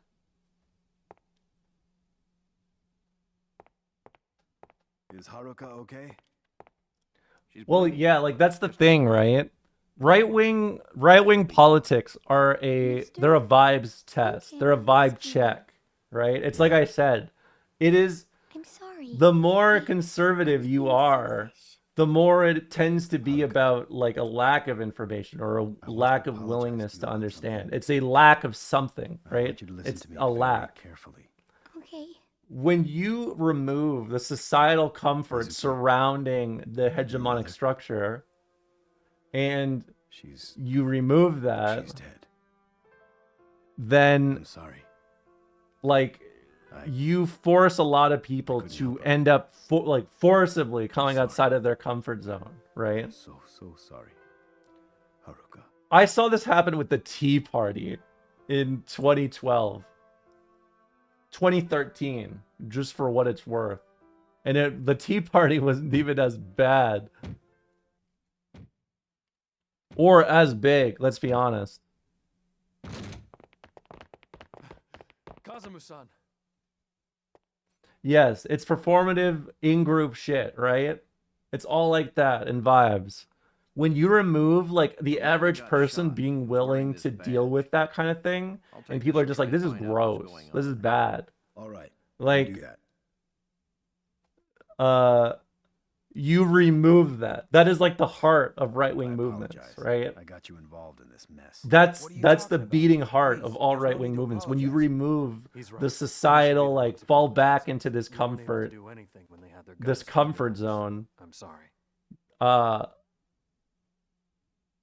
It is the worst way a right-wing base can split. So This must be that little girl. I'm enjoying politics this year. Also, remember when he pooped himself? Someone link me that video real quick. Will you help this little girl out and let her stay here for a while? It's no problem. But I gotta say, I Was the Trump admin legally obligated to release the entirety of the files? Yeah. I mean, yes, they're currently breaking the law. Can you explain this in fighting game terms? I kind of don't get it. I'm serious. Please don't laugh at me. Oh, please don't worry. It's okay. It's very complicated and it's hard to understand. Like, unironically, this is not a field that's educated Don't mention at all, right? This place is safe from cops, yakuza, you know. Rest assured. Kazuma, I'm gonna head back to the station. When a lot of Gonna meet Nishiki people tomorrow. are some rest. saying this character is top tier, it's easy to look at that character and to just blame the structure surrounding it, as opposed to being like, I need to work and improve at the matchup, right? But if everybody around you just suddenly starts to say, no, I don't think this character's top tier. I think you're wrong. I think that's incorrect. You're just bad. There is no authority to cling on to, right? There's no comfort authority figure to hold on to. You're right. There is just... I'll be on my way. There is the reality of what you're currently experiencing and what you used to think as top tier, right? So and a passion for solving each and every case. You were one hell of a when you make somebody who is refusing to learn matchups study something about this matchup, and you are in a position where before you could just be like, hey, I don't care. He's broken. I don't give a fuck. The game balance, it's the issue. It pulls that away and it begins to show, hey, you're doing something wrong. You're doing this wrong. You're not perfect. You have an issue in this, right? Some people do not know what to do without the crowd or the collectivization perspective, right? What if everyone can collectively decided JP is low tier and you have to contend with the fact that you're ass? Yes, that's it. It's literally that. That is conservative politics in a nutshell. It is a lack of education. Full stop. Doesn't matter what education you're talking about. History, no. Political, no. Either way, if you studied one or the other, it shows in your takes, right? There's a reason why Marxism is a school of thought that is negatively associated with, I mean, it's just flatly negatively associated with bad things, right? And yet, looking at reality, analyzing it, and thinking about it is literally just what Marxism is, basically. Why don't you guys go out and have some fun? Haruka's still injured. She isn't injured badly. Besides, it'll be good for the girl to go out and have a little fun. I'll wait for you here. Take her out. All right, thanks.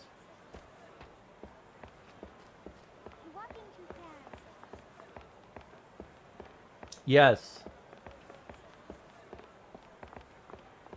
And the clever leftist is a Blanca winning a finals. Honestly, that's not too off. It's about like, if you see something and you have a negative gut reaction, but you cannot explain it or you cannot elaborate on it, a lot of education just tells you to like cut it out, don't think about it, negative energies, fuck it, right? But it shows a level of skill, I think, of one way to just internalize a lesson, but to actually succeed in it actively, right? It is a little bit like winning with a low tier. Or like maybe a very linear, gimmicky kind of character that should be simple.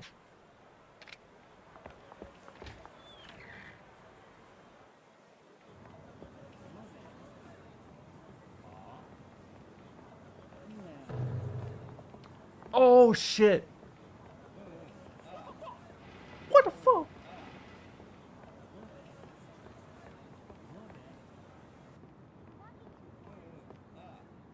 We need take 5 Gorilla Radio. Oh, Kenji, aren't you Kenji? What? I feel like there's two essays, fighting games through Marxism and now Marxism through fighting games. Yeah, maybe that's what I need. I mean, it feels like the right time. Shit, 2XKO motivated the pen more than anything else.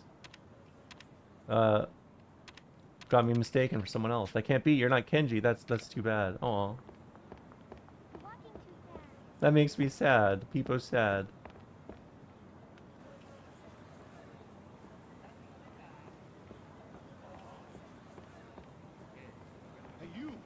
Hey you. Marxism through Marxism and then fighting games through fighting games. Yeah, then we'll finally have people actually playing fighting games. It'll be great.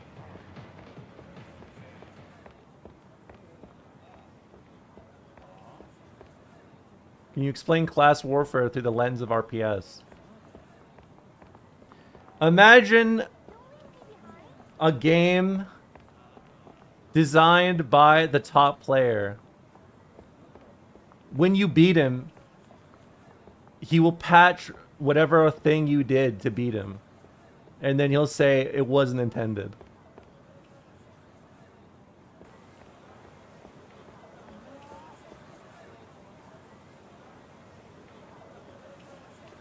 That was a good one, actually. That is a great way to describe it.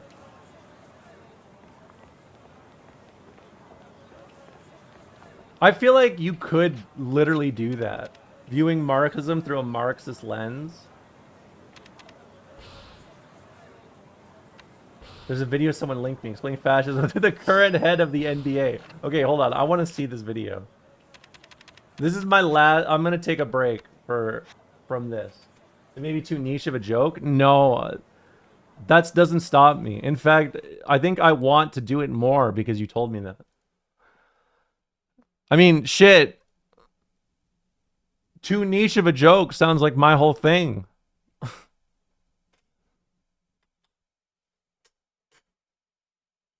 Let's see. It's this. The 10 principles of fascism used by the NBA. Hold on.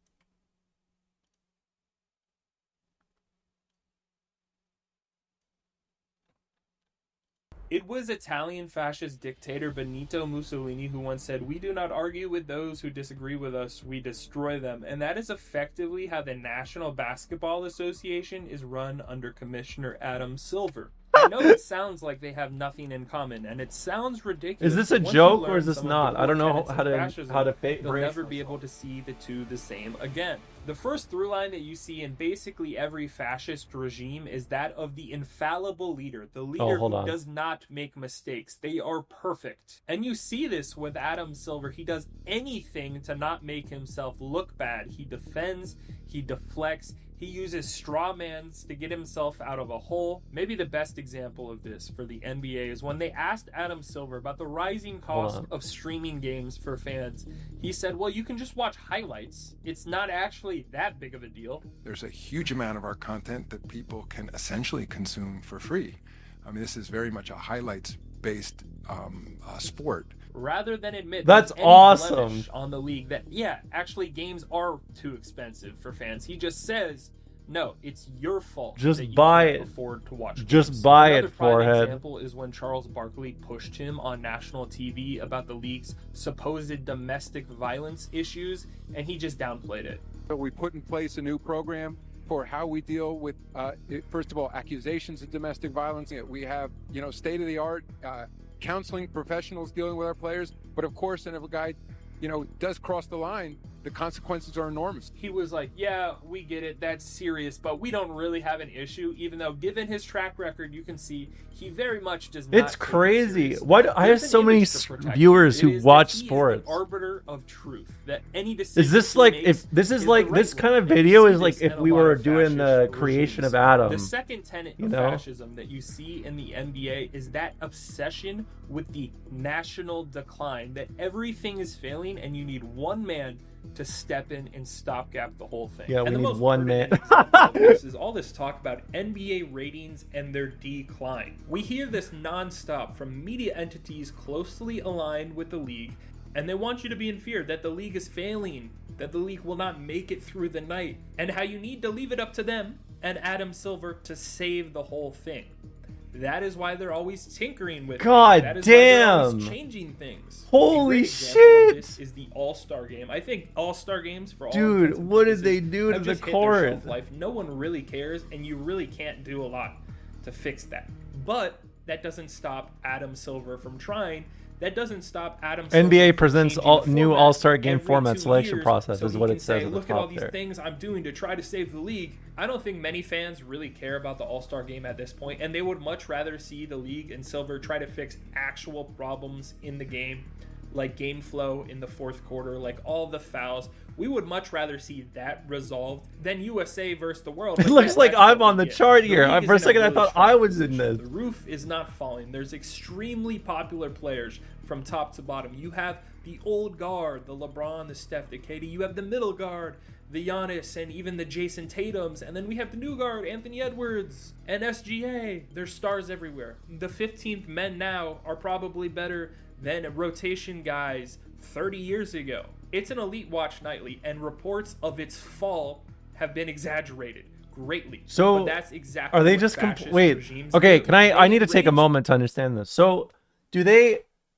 Let me get this straight. They complain about their ads to, or they complain about their viewership to say we need money in order to sell more ad space or to justify their costs, and that's it. But every time everyone looks at the stats, they're like, it's just normal. Is that correct?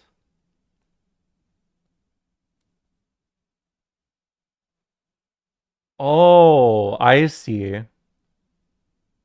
They scare people with the league failing to cover whatever changes they want to make to the game. Oh, people, I and they see. band people together around a common enemy It's like so that that. they can fight that common enemy and show that they are the good guys.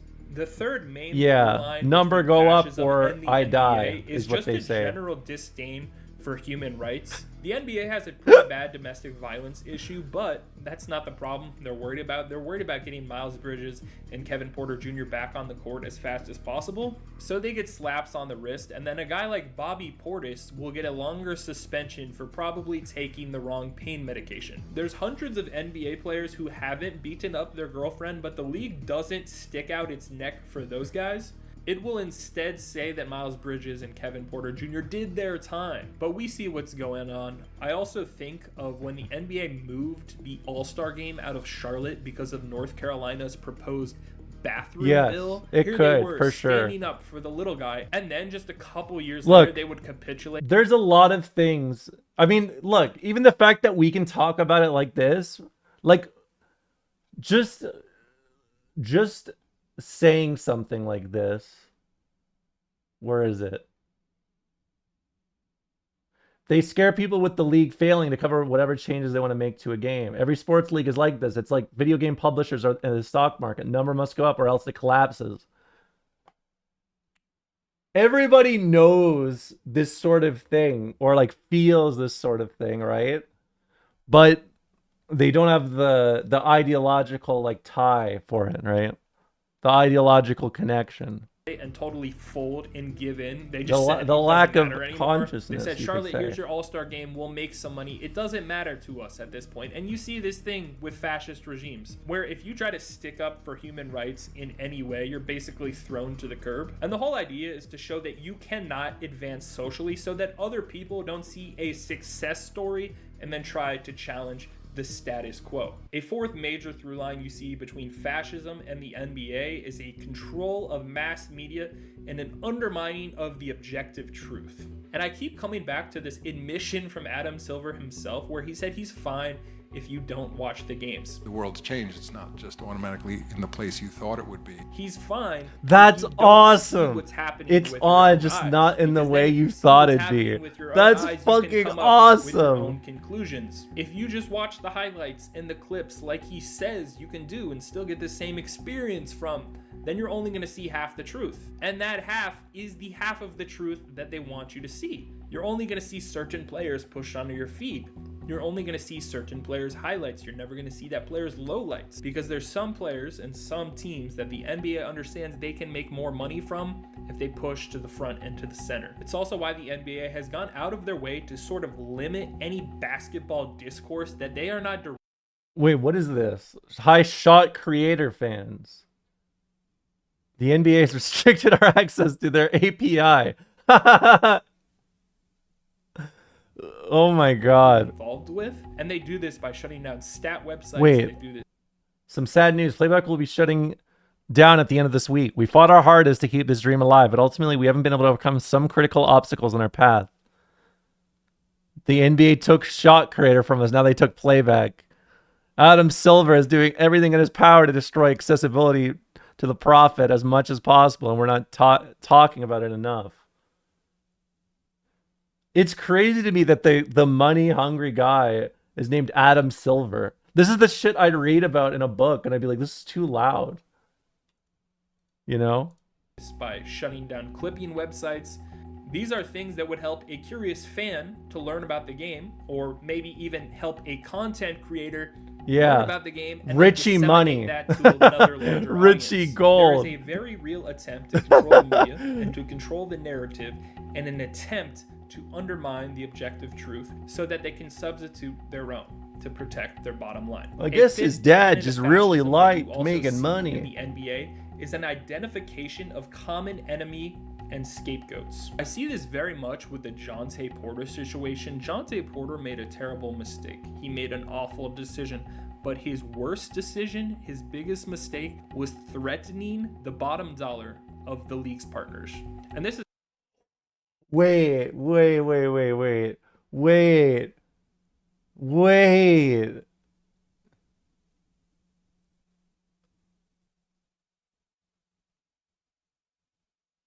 Is this... I don't think I understand this.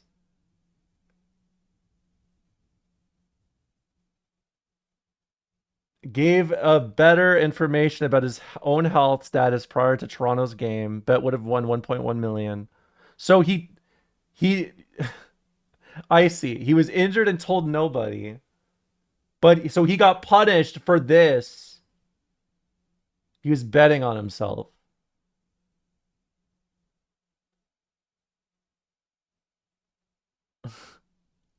not to say that Jonte Porter shouldn't have been punished. He absolutely should have been, but he needed to be made an example out of because he threatened the league's partners. He threatened FanDuel. He threatened DraftKings. FanDuel. DraftKings. And those are huge league partners. So what happens to Jonte Porter? He's banished to Siberia. They want to divert your attention. Wait, they sent him to Siberia? Make him a scapegoat so that you don't see that. What is that? What is the NBA doing? So you don't see that the NBA is. They sent him to Siberia? That is sports betting. If you were ever thinking about sports betting and the NBA or the NFL and how they're intertwined, well, now all you think about is these players that were threatening the league. The sixth major tenet of fascism that you see in the NBA is labor power is being suppressed. And this is maybe the most literalized one. There is literally a salary cap that limits how much money one person can earn. Like, where else do you see that in what? Dude, what the fuck? They cap how much you can make?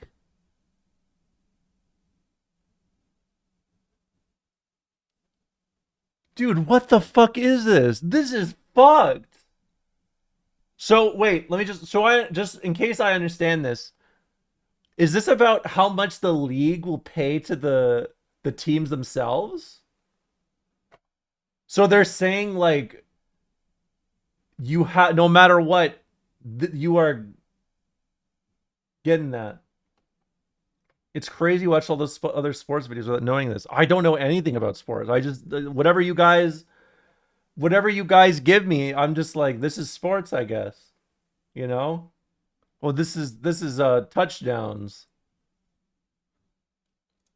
Place. And I know people will be like, well, LeBron James, Steph Curry, they make $50-60 million. Well, guess what? A guy like LeBron James is worth more than $50 million to the Lakers. A guy like SGA is worth more than a Supermax contract to I Oklahoma see. City and to the Thunder. This is a thing that's been studied, and that's what the facts say. That is the objective truth. And some segment of Americans would be like, why are you going to bat for a guy who makes $50 million a year? Because he's not being paid what he's worth. I see. I will do that any day of the week. Because while he does all the hard work, a random rich white guy who just sits in a room somewhere collects most of the money. In the billions, not millions. There's this idea of scarcity that is sold to you, that if you're not playing in the NBA, welcome back, which you are Karl so lucky to be Marx! playing in, you would have Woo! no other job opportunities. You would have no other way of making money. I mean, so you should yes, be lucky like, to get whatever okay, look. scraps you're getting, which in this case, No matter how little I know about sports, trust me,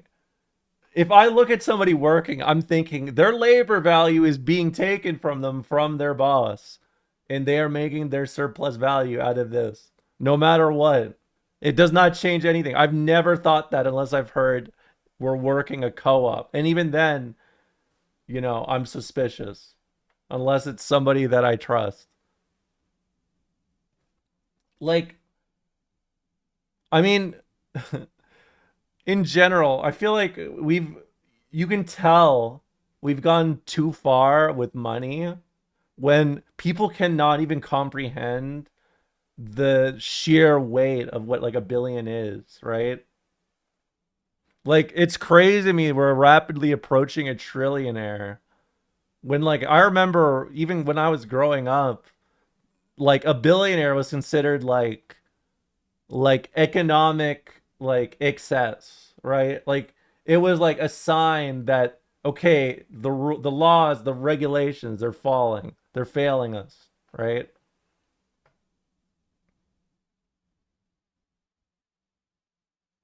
Why I left LTT? What is LTT?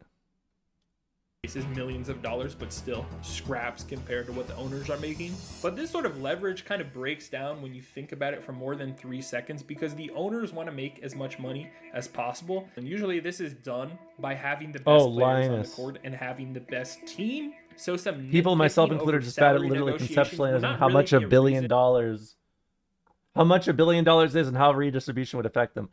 I'm glad you said this, because you know how you can think about it? Anytime someone's like, I cannot imagine the weight of $1 billion. Here's what you say to them. Think about how much weight or like how much of a difference there is between 1 million and where you are now. And now try to explain how small 1 million is to 1 billion. There you go. It's a very direct, straightforward kind of thing to look at. You don't even need to think about the cap of it. Think about what 1 million is and just go from there, right? The contrast of like, even if you look at like, I don't know, 100 billion to a trillion, that is like, it's big, but it's one of those things that when you begin to analyze the billion to 1 million, you are like, or 100 billion to 1 million, you're like, this is like cartoonish. It's like a joke, right? Like it's incomparable, right? Oh, for sure. For sure. I don't get it either. I've never understood the capital need for it, but I've gradually understood that it's associated with like money is seen as power, right? The more power, the more money you have, the more powerful you are. You know, the most money in the world, you are the most powerful in the world, is how I imagine they think about it. Why a guy is not in the league. Because like Mark Zuckerberg said in The Social Network, if you guys were the inventors of Facebook, you'd have invented Facebook. If you guys were the inventors of Facebook, you'd have invented Facebook. If guys are supposed to be in the NBA, they're gonna be in the NBA. The salary cap is just the most simple example of being anti-labor. And it's the sort of thing you see in fascist regimes where they try to tell you, hey, you should be lucky, you should be grateful, you should be thanking us for the opportunity to just earn some money. The seventh core tenet of fascism that you also see in the NBA is what I'm going to call a disdain for intellectuals. And what this really means is anyone who really dares to question why things are the way they are. And someone I think of here is a guy like Jaylen Brown, because Jaylen Brown was probably due next up for Team USA after some injuries in training camp. And what happened? He questioned why things were the way they were, because the NBA, Team USA, and Nike are all very closely intertwined. And Jaylen Brown was questioning Nike over some questionable labor practices. And even one mere tweet was enough to get a guy like Derek White, who objectively is a worse basketball player than Jaylen Brown, onto the Team USA roster over Jaylen Brown. And Derek White had never questioned the league. He didn't invent Facebook either. He just went to a pickup artist. He watched the pickup artist video and was like, I could do this. Of fascism, when push comes to shove, who is treated better? Those who don't question.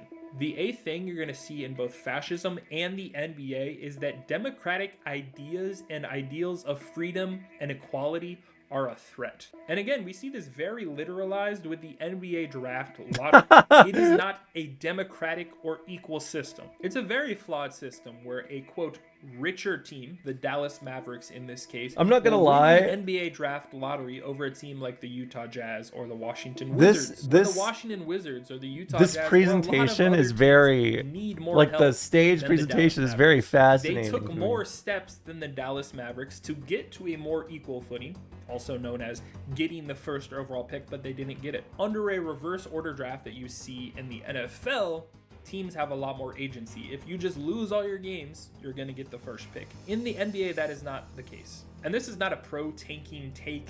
I hate tanking, but it's just not an equitable system. Teams have less say in their outcomes under a draft lottery than they do under a reverse order draft. And the NBA loves this mechanism because it can help out the top 1%. If you just did a reverse order draft every year and there was a small market team, let's just say the Pacers, who was really struggling to get marquee talent, they would just lose a lot of games every year and eventually they would hit and get one of those top picks. Oh my god. They could lose every game and still not get the first pick. Democratic what ideas the and fuck? equality.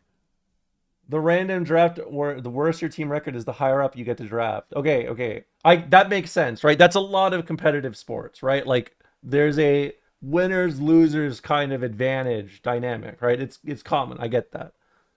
But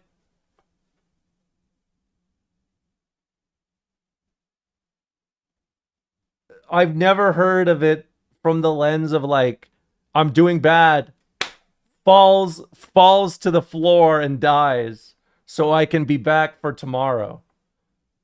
Like, I feel like inherently, doesn't that like, I feel like that's kind of like loudly announcing that you're breaking the rule that they built for a specific reason, you know?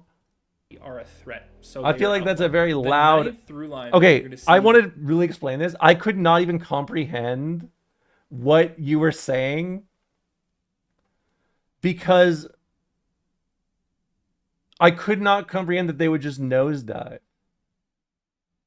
Right? Like I could not think they just nosedive for that on purpose.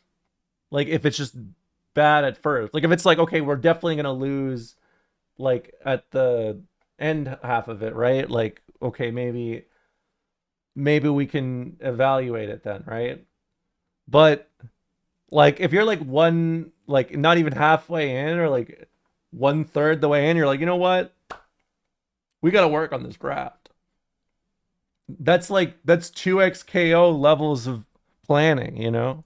Between fascism and the NBA is an obsession with expanding territory, where you are to sort of expect that an expansion of this empire is inevitable. And that's what you see in the NBA with all the talk about expansion to Las Vegas and moving back to Seattle. For probably the last decade, they have been 2 years watering away down my from lemonade being with piss. 2 years away from announcing an expansion team. And then you also see more of these overseas games in more places. Abu Dhabi, Australia, Paris, London. The NBA is not content with being the most elite basketball league in the world with 30 teams. They want more, because more means more money for the powers that be. But also the NBA has even more leagues that are taking up even more space in our basketball diet.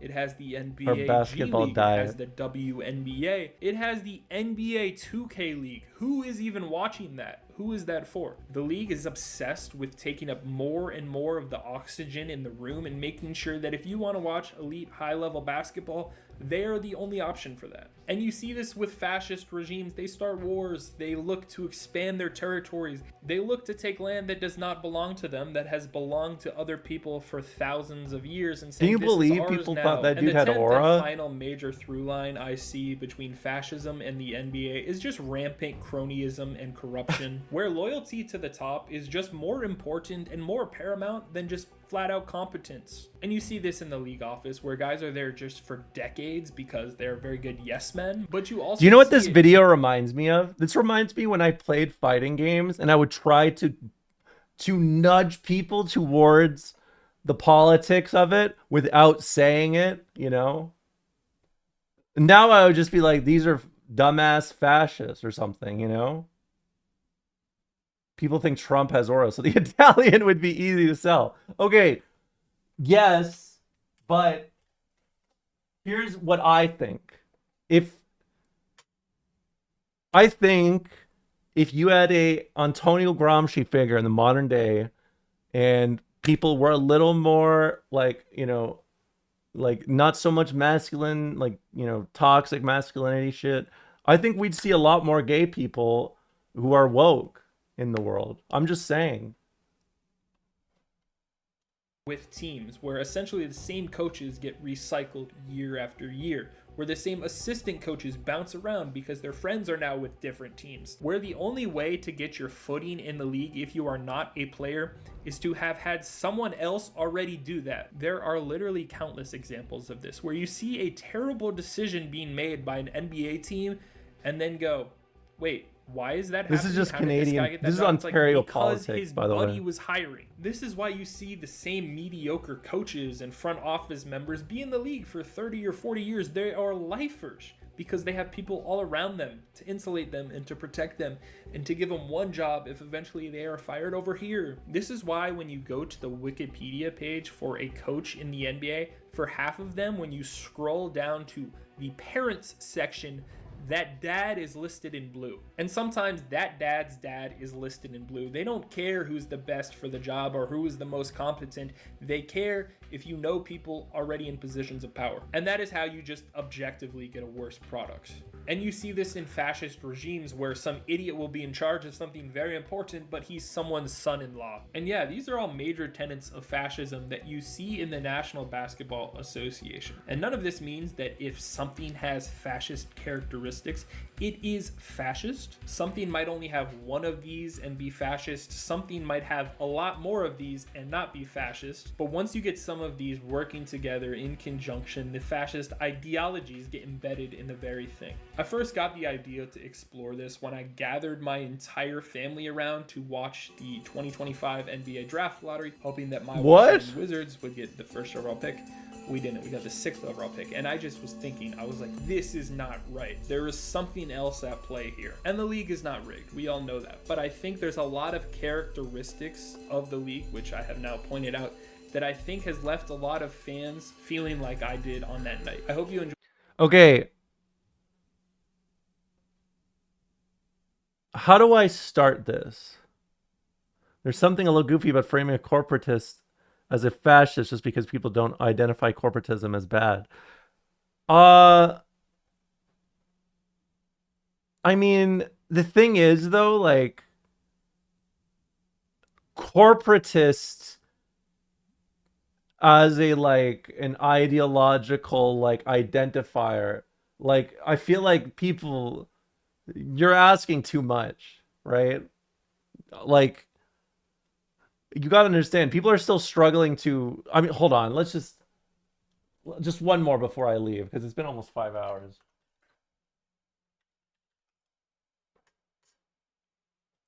It means you are a far-right authorization on ultra-analytic, oh my God, ultra-analyst, political ideology movement characterized by dictator leadership, centralized autocracy, militarism, forcible suppression of opposition. So I don't know what that means, bro. I swear to God. I don't know what the fuck a fascism is. I don't know what the fuck that is. Mazzulli and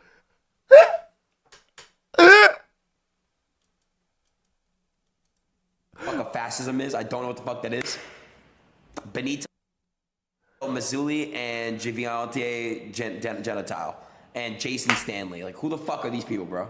It means you are a far right authorization on ultra. Benito Muzzilli. Muzzilli is so good. It's so fucking good. Benito Mazzulli. Oh my god, dude. That's the type of shit. Dude. If the Grand Council of Fascists in Italy saw this video 100 years ago, they would have had this dude called out in the public forum as a communist infiltrator, dude. Benito Mazzulli. That's so fucking awesome, man. Oh my god. All right, well, I'm not going to repeat the quote, but have you heard Felix Biederman's quote about learning about Aiden Ross for the first time? No, but I'd love to hear it.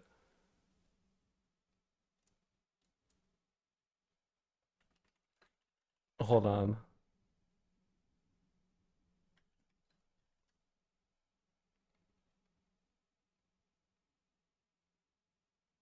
Hog activate, yeah. You know, I looked up Felix Biederman, Aiden Ross on YouTube, and the top result is this gambling lawsuit Drake and Aiden Ross are dragged into. Dude, we gotta stop this reality we're in. There's something wrong going on. I think we loaded the wrong save. I think we loaded a save that was supposed to be like the I'm just fucking around save file. I think we gotta go back and maybe choose another save file. I can go back at least 5 years minimum. How about I'm gonna send you guys over the chickens. Thanks a lot for hanging out. I'll play more tomorrow. I don't know if I'll play more Yakuza tomorrow. I kind of want to play something else, but I kind of also want to finish Yakuza because I'm almost done. So I don't know. I'll figure it out. Maybe a bit of both. Thanks a lot for hanging out. I'm gonna send you guys over the chickens. Rare stream tomorrow. Coming up tomorrow, so look forward to that. I will be back tomorrow with the Rare Wednesday stream. Look forward to it. Thanks again for all the subs and follows, and I'll see you guys again tomorrow. Peace.